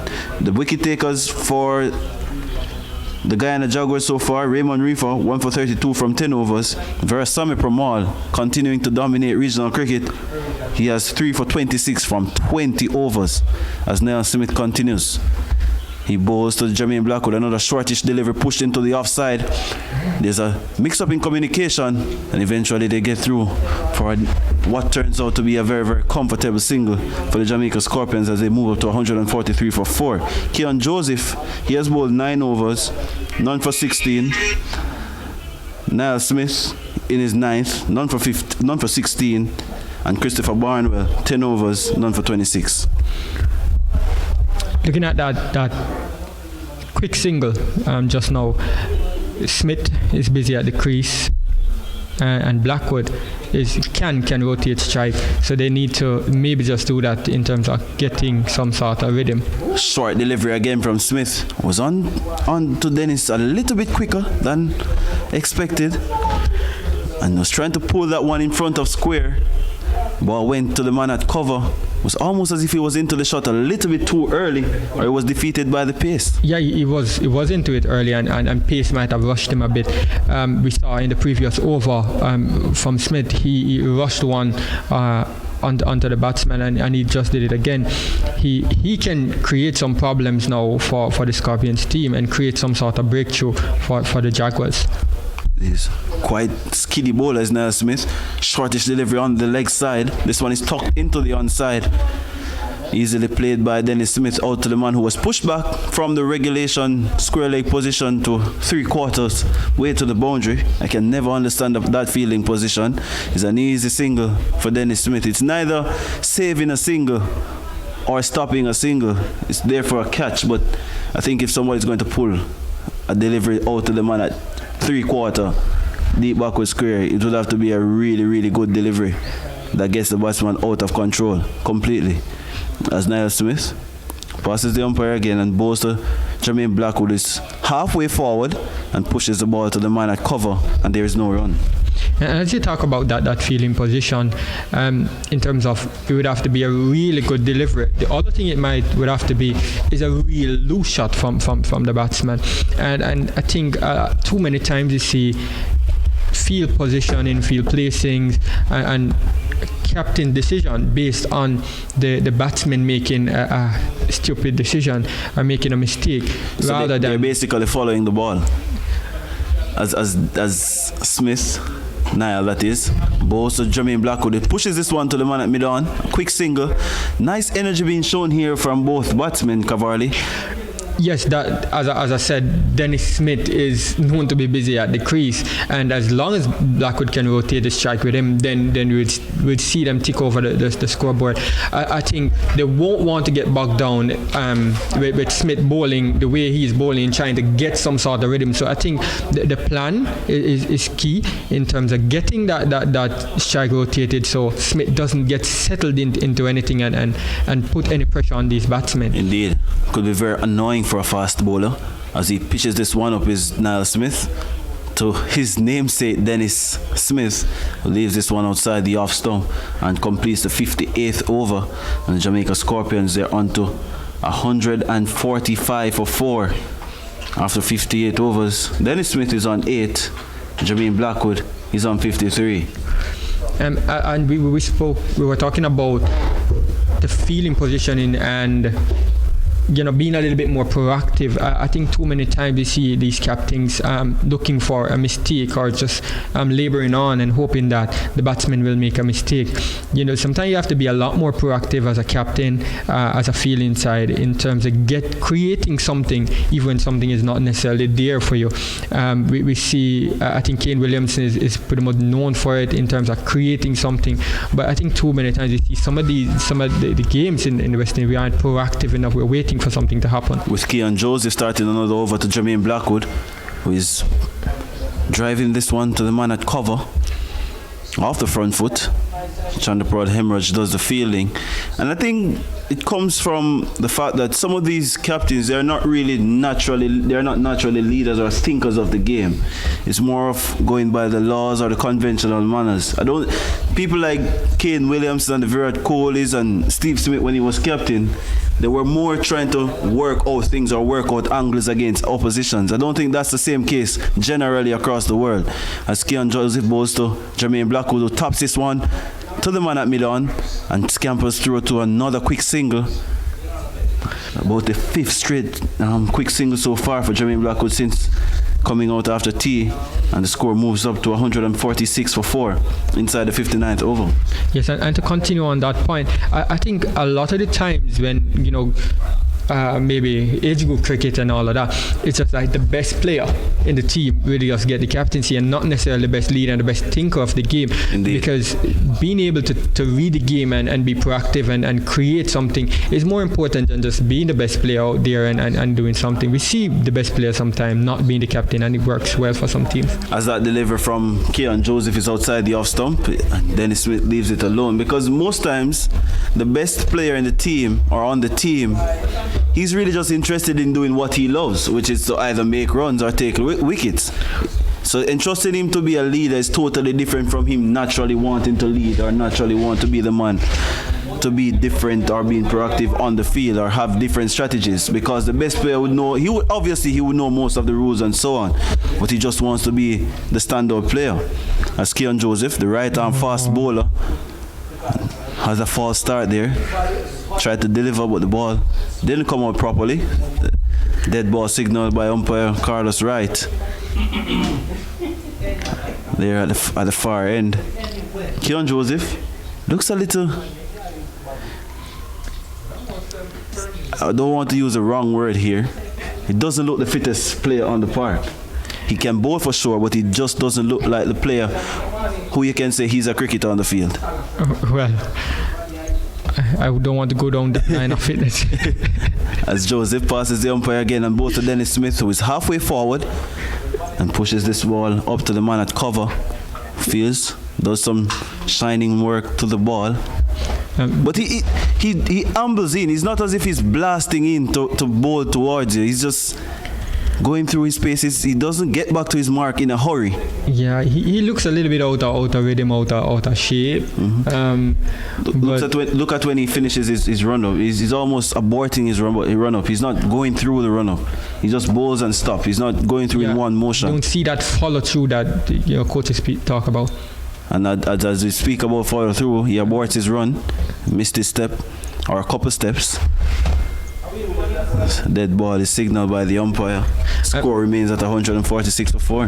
That fitness topic has been the hot topic, especially in the West Indies, for the recent times. Given what the regulations, with Hetmeyer and Lewis recently. As Keon Joseph over the wicket and bowls to Dennis Smith, who is working that one forward of square. Tajaman Chandrapur does the fielding.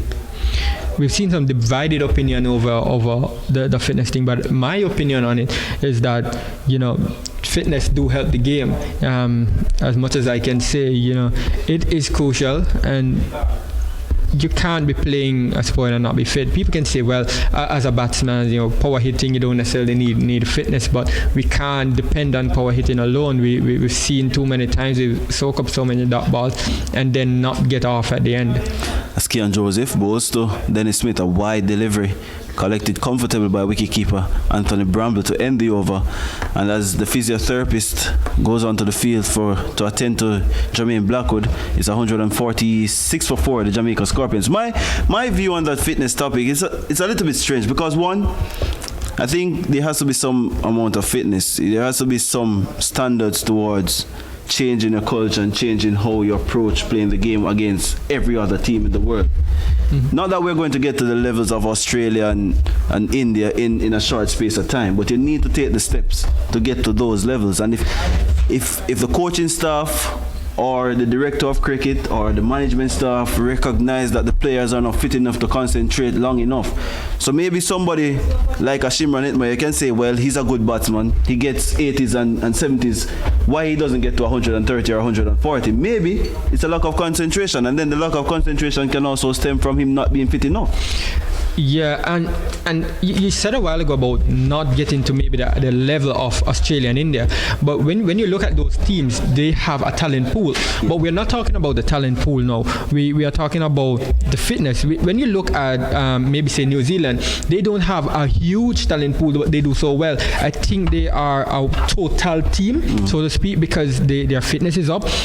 They do well in the field, they do well with the ball, they do well with the bat, and maybe we just need to aspire to do so as well. Indeed. As this one is pushed firmly past the man at mid-off. Beautiful shot from Jermaine Blackwood. Pitched up delivery from Niall Smith. And the diminutive right-hander just smashed it past the man to the right of the man at mid-off. And it goes into the boundary for 4. Beautiful shot. Uppish, but safe. Yeah, it was in the air a bit. But that's the type of Jermaine Blackwood we know. You know, when you bowl one of those loose deliveries, you'll get punished. And he certainly did that just a while ago. If he can get into his groove a little bit more and be a little bit more, I don't want to say aggressive because I don't want him to get out of hand, but strike the ball a little bit more, can get his 3 figures. Smith, short end length now, and this one is pushed back along the pitch and is fielded by the man at mid-on, who is Raymond Reefer. Jermaine Blackwood, he's on 54. Well, that would be 58. That would be his 7th boundary so far. Again, a little bit uncharacteristic of him, but this is what he needs to do to build his new approach. If he's trying to get back in, he's taking a claim to be in the West Indies team. You have to show what you have done in the period you have been dropped. Yeah, and show that you've learned something as well. Yeah. Smith bowls to Blackwood, is cutting this one backward of point. There's a deep point on the boundary. He moves to his left smartly and limits them to 1. There's no ball as well, signaled by umpire Leslie Reefer Jr. And the score moves up to 152 for 4. And just when you think Smith was getting into his rhythm a little bit more, he bowls that no ball. He wouldn't want to be a little bit indisciplined in terms of bowling. There was no balls and wide and all of that, because we saw earlier he wasn't in the best of rhythm earlier this morning. Getting into it now is key, and rushing some of these batsmen with a couple of deliveries, you'd want to build some pressure. So I hope that he can get his rhythm together. Number 46 in the back of Niall Smith. He bowls to his namesake Dennis Smith, who is covering up and squares this one out to the forward of point, the man from cover, who surprisingly hasn't bowled a ball all day. Kevin Sinclair, off spinner. 20 overs so far for Veerasamy Permaul. Christopher Barnwell has gotten a couple of overs. Niall Smith, Keon Joseph, Raymond Reefer. No sign of the off spinner. Guyana is known for their ability to get teams with spin, but yeah. And shortish delivery in length from Niall Smith, and Dennis Smith halfway forward stops that one to the man at cover, who is Sinclair again, and fields, and there's no run. Score remains at 152 for 4. Inside the 60th over, so 30 overs minimum to go for the rest of the day. Hasn't really been clockwork so far from Guyana. Good to see these two just labouring on throughout the day. Indeed. Smith bowls short and ducks under that one, does Dennis Smith. And there's that collected by shot. Anthony Bramble. And there's that short ball again from Smith. He has been a little bit menacing with that short ball. If he can use it to good effect in getting some these short balls in, and then getting that fuller delivery into the batsman, then something can be created from that.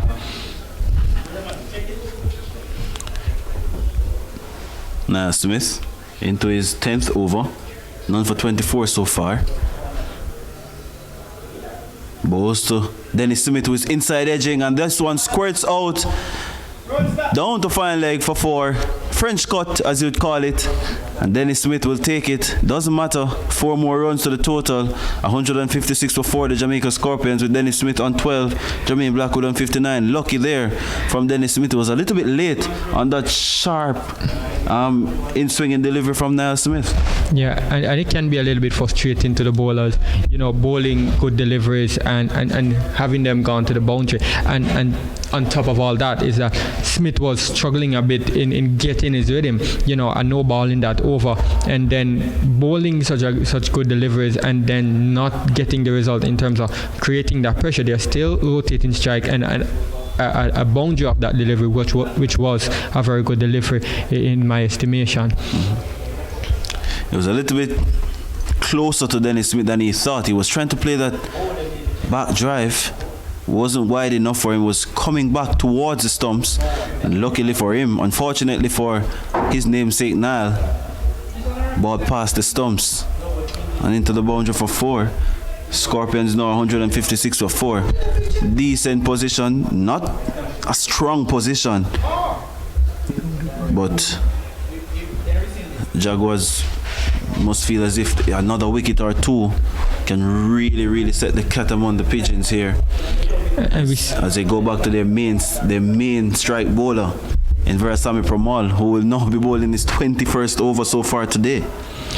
Yeah, when you look at how they've been rotating the strike, I suspect that is the thought process behind this. You'd want to create some pressure and also take some wickets, because he has taken 3 wickets so far. He would want to just get into one of these batsmen, and then the tail would come after. So they're searching for something, and I like this move from captain. Captain Leon Johnson, who is at slip, goes down now. It's a loud appeal. Umpire says yes. The index finger goes up, and Jermaine Blackwood goes again. And the Jamaica Scorpions, they lose another. Their main batsman so far today, Jermaine Blackwood, plumb in front to Verasamy Pramal, start of his second spell. And the Scorpions are 156 for 5. Jermaine Blackwood trudges off, not moving quite quickly. Well, good strike, good move again from Captain Leon Johnson. Yeah, disappointing to see, but that is a master stroke from Captain Leon Johnson. Bringing back Verasamy Pramal, your main spinner, and getting this crucial wicket now, this would really open things up for them. Tail to bat now, and the tail to bat with Dennis Smith, not batting with the number 3. If they were batting with the number 3, would be much better. The man in form in Blackwood, he could maybe form strike a bit and get them to that 250 mark. But it will be very difficult from here, and I suspect they would have to just look at their game plan and hope to get a lot of deliveries in and just bat throughout the entire day. They wouldn't want to get out now and not get to where they want to in terms of getting close to that 250 score. Which is earning some batting points. Very, very important, especially with the closeness between both teams. Second meeting third here in Trelawney. Jamie Merchant, who did well against the Jaguars back in Providence earlier this season, had a vital 20 odd against them in the second innings in a crucial partnership with Nkrumah Bonner. Bonner is already in the pavilion. He went for 15. He went to Verasamy Pramal. Only one batsman so far hasn't been dismissed by Verasamy Pramal, and that is Captain John Campbell. He went to Raymond Reefer for 20, but Merchant and Merchant would want Lightning to strike the same place twice. If he can get that, at least that 20, today, and create a partnership, would be crucial to Jamaica getting to the Scorpions getting to closer to that 250 that they are targeting. And I think 250 on this surface would be par, but it would be something on the board.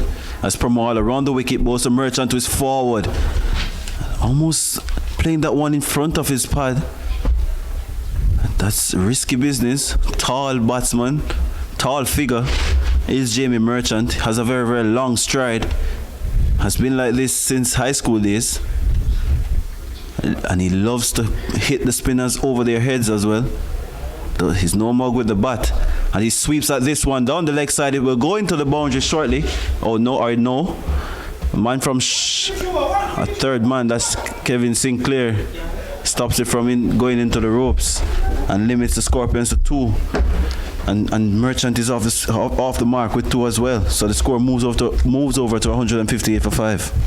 And as you talk about him not being any bug with the bat and wanting to score quickly, he pull out that sweep. Yeah, he doesn't really sit and wait on the spinners. He's always going to attack the spinners, especially on day one without much turn. He's forward. He's Jamie Merchant. Pushes this one to the man at short cover, who is Christopher Barnwell. Has been seen doing the cleaning work of the ball so far. A Merchant have to be careful now, because Versam Pramal is all fired up, and if he can get a few more wickets, then it will be all done and dusted for the Scorpions team. Pramal around the wicket again, and Merchant is sweeping, collected down the leg side by Bramble. Not happy with that delivery is Anthony Bramble. He's conceded several byes so far today. Not been his best day behind the stumps, but he can live with it, I think, based on the pitch and what happened in the first session. He has seen tidier days for sure. That's Pramal to end his 21st over. Around the wicket, and bows the Merchant to his forward and clips this one down to the man at long leg. Runs hard for 1, looking for the second. No chance of 2. Niall Smith fires that one into Anthony Bramble, who collects and ends the 61st over with the Jamaica Scorpions on 159 for 5. Jamie Merchant, the new batsman, he's on 3. Dennis Smith is on 12. Jermaine Blackwell, he just departed for 59. LBW to Verasamy Pramal, who has 4 for 29 on day 1 here of the 6th round regional clash between the Guyana Jaguars and the Jamaica Scorpions. Steering down the barrel of another 5 and just opening up the gap even more so between the chasing pack behind him in terms of the leading wicket takers. He has been the best so far. When we look at how Merchant has been playing him, it can be applied to just put the ball on the leg side, get somebody in the deep backward square, and then he might be able to just pick something up out there. Merchant needs to be a little bit careful in playing him, because he might just be his 5th scalp. Indeed. Merchant, I tell you what, if he has a deep backward square, a deep mid-wicket, and there's a ball pitched on middle or leg, Merchant is going to sweep. He backs his ability and he trusts himself as he stands tall, waits Niall Smith, who is coming from the southern end, and Poppy leaves. Jamie Merchant leaves this one outside the off stump, and there's no run. Yeah, we saw Smith rushing a few batsmen earlier, bowling to sort of the tail in Jeremy Merchant. If he can get that ball closer to his body, then it can maybe create something for him in terms of Merchant trying to pull, because if he wants to be aggressive, all they need is somebody in the deep and have him pull at these deliveries, and hopefully something will end up in the hand of somebody on the deep boundary. See a change in field here. Keon Joseph is coming to mid-on, and Raymond Reefer, who's a little bit more nimble on his feet, going to deep backward square. Signs of a short ball coming here from Niall Smith, who is shortish in length. Ball goes to the man at forward square leg, or forward short leg for some. Fielded by Tajman Shandapal, and there's no run. And Keon Joseph moving from long leg to mid-on almost took 10 minutes to complete that move. He's really struggling in the field. It's almost as if he's carrying an injury. Niall Smith into his 11th over. Looks lively. Loves to bowl shortish in length, which is a little bit strange coming from Guyana because those pitches are a little bit slower than normal. But he loves to bang the ball into the pitch. As Jamie Merchant stands tall again. And Smith shorts to him and he pulls this one away high into the sky. One bounce, rolls and trickles into the boundary now and goes for 4. And I told you, once it's short to Merchant, he's going to go for it. And that goes into the boundary for 4. And Merchant moves to 7. And the Jamaica Scorpions 163 for 5. And that's what I was talking about. In terms of the thought process, if you're going to bowl short with Smith, get somebody at deep backward point. We saw him try to sweep earlier with the spinners. He's out there with intent. Get somebody in the deep. And it might have just been in the hands of that fielder if he was out there just now. Jamie Merchant, very, very positive. He awaits Niall Smith again. Passes the umpire again and shorts again. This one is outside the line of off stump. Wasn't close enough for him to pull. And he just sways out of the way. And it goes through to the wicketkeeper Bramble. And there's no run. Now they put somebody in that deep backward point position. Pulling someone out of the slip card and putting them there, because if he's looking to pull, he's gonna pull right down the throat of that man at the backward point. Yeah. Don't think having 3 slips here, especially with the limited amount of pace being extracted from the surface, makes much sense. Because it's not too lively. I think because a little bit of the balls are rushing off the surface with a few of the Smith's deliveries. Smith again bowls to Merchant, who is pushing this one into the gap between cover and the man at point. Man from mid-off runs around but cannot stop the single, and Jamie Merchant gets another single. He moves to 8 and the Jamaica Scorpions are up to 164 for 5 inside the 62nd over. I would go shorter to him and have another man on that onside boundary. A man at deep mid wicket would have done the trick for him.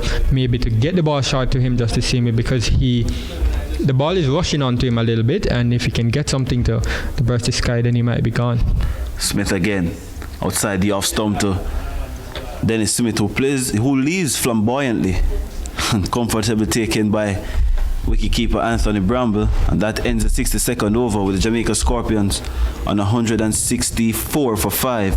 Jamie Merchant is on 8 and Dennis Smith, he's on 12. And moving that man to deep backward point and then bowling those sort of deliveries to follow up is a no-brainer. If you're going to get that man out there, then persist with the short ball. I think it is... I can't understand it in bowling full outside off stump if you move that man out there.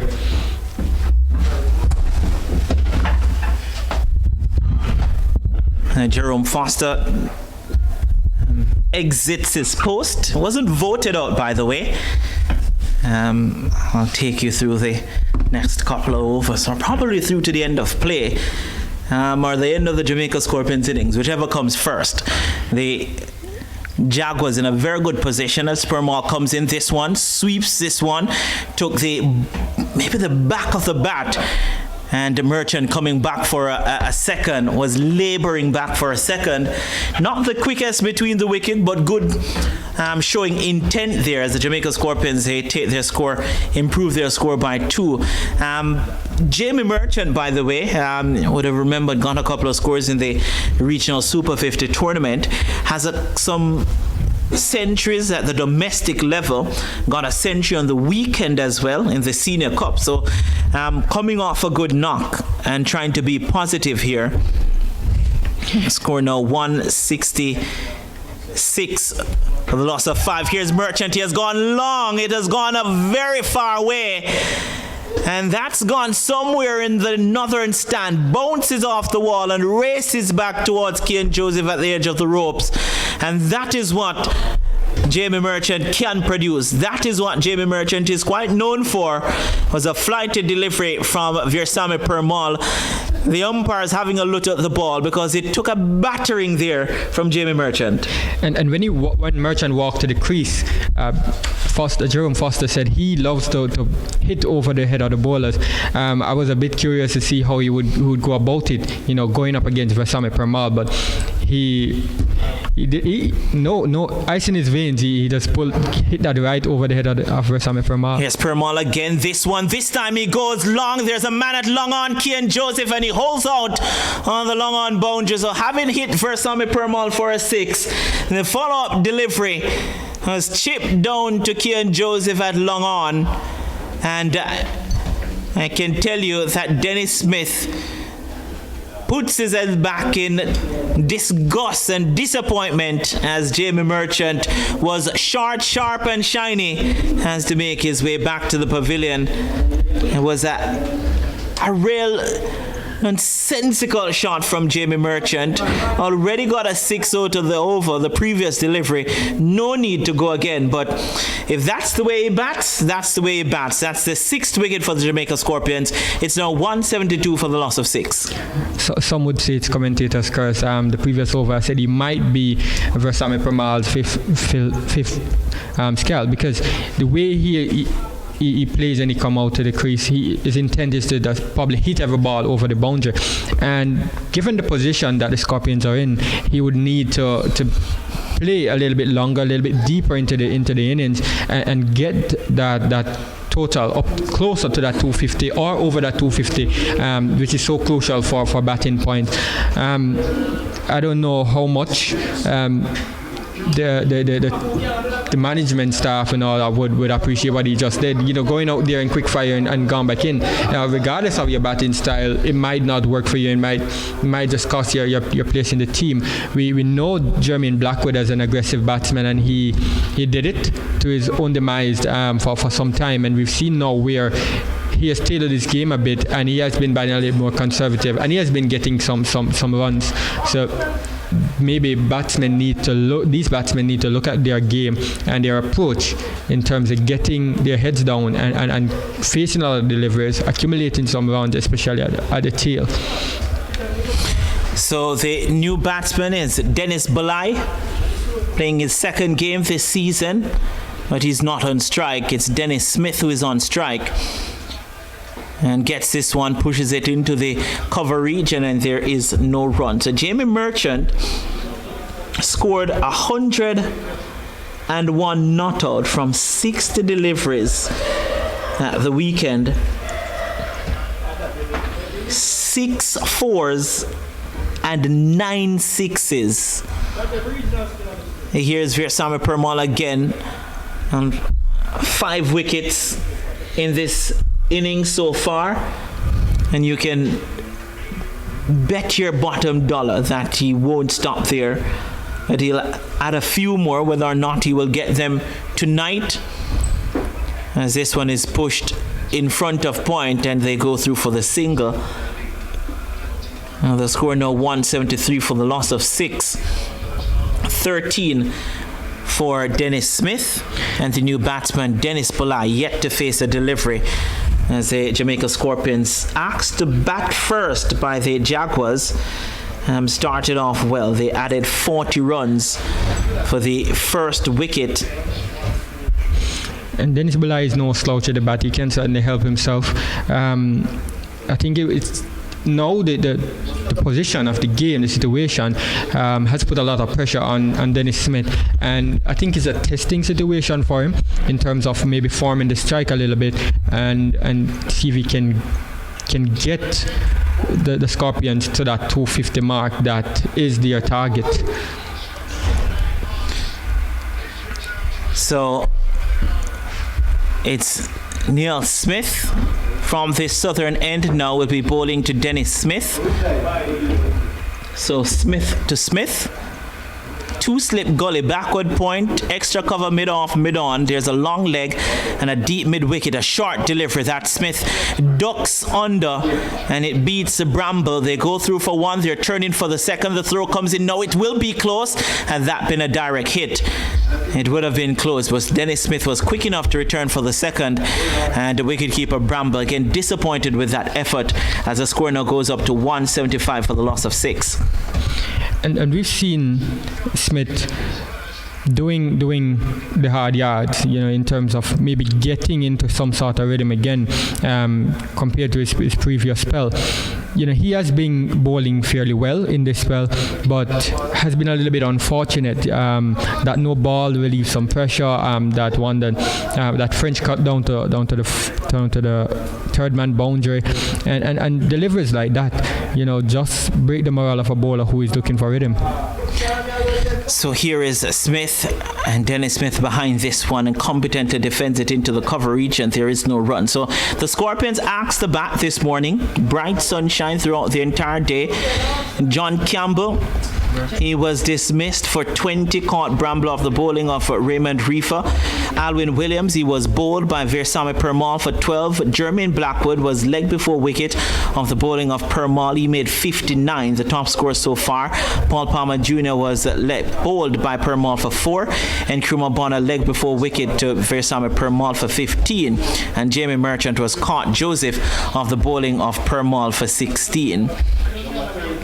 As this one is pushed into the square leg region, and Smith goes through for the single. So the bowling for the Jaguars, Kian Joseph. Kian Harding is a Beijing pacer, is having a wonderful time. So Kian Joseph, 10 overs, 1 maiden, none for 17. Neil Smith is now into his 12th over, has taken none for 34. Raymond Reefer, 10 overs, 1 maiden, 1 for 32. Versame Permal, 22 overs, 9 maidens, 5 for 38. And Chris Barnwell, 10 overs, 4 maidens, none for 26. So Neil Smith, they've added a third slip now. And slip at the top of his mark. Jogs in now, passes the umpire. A full delivery that's driven nicely down the ground. There was no mid-on in place. Kian Joseph pulled up the handbrake quite early and gave up the chase. It was a lovely shot from Dennis Smith. And it races to the boundary for 4. In fact, it was Dennis Bulai who played that shot, mixing up the Dennises. A nice way to get off the mark. I can tell you, I'm going to have a trivia. How many batsmen this morning have gotten off the mark with a boundary for the Jamaica Scorpions team? And name them. Here is Neil Smith. Short delivery that. And Bulai ducks under. I'm sure I can get one right. Dennis Bulai. And Dennis Bulai, Paul Palmer Jr. and Jermaine Blackwood. Those 3 batsmen have gotten off the mark with a boundary in this innings so far.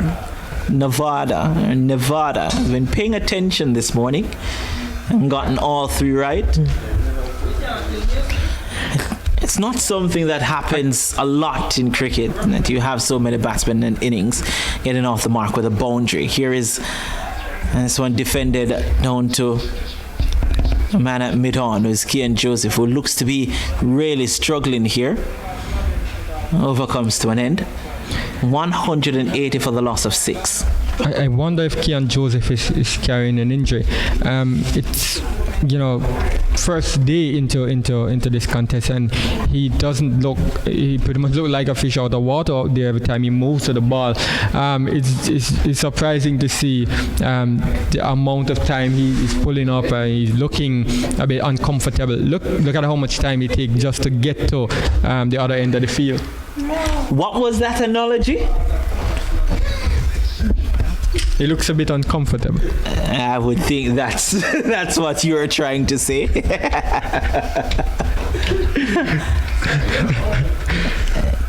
And he said he seemed like a fish out of water.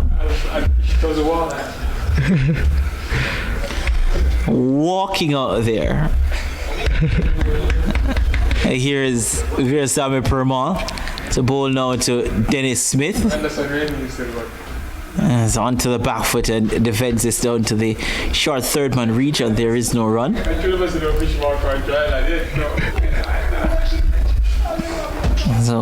Versame Permal on 5 wickets has bowled well. He reads once more, round the wicket, bows to Dennis Smith, onto the front foot again and defends, back alongside the pitch, and there is no run. And Dennis Smith has to ensure that he feels a lot of the strike of Versame Permal. It's Permal again. Again, Dennis Smith onto the front foot and defends. And Dennis Smith, I think he was probably, based on the ebbs and flows of the season so far, would probably be one of the first names that go on the team sheet for next season, I would think, as a coaching staff and as a Jamaica Scorpions unit. Yeah, he has played some important knocks for this Scorpions unit. Here's another delivery onto the back foot, Dennis Smith, and defends it. There's no run. I think for Dennis Smith that I would do everything in my powers to keep Dennis Smith at the franchise. And you have to do that because when the Professional Cricket League came in, it stipulated that you had to have 2 overseas players. Overseas in the sense that they must be from other territories in the region. And while the Guyana Jaguars, who have built a real successful franchise, they have won 5 straight, Raymond Reefer has been at the franchise for an eternity. They've also had Ramal Lewis, who is Jamaican, who plays the limited overs version of the regional competition. But they've had stable overseas players, as this one is defended again by Dennis Smith, and there is no run. So they're pretty much stable. If you look at the Jamaica Scorpions, they've had Kirk Edwards, they've had Devon Thomas, Asad Fuddadin, and they've had Trevon Griffith. I don't think I'm missing anyone from that. So that's 4 different overseas players, and now they have Dennis Smith. So that's 5 overseas players. This is the 6th season of the Professional Cricket League. So in 5 seasons or 6 seasons, you have 5 different overseas players.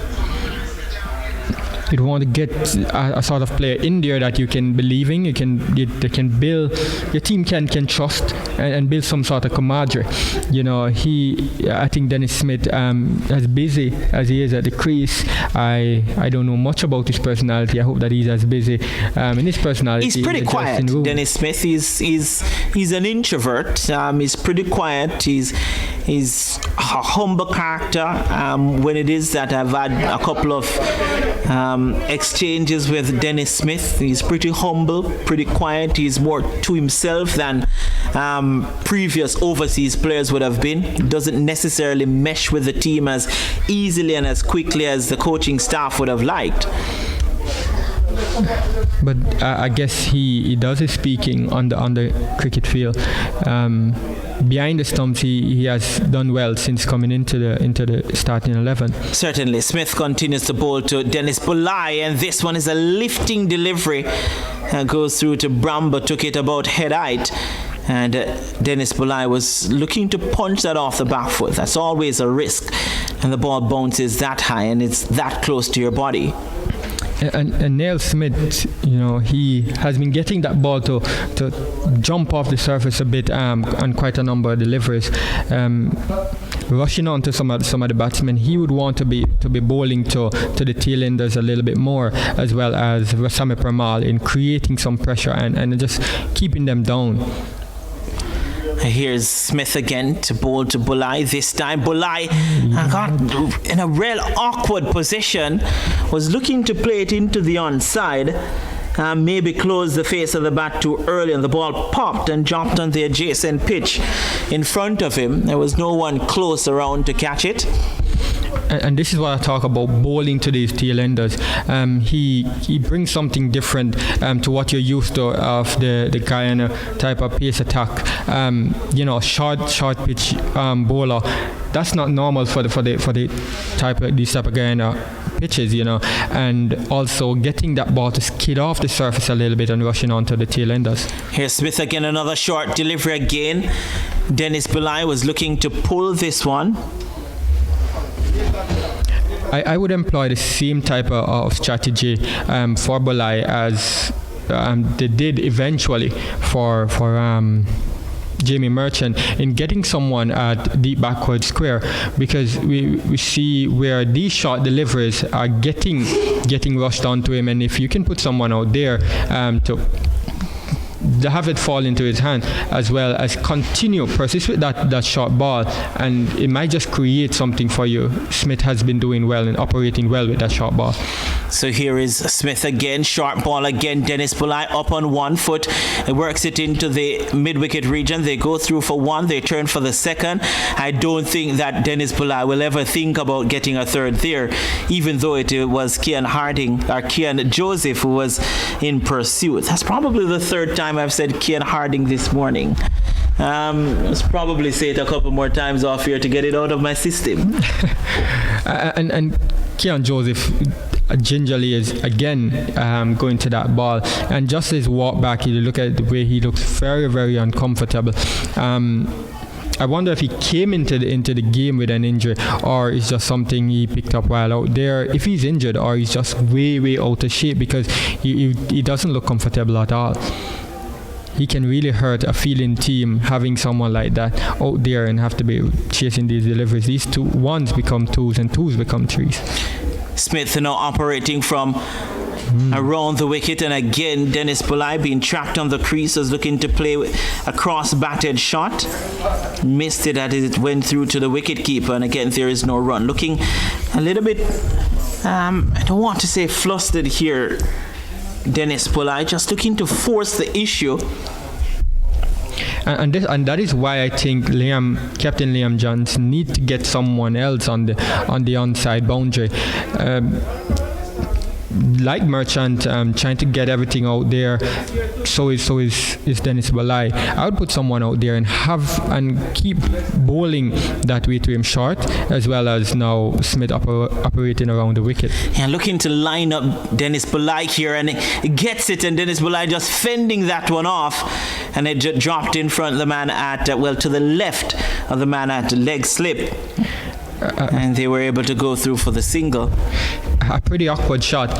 These deliveries from Neil Smith keep rushing onto these batsmen, and I suspect that he is in it to get a wicket or two in this late period of the game. I know Rasame Pramal is operating well, and I think both of them in tandem can really do some damage. I don't know how much more he has left in the tank, because he has been bowling for some time now, Neil Smith, but they really look dangerous and putting some pressure on these two batsmen, especially Dennis Smith, if the captain can get his tactics right. So, not sure. Looks as if he picked up a knock on his fingers, Dennis Bulai, and I'm pretty sure that Dennis Bulai is saying, why always me? You're just coming back from injury in your first game, being hit on what is his bowling hand, because he's a left Chinaman, wrist spinner. So being hit on his bowling hand, which if it is bad, probably prevents him from bowling. Yeah, and maybe just out of the attack, out of the lineup again, and it can be really frustrating for bowlers not getting some sort of confidence. Every time you get back into the 11, then something happens. It can be really, really frustrating.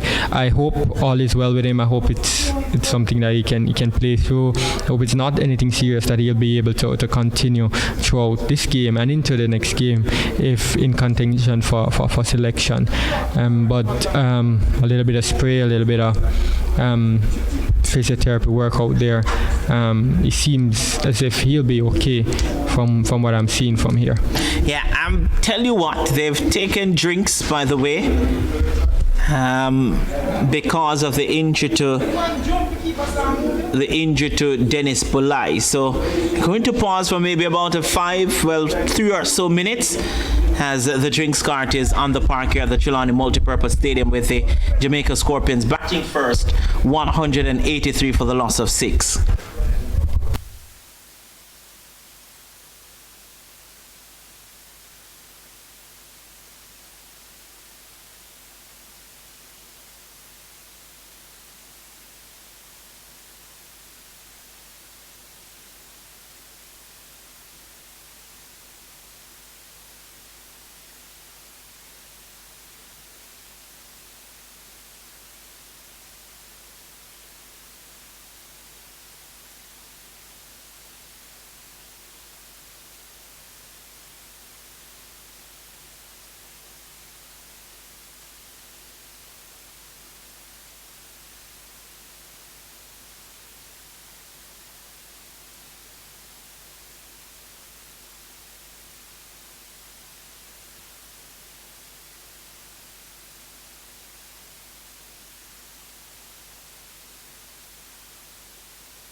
All right, so in what should be the last hour, it won't be the last hour, I can guarantee you that, because we have another 24 overs to go. As this one goes down the leg side and they're appealing for caught. And the umpire says no, says umpire right. I don't think that, well, it has shown since this morning that the Jaguars aren't able to bowl 15 overs in an hour. And we have 24 overs remaining in the day, which gives you what? Another 9 overs. So we'll be here at least until 5:30. As Permont continues. This time it goes through him, knocks back the off stump. And Dennis Bulai has to make his way back.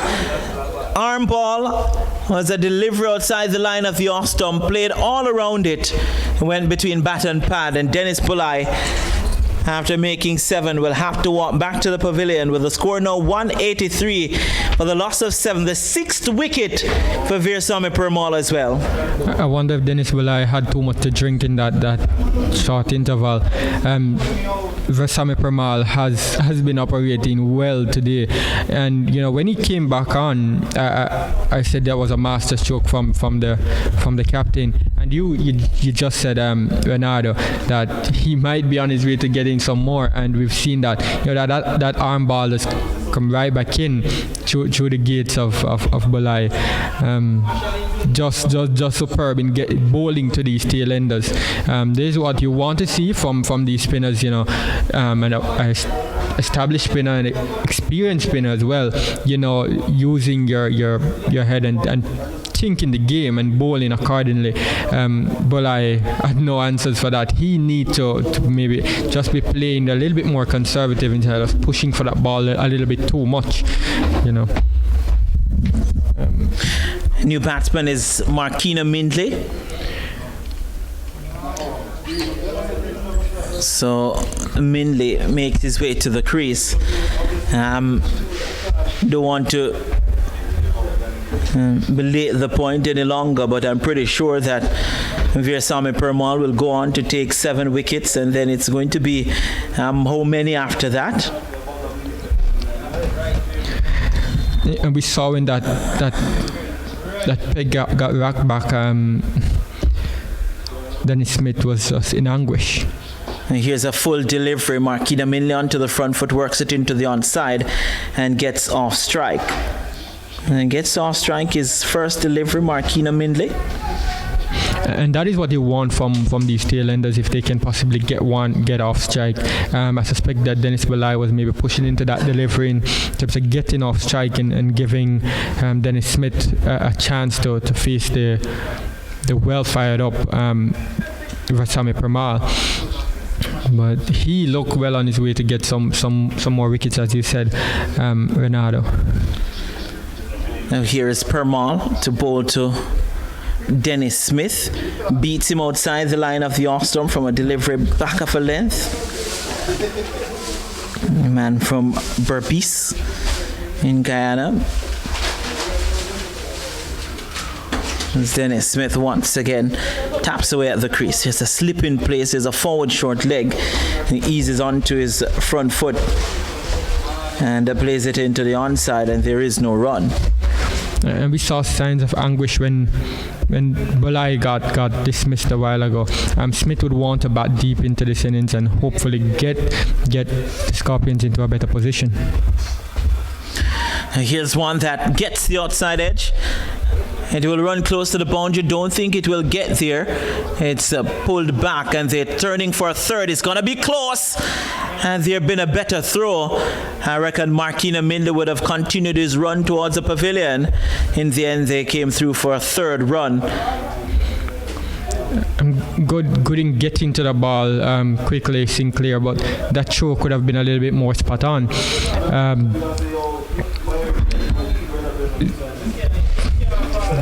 Markina Mindley, had to really be scampering to get to the crease just a while ago.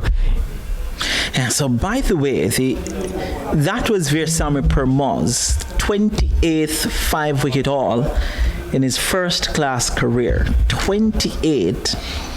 He has a best bowling innings of 8 for 26. So while he can go on to pick up 8 wickets here, it won't be 8 for 26. No, certainly wouldn't be in career best figures unless. But with that now, he has taken 522 wickets in 119 first-class games. Unless he's to go on and pick up all 3. He might be looking at 9 wickets this evening. Here's Smith, short delivery.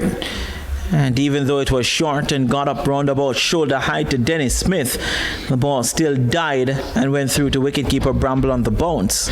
I think Smith was thinking about the pull, and then maybe remember that the field position has changed, and that man now is sort of deep backward point, a little bit between deep mid wicket as well.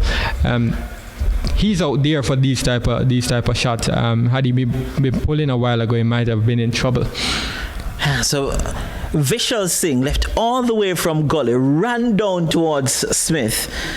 Had a few words to him, and now has ran all the way back up to gully, and now Smith will come in with this delivery. Passes umpire Reefer. Back of a length, punched off the back foot in front of point. They will go through for 1. That is all they will get. The score now goes up to 188 for the loss of 7. And Smith won't mind this because he'll have a little bit more deliveries to bowl to Marquino Minley. He would fancy his chances of maybe getting more into getting Marquino Minley dismissed than Dennis Smith, who has been out there for some time and would be a well-set batsman. Smith has gotten a few balls to really jump off the seam a bit, a lot skiddy, rushing the tail enders. He has been a little bit unfortunate in not getting a wicket because he has been bowling well in this spell so far. So the Guyana Jaguars, had you given them, there's a man coming in at short extra cover. He's on maybe just a pitch away from the batsman as Marquino Minley taps away at the crease. Smith comes in now, and a short delivery beats Marquino Minley. Marquino Minley played inside the line of that delivery, goes through to the wicketkeeper, no run. So on this pitch, if you said to the Guyana Jaguars that after 67 overs, the Jamaica Scorpions would be 188 for 7, I think they would have taken it. Because on this pitch that isn't doing a fair bit, 188 for 7 is pretty good bowling. I also think this pitch will really work in the favor of the Guyana team. Here's another short ball, and this one is tucked down towards fine leg. And they go through for the single. When I came here about 3 weeks ago, the second and third pitch looked a little bit more in better condition than the first and fourth strip. I spoke to the curator. He was telling me that the second and third strip is really what they use for, maybe would use for these matches. This first pitch looked like it will deteriorate a little bit more than what we saw the other day. The strip, just over a week ago, it kept its weight right throughout to the 4 days. Yeah, here is Smith punches this one, and Marquino Minley was committed towards a run, was halfway down the track before it was sent back by Dennis Smith. Oh yeah, the pitch it's bare, it's void of grass. There's nothing on it. And I'm pretty sure that when they saw it, as I was saying to Jeremy Lanneman this morning, it's about using whatever moisture is there and whatever inconsistency there was in the pitch this morning. And I think we'll see a lot more footholds as the match go on into the third and fourth day. Here is Smith again. This one wide outside the line of the off stump. Dennis Smith allows it to go through to the wicketkeeper, and there is no run. Over comes to an end. It's 189 for the loss of 7. Yeah, when you have an experienced spinner, on his best in Versame per mile so far. I can just imagine what he will do come the second innings for the Scorpions team. He looked to be in good business, and the Scorpions really need to try and bat and keep them out of contention a little bit, or keep them longer into contention into this game, because if they don't get over that 200 mark, it can be a problem. And the more they can push towards that 250, then it will at least put them in a position where it's something for them to play well with. We saw where the Jaguars are coming off a very big total in their last game.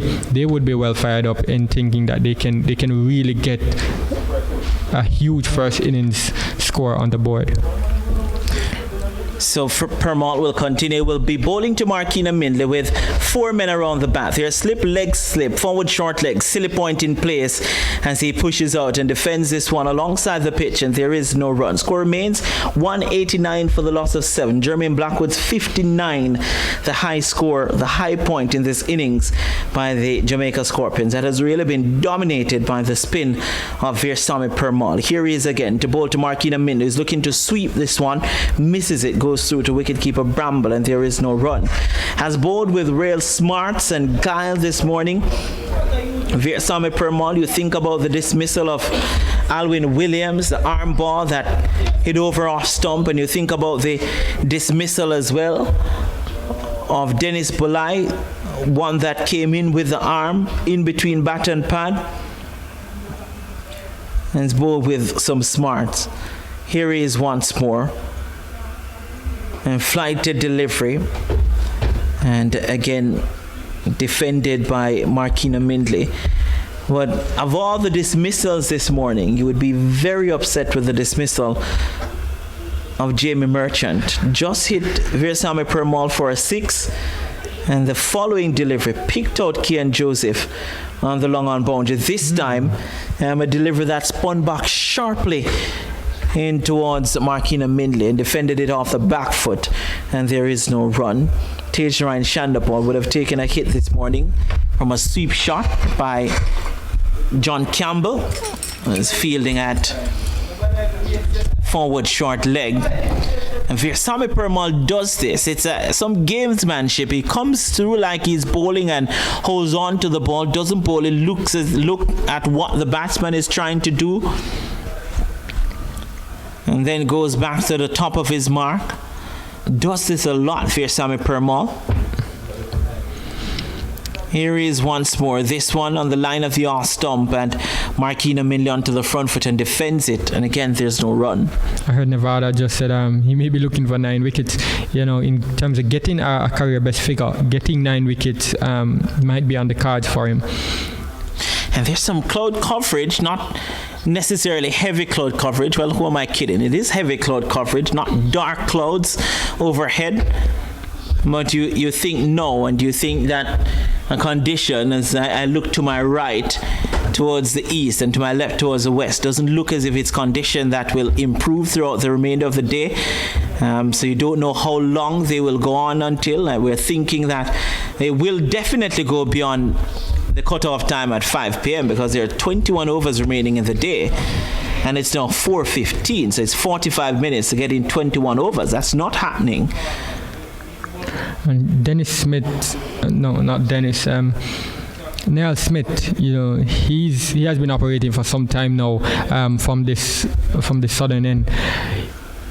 He has been pushing and creating some sort of pressure for these batsmen, but I don't know how much longer he can continue.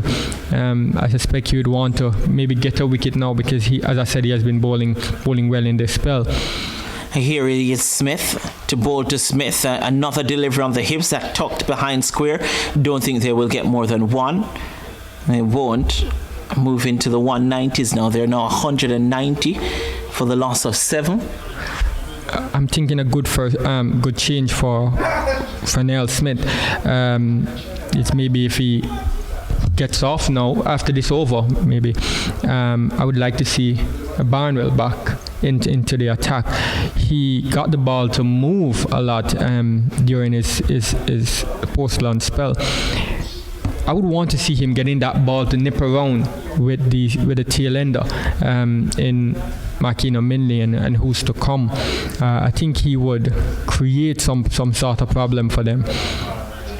But Nell Smith has been operating well and maybe pulling a few short balls again in this over. And here's one punched off the back foot this time by Markina Minley. He goes behind point. They go for one and they'll turn for the second. Versame Permal was just junking beside the ball for a good maybe 10 meters. And allow the batsman to come through for a second. No, 192 for the loss of 7. And that I can't understand that. You having a chance to get Markino Minley on strike if you had restricted that second run. That would make a lot of sense, having Markino Minley to face Nell Smith, who has been getting the ball to come off the surface a bit quickly and also can bowl that mean short ball. Here he is. There's the short ball, but it's hit wide of leg slip down to long leg. Arifa does the fielding. 1 run to Markina Mindley.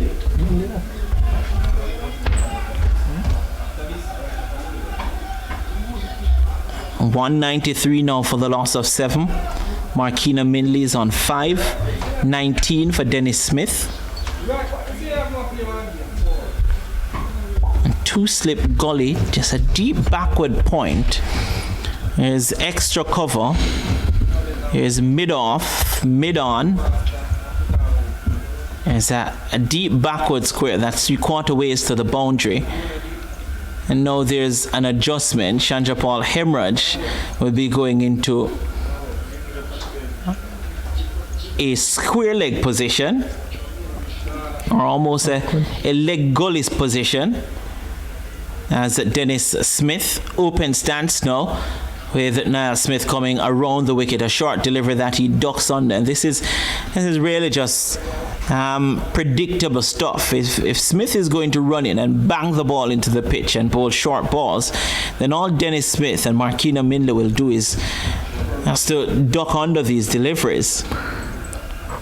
Yeah, having that man out at deep backward point, deep backward square, is just there for the short delivery.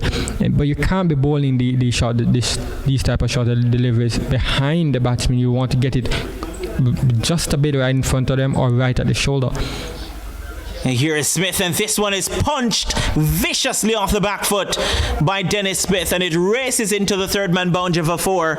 It was a delivery short, angled across the right-hander, and was very quick onto his toes and got that one past the man at gully. That too will bring up the 197 for the Jamaica Scorpions, but takes Dennis Smith into the 20s. He's now 23. Niall Smith over the wicket was bowling fairly well, getting that short ball close to the batsman and forcing them on the pull. Having that man at deep backward square, I would rather just see him over the wicket rather than operating around the wicket as he's doing now. Here he is now. What will the follow-up delivery be? Back of a length, it's punched to backward point. Markina Mindley again was halfway down the pitch, but the throw from Tetra and Chandapal didn't come as he overcomes to. And then it's 197 for the loss of 7 with Dennis Smith on 23 and Markina Mindley on 5.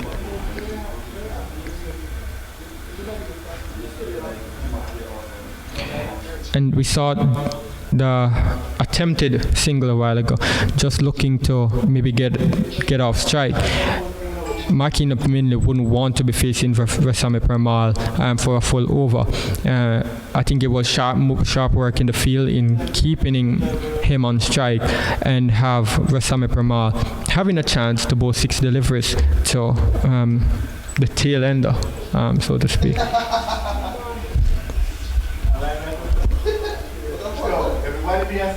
So leg slip, forward short leg, silly point, cover, mid-off, mid-on, mid-wicket. And there's also a man at short third man. And here is Veersamy Permaul to bowl to Markina Mindley. Mindley onto the front foot. Tejaran Chandapal was on the defensive.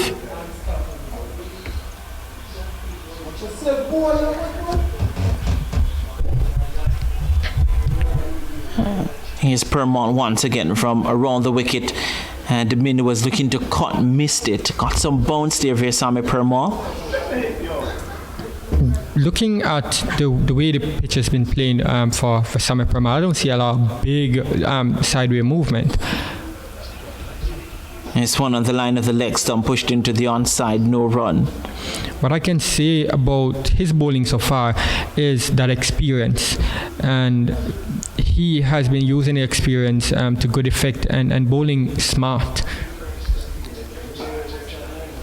So again, this is defended, and there is no run.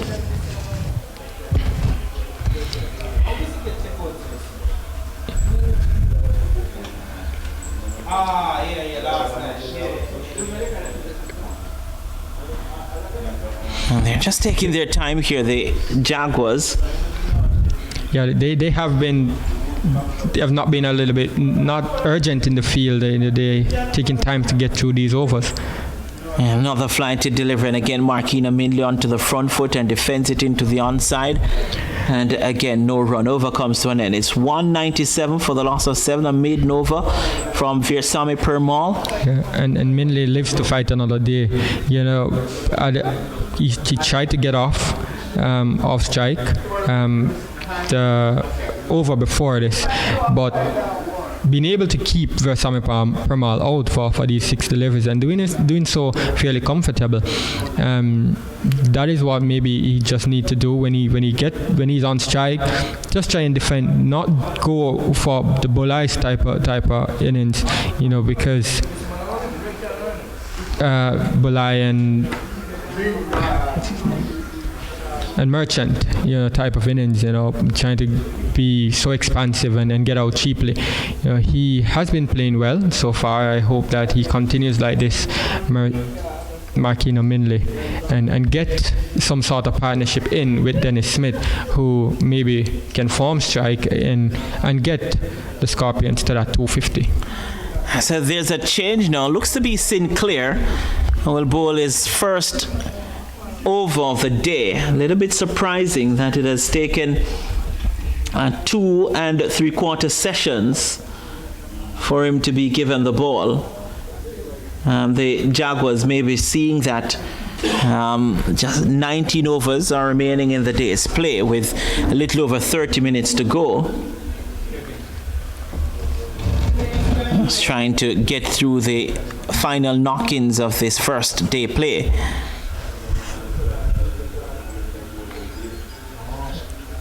There's a slip in place, forward short leg. There's a deep mid-wicket. There's a mid-wicket, long on, mid-off, extra cover, and a backward point. And Sinclair comes in to bowl to Dennis Smith. And this one knocks him over first ball. Then does the tricks and flicks. First ball flighted, had some drift, and Dennis Smith onto the front foot was beaten outside the line of the off stump and clipped the off stump, and Smith has to go back for 23. 197 now for the loss of 8. Why wasn't this guy in the attack earlier? First delivery and some would say the last line of defense in terms of an established batsman for the Scorpions back in the pavilion. So this all spells trouble for the Scorpions team. Getting to that 250 is maybe a pipe dream now. Probably. Nicholas Gordon is the man walking to the crease. No hat, no helmet, no problem. And 2 genuine tail-enders at the crease now. Maybe just a game of swinging the willow and see where it takes you. it's probably not a bad ploy.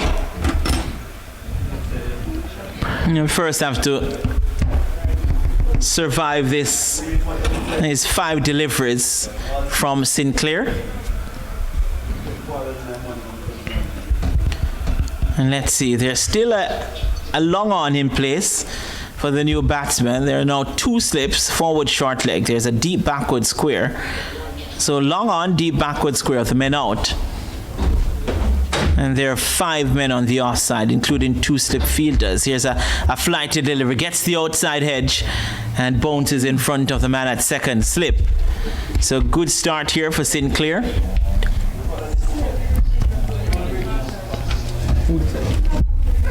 Here is Sinclair again over the wicket this time. Nicholas Gordon onto the back foot and defends it into the offside, and there is no run.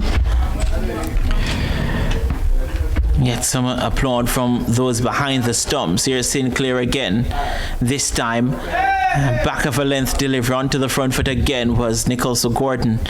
And again, there is no run. He's really getting through this over.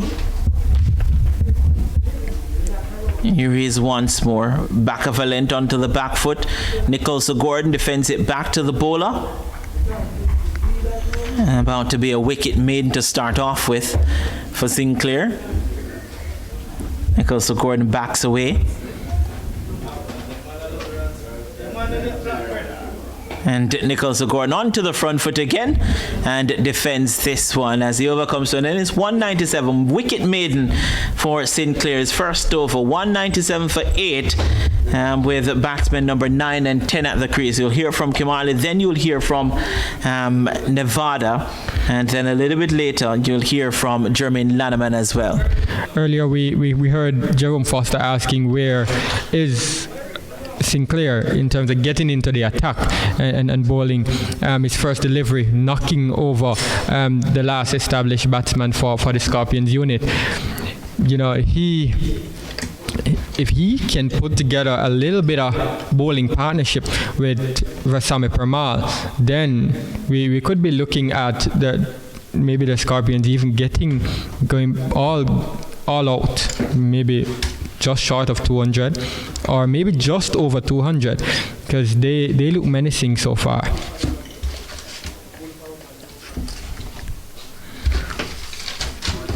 And a dead ball signal by the umpire as Rasame Parmal pull out of his first delivery. So Parmal up to the wicket, ball to Minley. Minley is forward and displays that ball back along the onside of the pitch. Parmal fields and there is no run. The score remains at 197 for the loss of 8. Parmal into his run, up to the wicket, bowls to Minley. Minley is forward, drives, half stop there by Parmal with his right hand, no runs. 197 for 8. The Jamaica Scorpions definitely in deep trouble here in Trelawney. Yeah, certainly in deep trouble. They could just see the last 2 wickets go very cheaply. Versame Parmal up to wicket, bowls to Minley, and Minley is forward and just pushes the ball out to a short cover. Fielder walks in, fields, no run. 197 for 8. Parmal up to the wicket again, bowls to Minley. Minley is just works that ball into the vacant mid-wicket region, runs through for a single. He moves on to 6 and the total moves on to 197 for 8.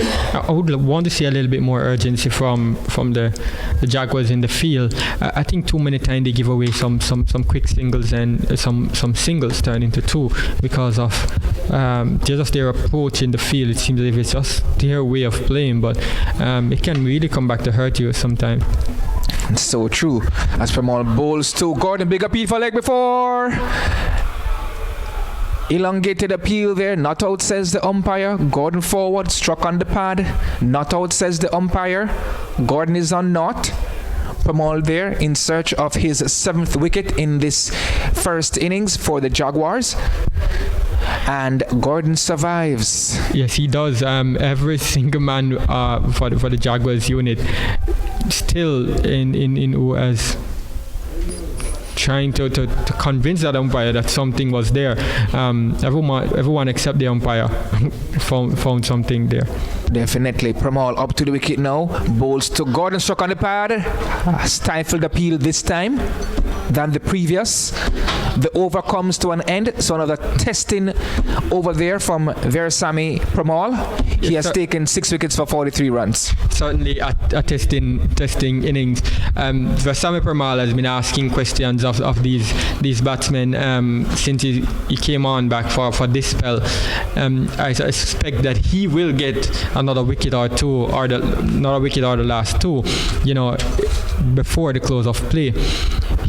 When I look at the way the pitch has been playing, I don't think the pitch is spinning big, but they have been getting the wickets. The spinners, 9 of the 7 of the 8 wickets, I think, has gone down to spin so far.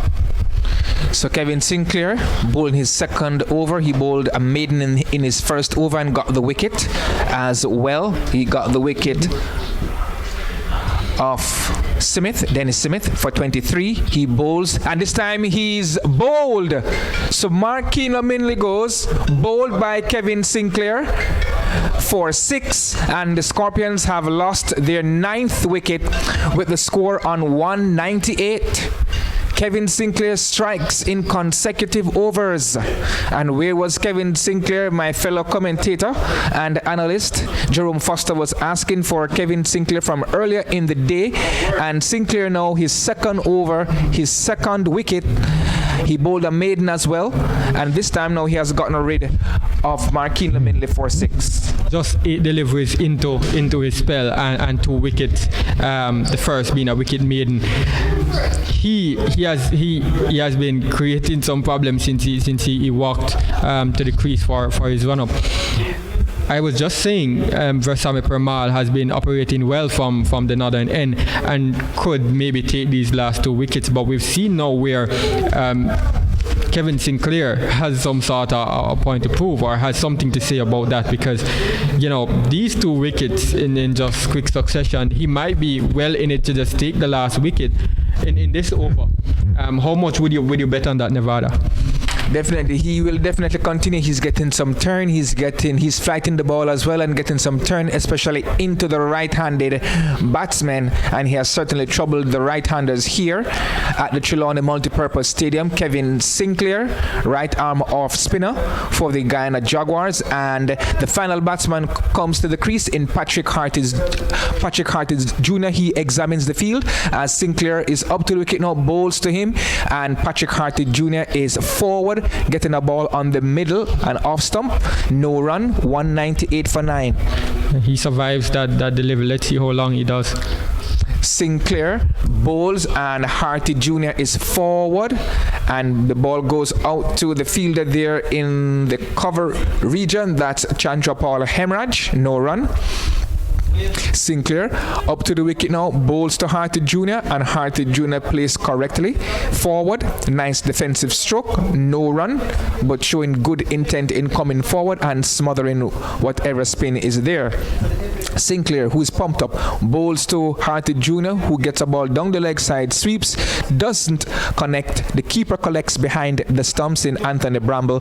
That completes another successful over from Kevin Sinclair. Really? Sinclair has bowled 2 overs and has picked up 2 for none.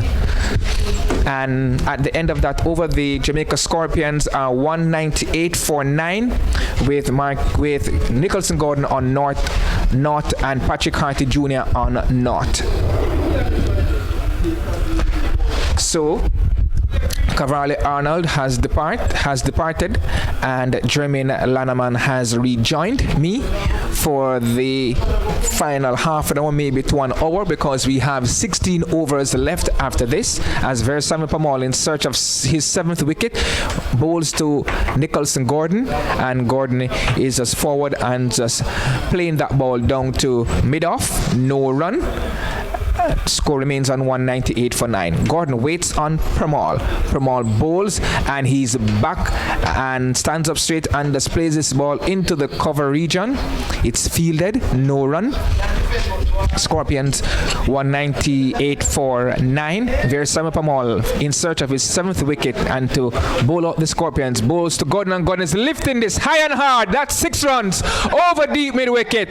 Goes for 6. Big hit from Gordon, hitting that ball from outside the off stump and lifting it high and hard over mid wicket for 6. Well played there from Gordon, pitched up and just using his legs there to get to the pitch of that a tall man, and his hands per se getting to the pitch and hoisting it, as the case may be. Cow corner, as they often describe it, that ball ended up. Certainly, 6 good useful runs. It has also brought up the 200 for the Scorpions. The Scorpions are now 204 for the loss of 9. Good clean strike there by Gordon. Nicholson Gordon waits on Versamy Pamal, who is up to the wicket now, bowls, and Gordon is driving and just easing that ball down to long on. The batsmen go through for a single, and the score moves on to 205 for 9. A loud shout of no there from the spectators. There's a handful of spectators that are here. It's interesting nonetheless. It's about 100 of them, as I say. The crowd that is here definitely outnumbers what we typically see at Sabina Park, so maybe that's an indication that perhaps more first-class fixtures can potentially be played here. That's stunning. Well, Pamal bowls to Harty Jr. and he's forward and plays the ball to the left of the field at forward short leg. No run. It's 205 for 9. And many have been advocating that even an international fixture should be coming here. One understands that one could be coming here as early as maybe next year, maybe a one-day fixture. As Pamal is up to the wicket now, bowls to Harty Jr. and he is correctly forward, and there is no run. That completes the over. At the end of the over, Nicholson Gordon is on 6. Patrick Harty Jr. is yet to score, and the Jamaica Scorpions total is 205 for the loss of 9. Yes, because just adding to that, this venue here is on par with a lot of venues around the region. Arguably, the stands are still pretty much first class. The pitch is having what we see last week and this week has the potential to be that as well, and the outfield. So everything here is suited for, you understand me, A, first class, and B, even international fixture. It's taken a while, but I believe it will come. As Kevin Sinclair starts his 3rd over of the innings, it appeared for a catch at the wicket. Not out, says the umpire, as Gordon was looking to turn that ball down to fine leg. Came off his pad. Not out, says the umpire. Kevin Sinclair, 1 wicket in his very first over, and then another in his 2nd, and now he has started his 3rd, and asking some questions there. Not out. At his mark, runs in, bowls to Gordon. Gordon is back and just turns the ball down to the gully region. The chance for run out, and the batsman comes home. That's Patrick Harty Jr. comes home safely, and it's 206 for 9. Yes, a well-run single in the end.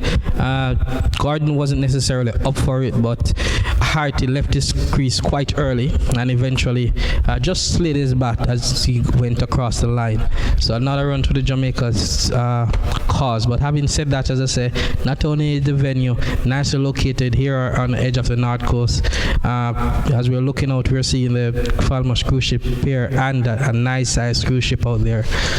Kevin Sinclair with his gentle run up to the wicket, bowls to Patrick Harty Jr. and he's forward and pushes that ball out to a short cover. Chandra Paul Hemorrhage comes across fields, no run. Kevin Sinclair at the top of his bowling mark, jogs in, bowls are delivered down the leg side. Harty Jr. doesn't make contact, through to the keeper, no run. And as we argue, I mean, they're all around the venue now, there are housing developments, so it's clear that the area is being developed. Kevin Sinclair bowls to Patrick Harty Jr., who stands up straight and plays the ball back along the pitch, no run. Kevin Sinclair at the top of his mark, Gentle run up to the wicket, and to this delivery, Patrick Harty Jr. is forward. There's no run. That completes another over from Kevin Sinclair, and at the end of that over, the Jamaica Scorpions are 206 for the loss of 9, with Nicholson Gordon on 7 and Patrick Harty Jr. yet to score. So just to complete that argument, so we're saying that the area has developed. As you know, it's just 5 to 10 minutes out from the Falmouth town centre. The crowd has been here. That is better than Sabina Park. Both games now. So the argument, if cricket does come to this part of the country, people will support it. It is just for the will from the local authorities and arguably from the regional authorities to have the confidence to bring the games out here, and arguably it will be supported. Definitely, and also to promote the game as well. That would be good in terms of pulling more people into the stadium to watch. As we are now watching Versamy Pamal at the top of his mark, he's about to bowl another over, and he'll be bowling to Nicholson Gordon. Nicholson Gordon in the previous over smacked him for a 6 high over mid-wicket. So there is a mid-on, man deep on the mid-wicket boundary, man at long off as Pramal bowls, and Gordon is back and cuts this to the man at backward point. No run. The score remains on 206 for the loss of 9. Pramal at the top of his bowling mark comes in, bowls to Gordon, who's forward, half-hearted appeal. No run, not out, says the umpire. Yeah, what you're seeing here is a contest whereby Gordon appears as if he wants to get as much as he can, and Perma clearly wants his 7 wicket here. So the argument is it's a contest. Pramal to Gordon. Gordon is back, and he's steers the ball on the onside of the pitch. Pramal fields, and there is no run. And as demonstrated by Gordon, he can honk that ball if given the opportunity. Definitely Pramal in, and Gordon is lifting this high in the air, straight past the fielder at long off for 6 more runs. 6 runs to Gordon, and he now moves on to 14, and the total moves on to 212 for the loss of 9. That was always on the card, as we said, and clearly given a little bit more air, he's not free to extend himself and get under the delivery and lifting that one over long off. Pramal into Gordon, and to this level, Gordon is back and steers this into the short cover region. Nice diving stop there by the fielder, that's Christopher Barnwell. No run, and the score remains at 212 for the loss of 9. With Nicholson Gordon on 14, as Gordon to this delivery stands up straight and just steers it to the left of the bowler who fields, and there is no run. That completes another over from Versamy Pramal, and at the end of that over, the latest score here at the Trelawney Multipurpose Stadium is the Jamaica Scorpions in their first innings 212 for 9, with Nicholson Gordon on 14 and Patrick Harty Jr. on 0. Not the ideal position Jamaica would have wanted to be at this stage of the day, but I tell you what, the psychological mark of getting over 200 runs in your first innings, while not ideal, it's workable, and I'm sure that the Jamaica Scorpions team will feel that they have something they can bowl at, having picked a primarily bowling team with the additional spinners being Bowler and Merchant to go with the fast bowlers. So Sinclair starts another over, bowls to Patrick Harty Jr., who gets a ball on the middle stump, and he just forward and just turns it to the fielder at short mid-wicket. If these two can stay around for, let's say, the next 15 to 20 minutes, then the Scorpions could get up to 250, as Sinclair bowls to Harty Jr., who gets a delivery on the off stump, and he's just pushes that one back along the pitch. Sinclair fields. Sinclair at the top of his bowling mark. Comes up now, bowls to Harty Jr., who is correctly forward. Nice defensive stroke there from Patrick Harty Jr. No run. Yes, indeed. Not the most fancy with the bat, but he's holding his own so far, Harty. 2 slips as Sinclair bowls, and Harty is cutting and missing outside the off stump, collected by Bramble. No run. Yes, clearly demonstrating that he's clearly a tail ender with that stroke.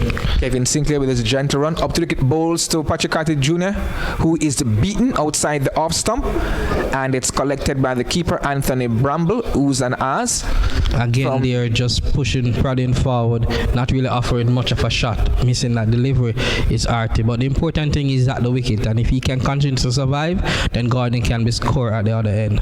Definitely. Sinclair up to the wicket bowls to Harty Jr. Harty Jr. on his toes and plays with a vertical bat, and the ball trickles out to the fielder there at a shortish cover point, and there is no run. That completes another over from Kevin Sinclair. That completes his 4th over of the innings. He has taken 2 wickets for 1 run, and at the end of that over, the latest score here at the Trelawney Multipurpose Stadium is the Jamaica Scorpions 212 for the loss of 9, Nicholson Gordon on 14, and Patrick Harty Jr. yet to score. Yes, another over here where we should either see, as they say, eggs or young ones. Is either Pramal will get the better of Gordon, or Gordon is going to go for that big hoist, as he has done twice successfully so far. Nice battle royal here between Pramal and Gordon. Pramal bowls to Gordon. Gordon on the back foot, get a good delivery coming into him, and he's able to just squeeze that ball to the fielder there at cover in Christopher Barnwell, who fields, and there is no run. Pramal walks into his run, breaks into his run now, up to the wicket, bowls to Gordon, and Gordon is just standing up and just playing that to the fielder at short cover. What you're noticing is that in light of Gordon's ability to hit the ball, Pramal has been bowling flat, not giving him any room to lift the bat or freeze arms, but you never know what may happen shortly. Definitely not flighting the ball as he did in his last 2 overs, just bowling straight and flat. And Gordon now is forward to a good tight delivery right on the middle stump, so Nicholson Gordon will have to improvise here and find other ways in scoring off Pramal. Maybe try to pick out the gaps since the field is spread out. You have long on, long off, deep mid wicket, deep backward square leg. Pramal bowls on the leg stump, and Gordon looking to whip this down to mid wicket, doesn't make contact, and there is no run. 212 for the loss of 9, the Scorpions. Yes, that one down the leg side and not given the opportunity to free his arms either was the case in terms of Pramal bowls to Gordon, half-hearted appeal. Ball comes off the inside portion of the bat onto pad and behind the stumps, no run. Yeah, so it's not necessarily the situation whereby he's getting an opportunity, Gordon, but he's waiting. Pramal up to the wicket, bowl to Gordon, and Gordon plays an on drive through the vacant mid wicket. The fielder of the mid wicket boundary comes in, picks up the batsman run through. The 2 batsmen run through for a single, and that single score inches up to 213 for the loss of 9, the Jamaica Scorpions, and Gordon adds to his score. He's on to 15. So surviving, who would you say would have survived there?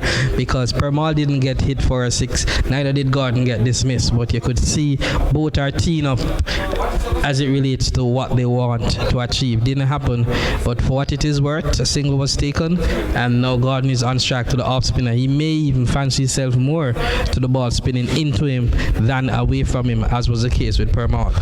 Definitely, but he also have to be mindful of that straight to the delivery where the ball doesn't turn and he plays a miscued shot. So Gordon waits on Kevin Sinclair. Let's see how this battle between him and Sinclair develops. Sinclair up to the wicket, bowls to Gordon, who is forward in awkwardly, but he manages to gets the ball out to the fielder there at cover, and there is no run. Yes, awkward is a good expression. Unorthodox is Gordon's batting style, especially defensively. Kevin Sinclair bowls to Gordon, who gets a ball on the middle and leg stump and just turns it into the vacant area in front of square, and he scampers through for another single. He moves on to 16. It's 214 for the loss of 9. Batting like a man with purpose. As we said, unorthodox, rooting his defensive play, and even just how he positions himself at the wicket. But effective, he knows how to stop/block, and he arguably knows how to hit. Just a matter of choosing which deliveries to do so. And so far, he's doing well. look a bit crabbish, as they call it, but effective nonetheless. So once Patrick Harty Jr. is batting, the field is more attacking, conventional mid-on, mid-off, as Sinclair bowls and Harty Jr. is forward correctly, and there is no run. So there is a mid-off, mid-on, cover, man at point, as Sinclair starts his gentle run up to the wicket, bowls to Harty Jr., who is back on his toes and just steers this ball to the fielder at cover. As I said, there's a man at point, there is 2 slips, there's a man at forward short leg, as Sinclair bowls to Harty Jr., who is forward comfortably. There is no run. The ball goes out to the fielder there at point. That looks to be the substitute fielder there in Gudakesh Monte. No run. Sinclair up to the wicket, bowls to Harty Jr. Harty Jr. gets a ball on the midland leg stump, and he just works it off the toe of the bat to the fielder at short mid-wicket. There is no run. That completes another over from Kevin Sinclair, and at the end of that over, the latest score here at the Trelawney Multipurpose Stadium, the Scorpions 214 for the loss of 9, Nicholson Gordon on 16, and Patrick Harty Jr. yet to score. Wagging is this last partnership for the Scorpions, taking the score from 198. Had they been dismissed, then arguably psychologically they would have felt a little bit, disappointed. 214 now on the board, still not where they would want to be. But as I said, there's a psychological feel that it's an okay return, and it's something to bowl at. In trying to set up the second innings display. Definitely. So if these two can stick around for another 20 minutes and Gordon connects a few, then the Scorpions could get up to 240, 250, which would be respectable based on the position that they are coming from, as Gordon steers at 1 to backward point, no run. They would also get a bonus point, because 250 and every 50 runs thereafter give you a batting bonus point. So if they were fortunate enough to get another 36 runs. Right, as Pramal up to the wicket, bowling to Gordon, and Gordon is just half forward and just turning that ball into the vacant area in front of square, and they come through, both batsmen come through for 2 easy runs. Gordon inches on to 18 runs, the total 216 for 9. And it must say, this being arguably a top of the table clash, second and third, two teams at the top end of the table battling. These were the scores they did in Guyana as well. Pramal bowls to Gordon, and Gordon is just playing that ball to the fielder there at backward point, and there is no run. So in Guyana, 3 weekends ago, both teams in both innings made under 200, so low 200 total is par. Going to this delivery is swinging and missing. And he's caught by Leon Johnson, caught at first slip. So Nicholson Gordon goes, he departs for 18. Versamy Pramal gets his 7th wicket of the innings. He has finished with 7 for 59. Nicholson Gordon caught Leon Johnson at first slip for 18, and the Jamaica Scorpions are all out for 216. And their innings have folded rather meekly, and the Jaguars has certainly done well here. They have dominated proceedings here on the first day of the 6th round regional 4-day encounter. It's now 5 minutes to 5 o'clock here in Jamaica, 5 minutes to 6 o'clock in the Eastern Caribbean. We have 10 overs remaining, but 3 will come off the remaining overs because the teams are changing over in terms of innings, as the Scorpions innings has come to a close with a Nicholson Gordon out, caught at first slip by Leon Johnson. Yes, so Scorpions lower order not really rallying in the way in which they potentially could, but somewhat of a minor situation, taking the score, especially this final play, from 198 for 9 to 16.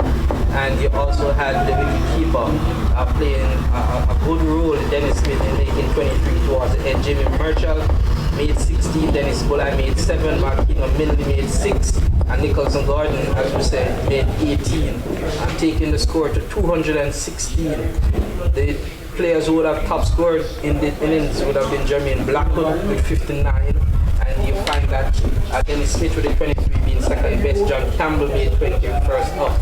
So from a position of starting the day at 40 without loss to be all out at 216, as I said, not necessarily ideal, but you get the impression that it's workable. Why?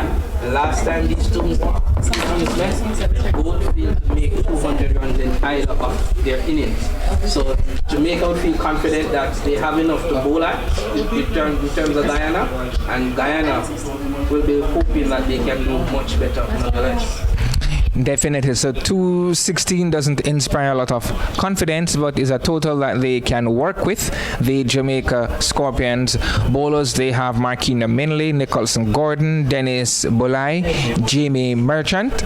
You also have part-time bowlers in Nkrumah Bonner, and we know Blackwood and John Campbell can also bowl a little as well as Alwyn Williams as well. So what I'm going to be doing now is to recap what has happened so far. So at the start of play this morning, the Guyana Jaguars, they won the toss and elected to bowl, and they vindicated their decision by bowling out the Scorpions for 216. The first batsman to be dismissed for the Scorpions, John Campbell, he was out for 20 off Raymond Reefer. He was caught by Anthony Bramble, the keeper. Second batsman to be out is Alwyn Williams. He went for 12. He was bowled by Versamy Pramal. Jermaine Blackwood, he was out for 59. He was leg before wicket to Versamy Pramal. Paul Palmer was bowled by Versamy Pramal for 4 runs. And Nkrumah Bonner, he was out for 15, leg before to Versamy Pramal. Dennis Smith, he was out for 23. He was bowled by the off spin of Kevin Sinclair. Jamie Merchant holding out at long on. He was caught by Keon Joseph of the bowling of Versamy Pramal. He went for 16. Dennis Bulai was next to go. He made 7. He was bowled by Versamy Pramal. Marquina Minley, he was out bowled for 6 by Kevin Sinclair. And the final batsman to be dismissed, Nicholson Gordon, he was out for 18 runs, including 2 sixes. He was caught at first slip of the bowling of Versamy Pramal. Patrick Harty Jr. was left there not out on naught as the Scorpions dismissed for 216. The bowling for the Guyana Jaguars, Versamy Pramal, he bowled 30.4 overs and took 7 for 59. So Versamy Pramal, 30.4 overs, 7 wickets for 59 runs, wonderful economy rate of 1.92. Then you have Kevin Sinclair. He got 2 wickets.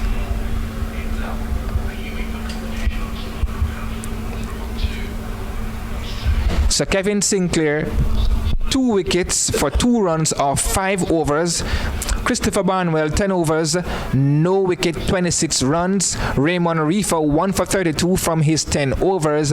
Niall Smith, 15 overs, none for 51. And Keon Joseph, the other fast bowler, 10 overs, no wicket, and he conceded 17 runs.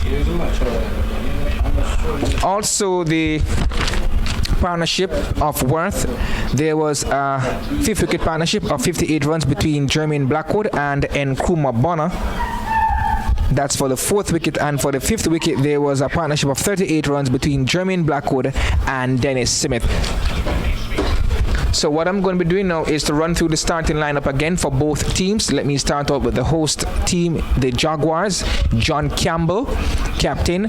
Alwyn Williams, Jermaine Blackwood, Paul Palmer Jr., and Nkrumah Bonner. Dennis Bulai, Dennis Smith, Patrick Harty Jr., Marquino Minley, Nicholson Gordon, and Jamie Merchant. The substitutes for the Scorpions, Gordon Bryan and Orain Williams. The starting 11 for the Guyana Jaguars team, Tajnarain Chandapal, Chandrapal Hemraj, Leon Johnson, Vishal Singh, Christopher Barnwell, Anthony Bramble, Raymond Reefer, Kevin Sinclair, Versami Pramal, Neil Smith, Keon Joseph. The substitutes, Kudakesh Monte and Akshaya Prasad. So we will take a break for around approximately 8 to 10 minutes, and we will return with the start of the Guyana Jaguars batting innings.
catch it already.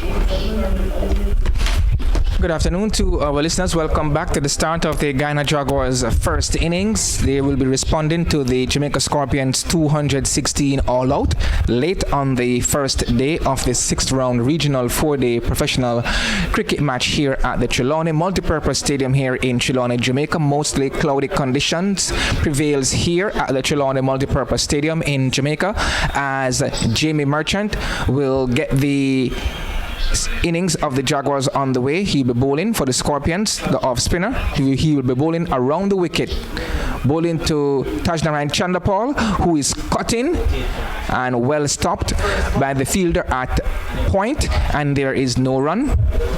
So a loose first delivery there from Jamie Merchant, the off spinner, bowling around the wicket. So Tajnarayan Chandapal waits on Merchant, gets a flighted delivery, and he plays it to mid-on, fielded by Marquino Minley. Interesting move here by the Scorpions to start with the spin of Merchant, perhaps following up on what they did in the last innings in Guyana, that game that they won. Merchant to Chandapal, and Chandapal is forward. Because what had happened there with Jamaica winning that game in Guyana was that in the second innings, that game that Pete Salmon, who has been suspended since, he took 7 in the second innings and 1 in the first. Jamie Merchant up to the wicket, bowls to Chandapal. Chandapal is forward and pushes the ball out to where silly mid-off would be. Because one of the theory behind it is that Guyana, because they have a lot of left-handers in their top order, the off spinner that is going across them, they don't play those spinners well.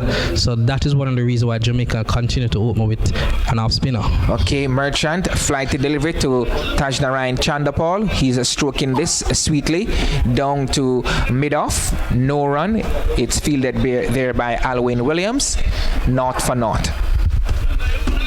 Merchant at the top of his mark, walks into his run, now breaks into his run, up to the wicket, bowls to Chandapal. That was delivery back of a length. He's forward, plays the ball back along the pitch, no run, 1 over completed. The Jaguars not for naught. Yes, indeed. So where you find Jamie Merchant, one of 3 changes made to the Jamaica Scorpions unit for this Guyana clash. In fact, Alwyn Williams being the other, and that is opener Alwyn Williams, and the left-arm spinner of Bulai, who returns from injury. Out of the squad, it would be the batsman Asad Fuddin, along with the injured Devil Green, and Pete Salmon, who has been suspended for a bowling action that the authorities deem needs to be corrected. So those 3 changes has allowed the coaching staff the opportunity here to play 3 spinners in Bulai, Merchant, and Harty, and 2 fast bowlers in terms of Marquino Minley and Nicholson Garden. So clearly backing themselves with the spinners to get the 20 wickets here to arguably force another victory against the 5-time defending champions. One would argue with a lineup like that, with Orion Williams on the bench, a specialist batsman, that they may have played themselves 1 batsman short, but a total of 260 in the first innings playable, and with the bowling attack, so arguably one wants to argue a packed bowling attack, they may fancy themselves to definitely get the 10 wickets needed here to restrict Guyana arguably to a lower score than theirs. So surprisingly, spin from the other end, the northern end, Patrick Harty Jr. thought the captain John Campbell would have see what his fast bowlers can do on this pitch here, maybe for 3 overs or 2, but Patrick Harty Jr. around the wicket, bowling to Chandrapal Hemraj, who is forward, and the ball trickles out to on the onside of the pitch, no run. It's normally a tricky thing to bat the last 5 overs of a day for a team coming in. Harty Jr. bowls to Hemraj, and Hemraj is just turning that ball down to backward square leg. Another thing to take in consideration is that a little bit dark, so maybe using the pacers may force the umpires to want to end the day early. So you want to get in as much with the spinners as well as the Guyana will want to bat it out. Definitely good point there, Jermaine, as Harty Jr. bowls and Hemraj is just playing that ball on the onside of the pitch. Patrick Harty skips around To his What I'm left. saying is that they'll be largely defensive, so it's okay. You'd want to argue in these closing overs to give your spinners a new ball to try and see if you can force a wicket, arguably 2, before tomorrow. Okay. Patrick Harty Jr. will be bowling over the wicket now to Chandra Paul Hemraj, and he is back and displaying this delivery on the offside of the pitch. Patrick Harty skips to his right, picks up, and there is no run. Not for naught. The Jaguars in their first innings reply to the Scorpions 216 all out. Harty Jr. bowls to Hemraj, and he's comfortably in behind this delivery. The fielder at a short mid-wicket position fields, and there is no run. So Harty Jr. up to the wicket now, bowls to Hemraj, and Hemraj is clipping this. Can't pass the fielder there at mid-wicket. Nice diving stop there. There is no run. That completes another over. 2 overs has been completed, and the Guyana Jaguars yet to score. Yes, so starting with the 2 finger spinners is John Campbell. The wrist spinner would have been Dennis Bollard option, but you want to keep it steady. With the wrist spinners, you can tend to be more accurate and more economical, arguably build the pressure. So what's happening here? The umpires have offered the light. Definitely. So the 2 batsmen are walking off with 5 overs remaining. The 2 batsmen have accepted that the light is not all that good, and so bad light has ended play for the day, Jermaine, most likely, or do you think they will come back out? No, that is it. Well, so that's basically The umpires have lifted bills. stumps at the end of the first day's play between the Jamaica Scorpions and the Guyana Jaguars. The Guyana Jaguars faced 2 overs without troubling the scorebook. They are naught for naught. Tajnarain Chandapal on naught, and Chandra Paul Hemraj is on naught. Jamie Merchant bowled 1 over, which was a maiden, and Patrick Harty Jr. bowled 1 over as well, which was a maiden. And as Jermaine said, the reason why the Scorpions started out with the spinners was because of the light, and rightly so. The umpires have called bad light, and that's the end of the first day's play. So let me just run through quickly here before we go off air. At the start of the day, the Guyana Jaguars, they won the toss. Captain Leon Johnson won the toss and elected to field, and the Scorpions were inserted, and the Scorpions were dismissed for 216. They made 80.4 overs faced. John Campbell, he made 20. Alwyn Williams made 12. Jermaine Blackwood made 59 good runs. Paul Palmer made 4, and Nkrumah Bonner 15. Dennis Smith 23. Kevin Sinclair, that's Jamie Merchant, he made 16. Dennis Bulleye 7. Markeen Laminley 6. And Nicholson Gordon, the last batsman to be dismissed, he made 18 runs, including 2 massive sixes. The bowling for the Guyana Jaguars, the bowling was dominated by Versamy Pramal, the left-arm orthodox spinner who claimed 7 wickets for 59 runs from his 30.4 overs. Kevin Sinclair, who was brought on very late, he grabbed 2 wickets for 2 runs from 5 overs. Raymond Reefer, he took 1 wicket for 32 runs from his 10 overs. The 2 pace bowlers, the first one, Niall Smith, he bowled 15 overs, conceded 51 runs without picking up a wicket. The other fast bowler, Keon Joseph, he bowled 10 overs, conceded 17 runs, and didn't pick up a wicket. And as I said before, the Jaguars faced only 2 overs, and 5 overs remained in the day's play when the umpire called stumps due to bad light, and certainly it was not a good day for the Jamaica Scorpions, Jermaine. Not necessarily the type of total you look for. You want a minimum at least 250 on the board. Naturally, doesn't give you a batting bonus point, but you feel more comfortable arguing the minimum. over 300 have been ideal on a track like this that started, I mean, that is flat. That flat is a strong word, but it's very even. No grass on it, and it's easy paced. All it required was some application. But what we found is that Versamy Permal did come to the party, did show all his experience in dismissing batsmen all down the channel, from dismissing opener in terms of Alvin Williams, the middle order players, and even lower order, ending with 7 wickets. Just taking his seasonal tally to 38 wickets so far, clearly leading the pack. He started the 6th round of the 10-round championship with 31 wickets. The next best person was Akil Hussain of Trinidad with 24. So he's clearly extended, providing that Hussain doesn't take a lot of wickets in that Trinidad game. He's extending his lead at top of the table going into the 7th round, as the case may be. But excellent bowling from Permal. He uses arm ball well. He bowled with guile. He mixed his variations well, using flights and angles. Definitely outpacks majority of these Jamaica batsmen. So day one definitely you would say go towards the Jaguars, and Jamaica will have to really come tomorrow and bowl well to get back in this game and try to definitely force a better result.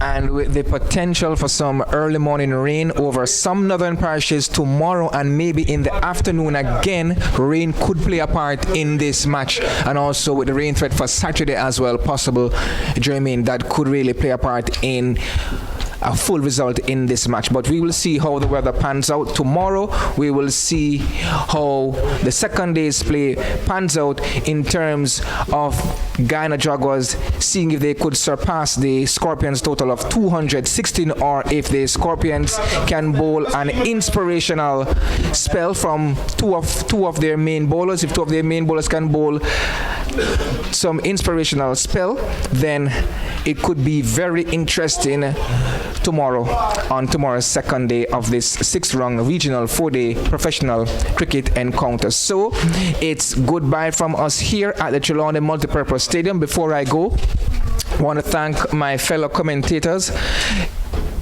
That's Jerome Foster, Jermaine Lannerman, Carvalho Arnold, Renaldo Brown, and myself, Nevada Morgan, signing out for the final time today. It's goodbye.